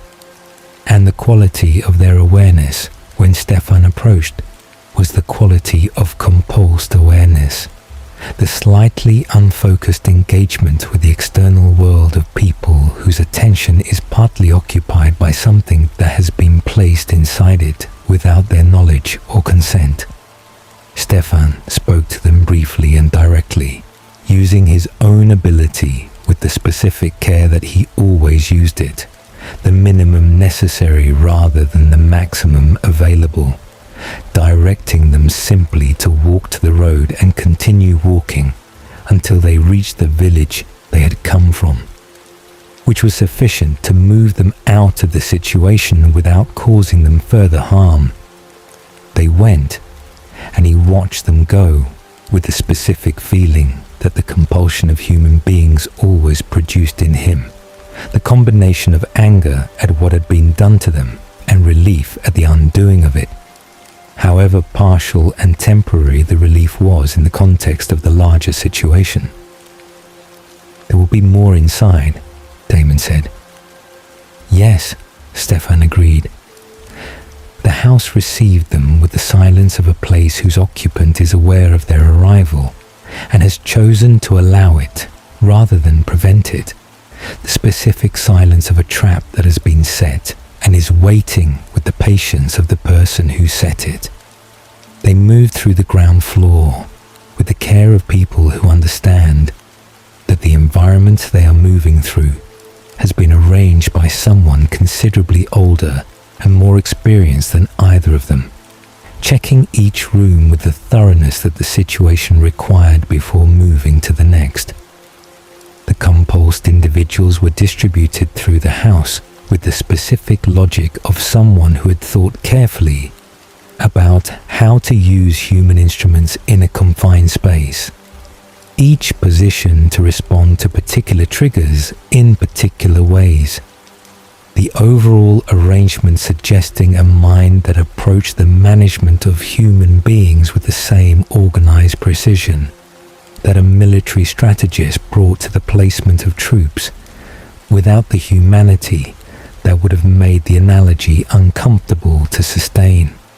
Stefan worked through each encounter with the methodical care of someone who understood that the people he was moving past were victims rather than combatants, that the appropriate response to each of them was the minimum intervention required to remove them from the situation, rather than the more efficient but more harmful approaches that the pressure of the confrontation made tempting.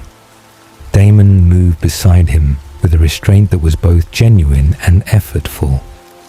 The restraint of someone who had accepted the terms of the operation even when the terms complicated the operation, because Stefan had asked him to, and because Damon had determined, on the basis of evidence accumulated across the preceding weeks, that Stefan's judgment about this specific aspect of the situation was better than his own.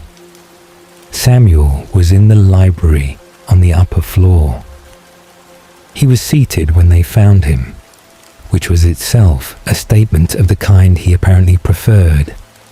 The statement of someone who is not frightened of what is coming, because they have arranged the terms of it.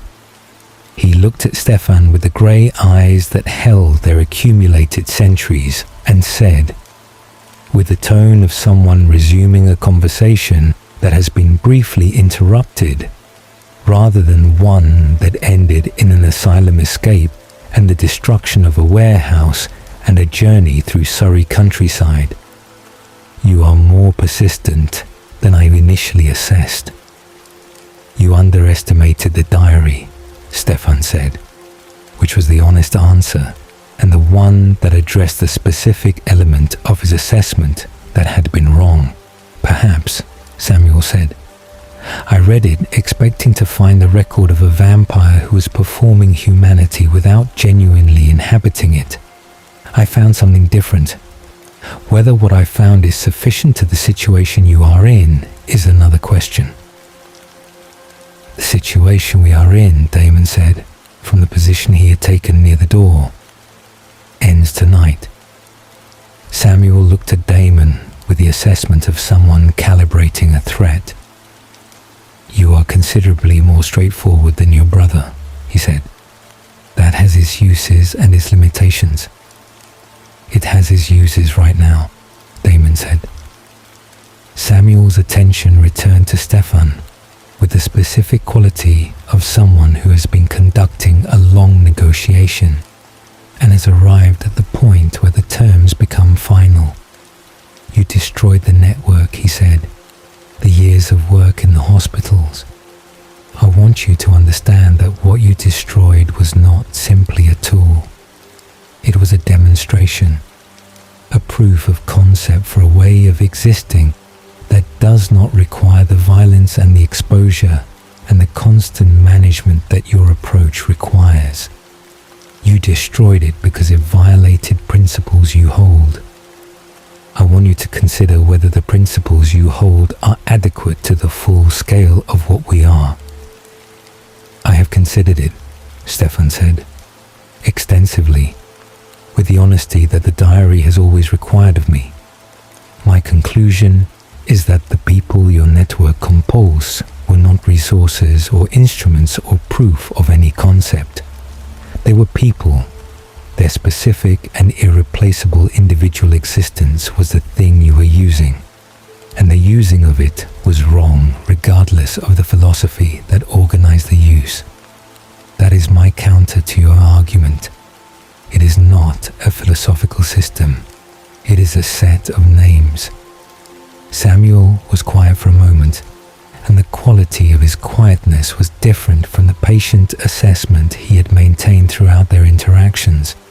Something that was, if not doubt, then at least the acknowledgement of an approach he had not encountered before and had not prepared a response to.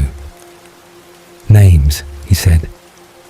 Kelly Walsh, Stefan said. New York, 1864. Henry, King's Cross Hospital, 1914. Iris, Your Own Facility, 1915. Cora, New Orleans, 1870. The patients in the wards whose names I did not know, but whose faces I saw when I walked through with Damon and understood what had been done to them. Names, people, the evidence against the abstraction. The confrontation that followed was not clean and was not simple, and was not the kind of thing that resolved itself in a single definitive moment. Because Samuel was old enough and capable enough that the confrontation required the full resources of both brothers operating together with the specific efficiency of people who had spent decades developing the capability to do exactly this. And even then, it was difficult in ways that reminded Stefan of what genuine difficulty looked like when the thing being confronted was not simply dangerous, but comprehensively prepared for the confrontation to go its own way. What ended it was Damon, operating in the specific mode that Damon operated in when the situation had reduced itself to its essential elements, and the essential element was decisive action taken at the precise moment when it became available.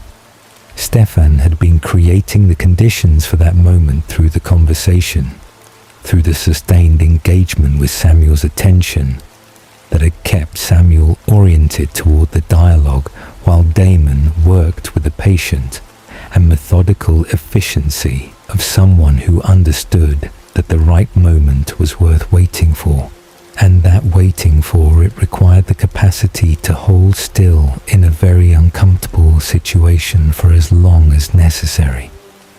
The moment came, and Damon took it, and Samuel's long existence in the grey-eyed body that had held it for more centuries than either of them could confidently count was over, and the Surrey Library was quiet in the way that libraries are quiet after the thing that filled them has been removed, a quiet that is both relief and absence simultaneously, the specific quality of aftermath.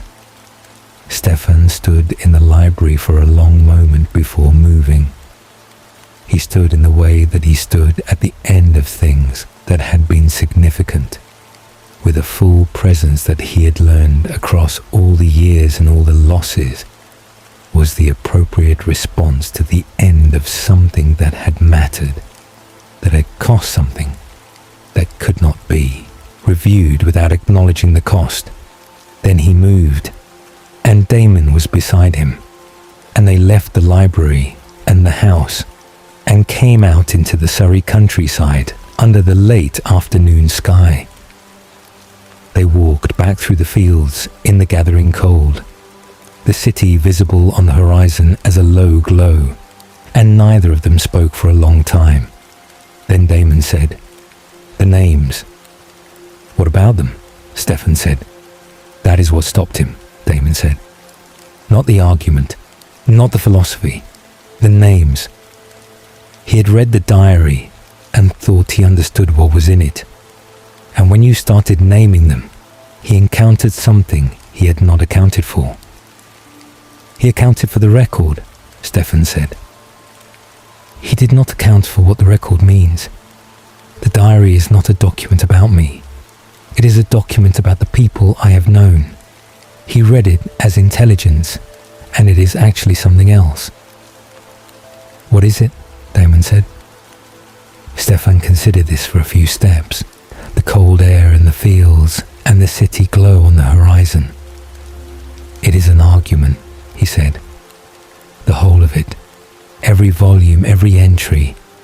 It is the ongoing argument that individual people are real and that their reality is the most important fact available.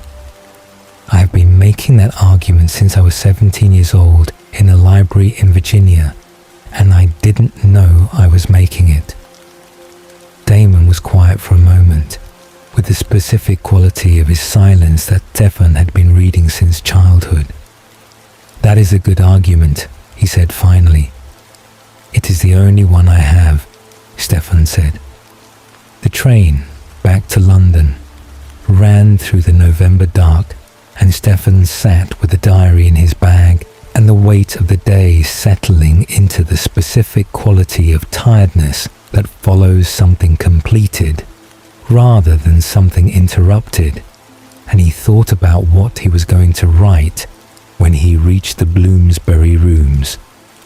What the right first words were for an entry that recorded the end of Samuel and the end of the specific danger that Samuel had represented.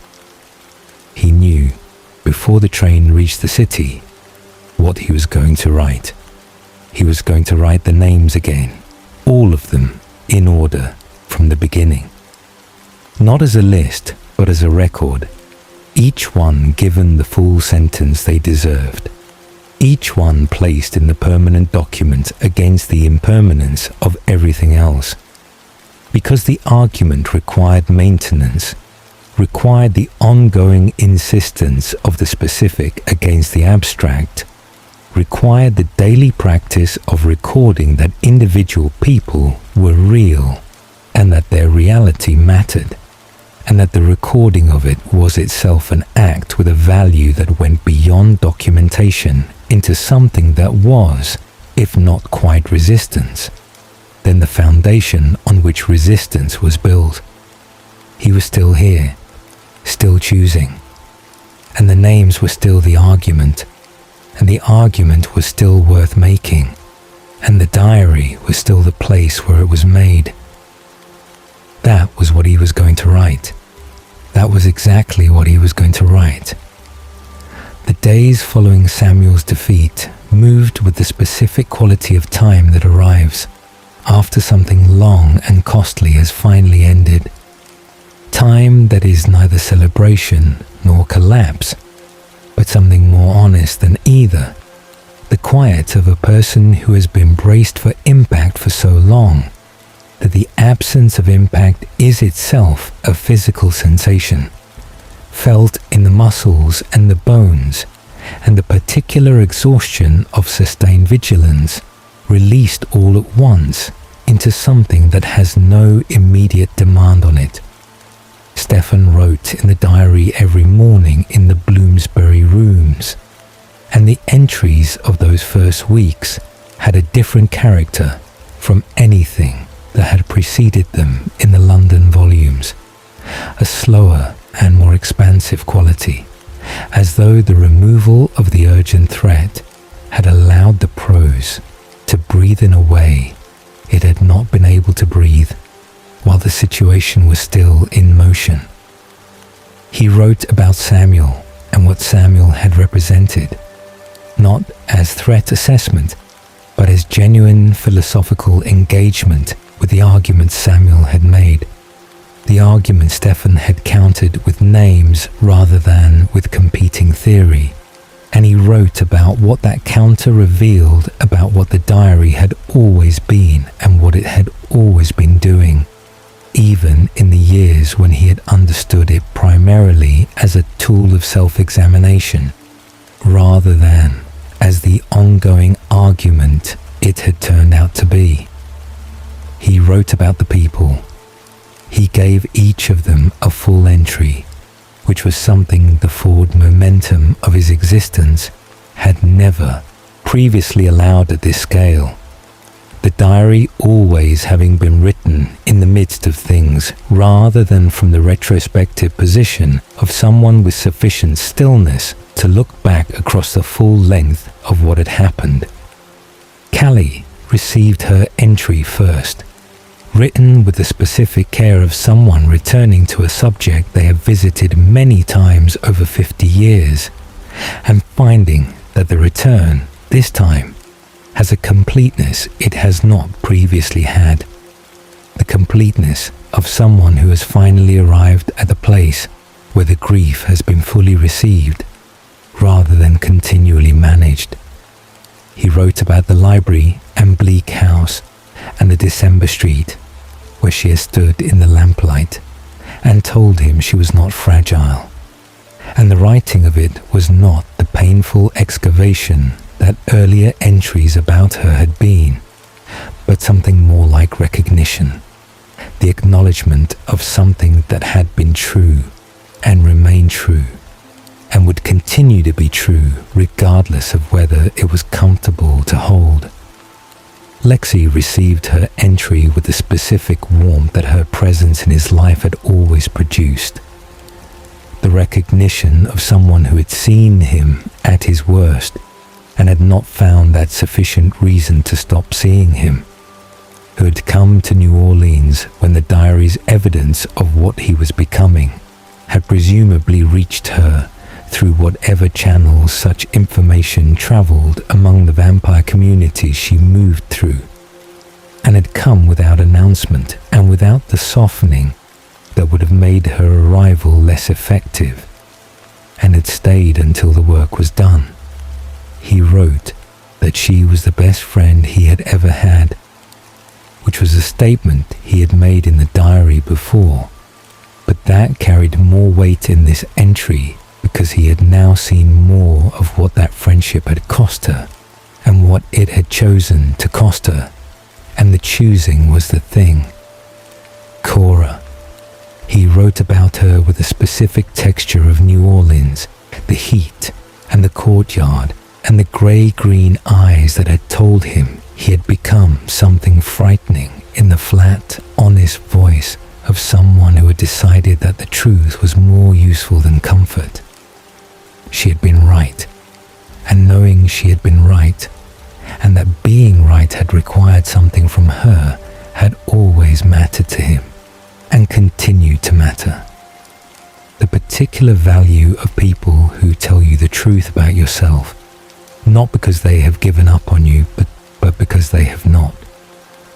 Iris and Henry, each given their full entry, their specific courage, in circumstances where courage was not required by any obligation they had, but was chosen because they were the kind of people who chose it.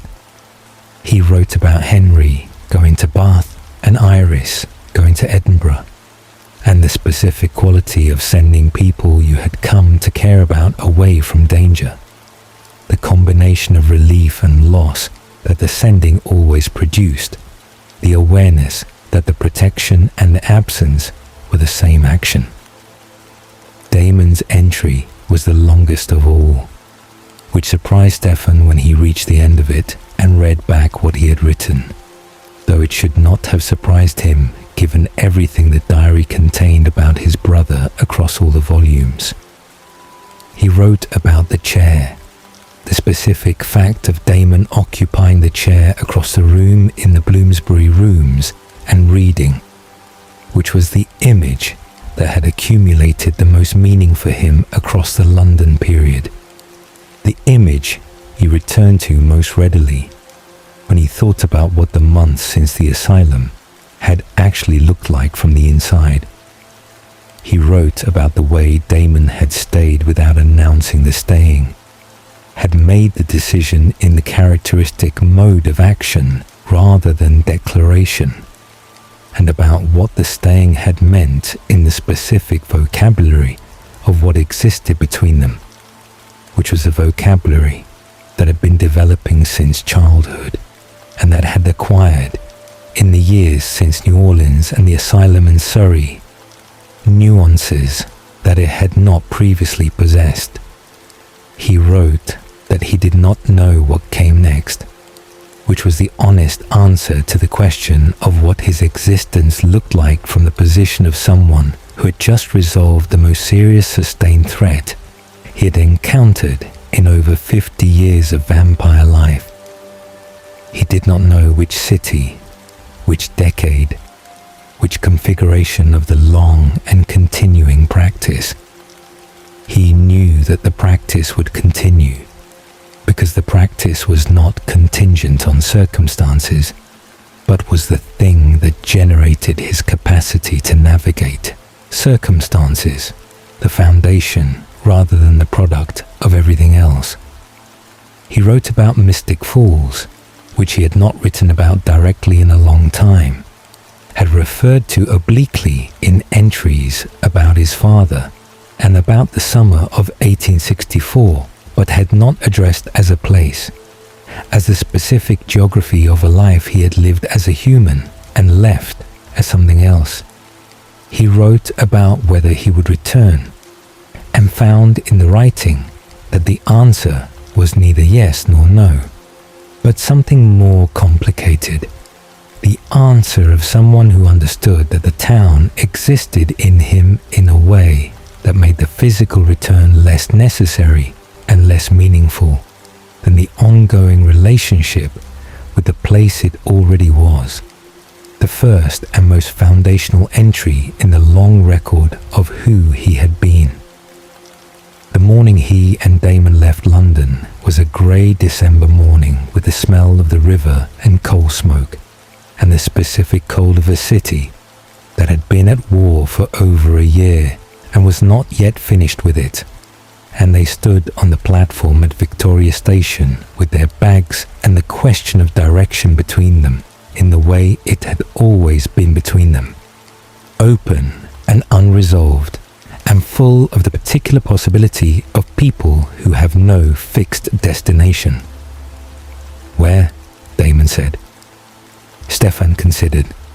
He thought about the cities he had been in and the ones he had not yet been in, and the specific quality of his current state, which was the state of someone who had been through something significant and needed. Not rest exactly, because rest was not quite the right word for what his nature required, but space, the kind of space that certain places provided and others did not. Somewhere without history, Stefan said, or with a different history. Somewhere the ground does not already know what happened on it. Damon thought about this. America, he said. We have been away long enough that America will feel new again. Stefan considered the word new, turned it over, found that it fit what he was reaching for. Yes, he said, America.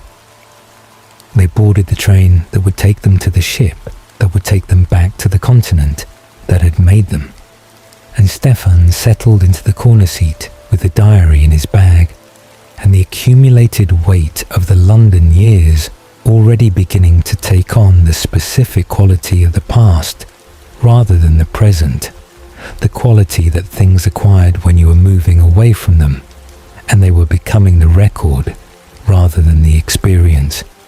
He opened the diary and wrote a single line before the train left the station, the line that began every new phase of the journey, the line he had written in various forms since the night he left Mystic Falls with his brother, and the open road and the long, unasked-for future stretching ahead. He was still here. He was still choosing. And the road ahead was open, as it had always been open, as it would continue to be open, carrying him forward into whatever the next city and the next decade and the next version of the practice would require of him. Carrying him forward, as the diary had always carried him, through the full and honest and endlessly continuing truth of his own improbable existence. The train left the station, London fell away behind them, and Stefan Salvatore, who had died at 17 and had been choosing every day since what to do with the life that death had given him, turned to the next blank page and began. Stefan Salvatore was 17 years old when he died in a stable yard in Mystic Falls, Virginia, in the autumn of 1864, and he's been choosing every single day since that night what kind of immortal to be. That is the whole of the story in its simplest form. Everything else, the cities and the decades and the losses and the recoveries and the long, complicated relationship with a brother who was made from the same material and shaped by the same forces into something entirely different. Everything else is the elaboration of that central daily choice, the evidence for and against it, the record of what it cost and what it produced and what it meant to make it again the following morning after the nights when making it had been hardest. The diary made him. Not in the sense that the diary created who he was, because who he was had been present before the first entry, present in the boy who believed that truth should be written down, because unrecorded truth became uncertain truth, became revisable truth, became the kind of truth that memory could reshape into something more comfortable than what had actually occurred. But the diary made him in the sense that the practice of it, the daily return to the honest account of his own experience, was the mechanism by which he remained himself across the transformations and the descents and the long and difficult work of reconstruction that the descents required. Other vampires of his age had become their nature, had allowed the centuries to reduce them to the clearest expression of what they were without the complication of what they had once been, or what they had chosen to remain. Stefan remained complicated. The diary was the instrument of that complication, the daily insistence on the full picture rather than the simplified one, on the version of the story that included the failures alongside the recoveries, the names of the people lost alongside the record of what their presence had meant while it lasted. He carried them all.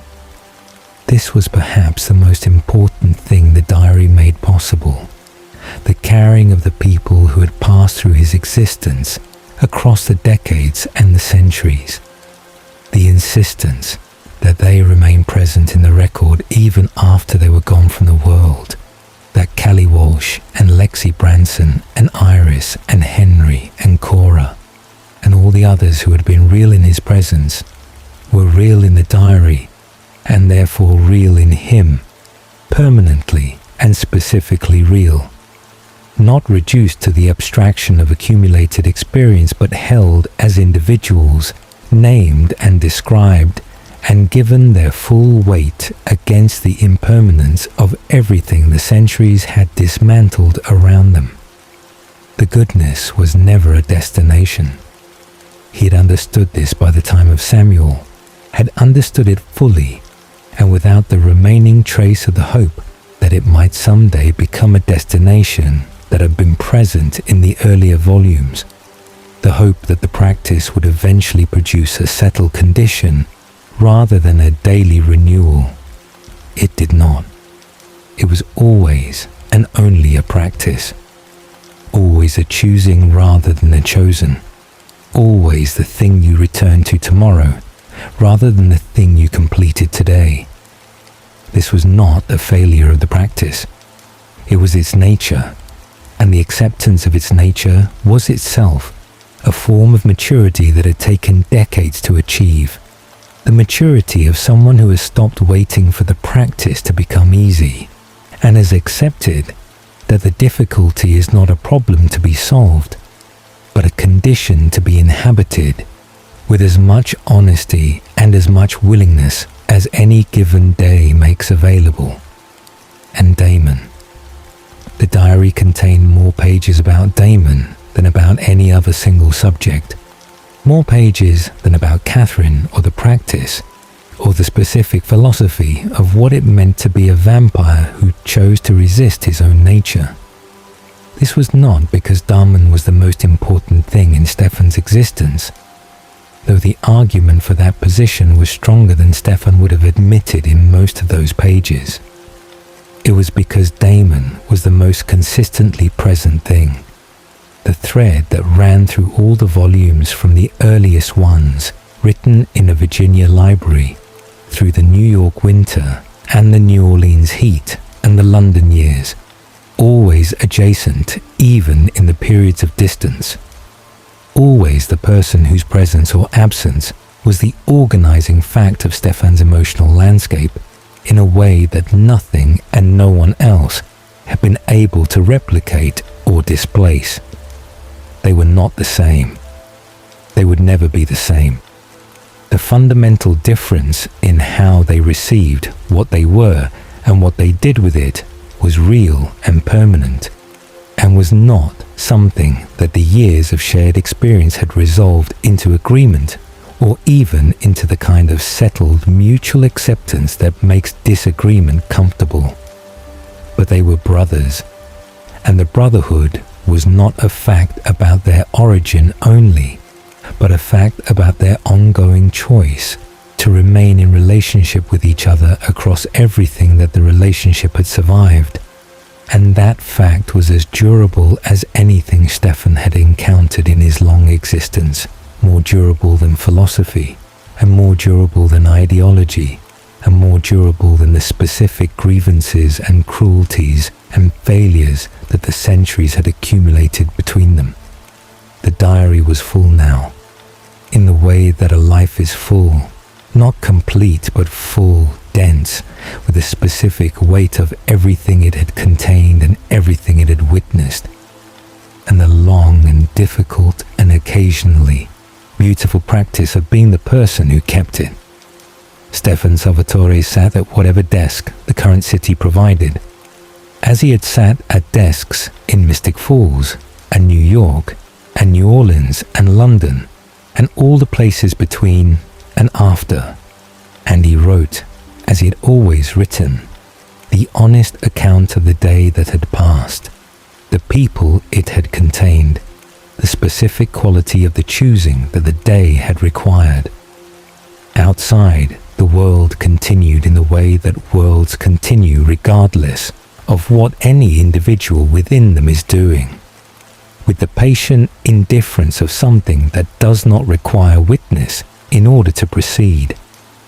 Inside, the candle burned low, and the diary received the truth of the day, and the pen moved across the page in the specific rhythm that had been Stefan's rhythm since he was 17 years old, and had believed, with the uncomplicated conviction of someone who had not yet discovered what conviction cost, that truth should be written down because it mattered, because it was worth the effort of the recording, because the people and the moments and the choices that composed a life deserved to be held in permanent and specific language against the dissolving force of time. He still believed this. After everything, through everything, he still believed it. The pen moved. The candle burned. Outside the window, the night was doing what nights do, holding the world in the temporary darkness between one day and the next. The darkness that is not an ending but a pause, a breath, the moment of stillness before the light returns and the choosing begins again. Close your eyes now. Let Stefan's pen find its last stroke across the page for tonight. Let the candle go gentle and low. The diary is closed softly, as all good books are closed at the end of a long and honest night, not with finality, but with the quiet satisfaction of something told truly. The story does not end here. It simply rests, and in the resting, there's room for you to rest too, carried gently into the dark on the words of a boy who became something impossible and chose, every single day, to be something worth being. Sleep now. The diary will be open again tomorrow. Good night.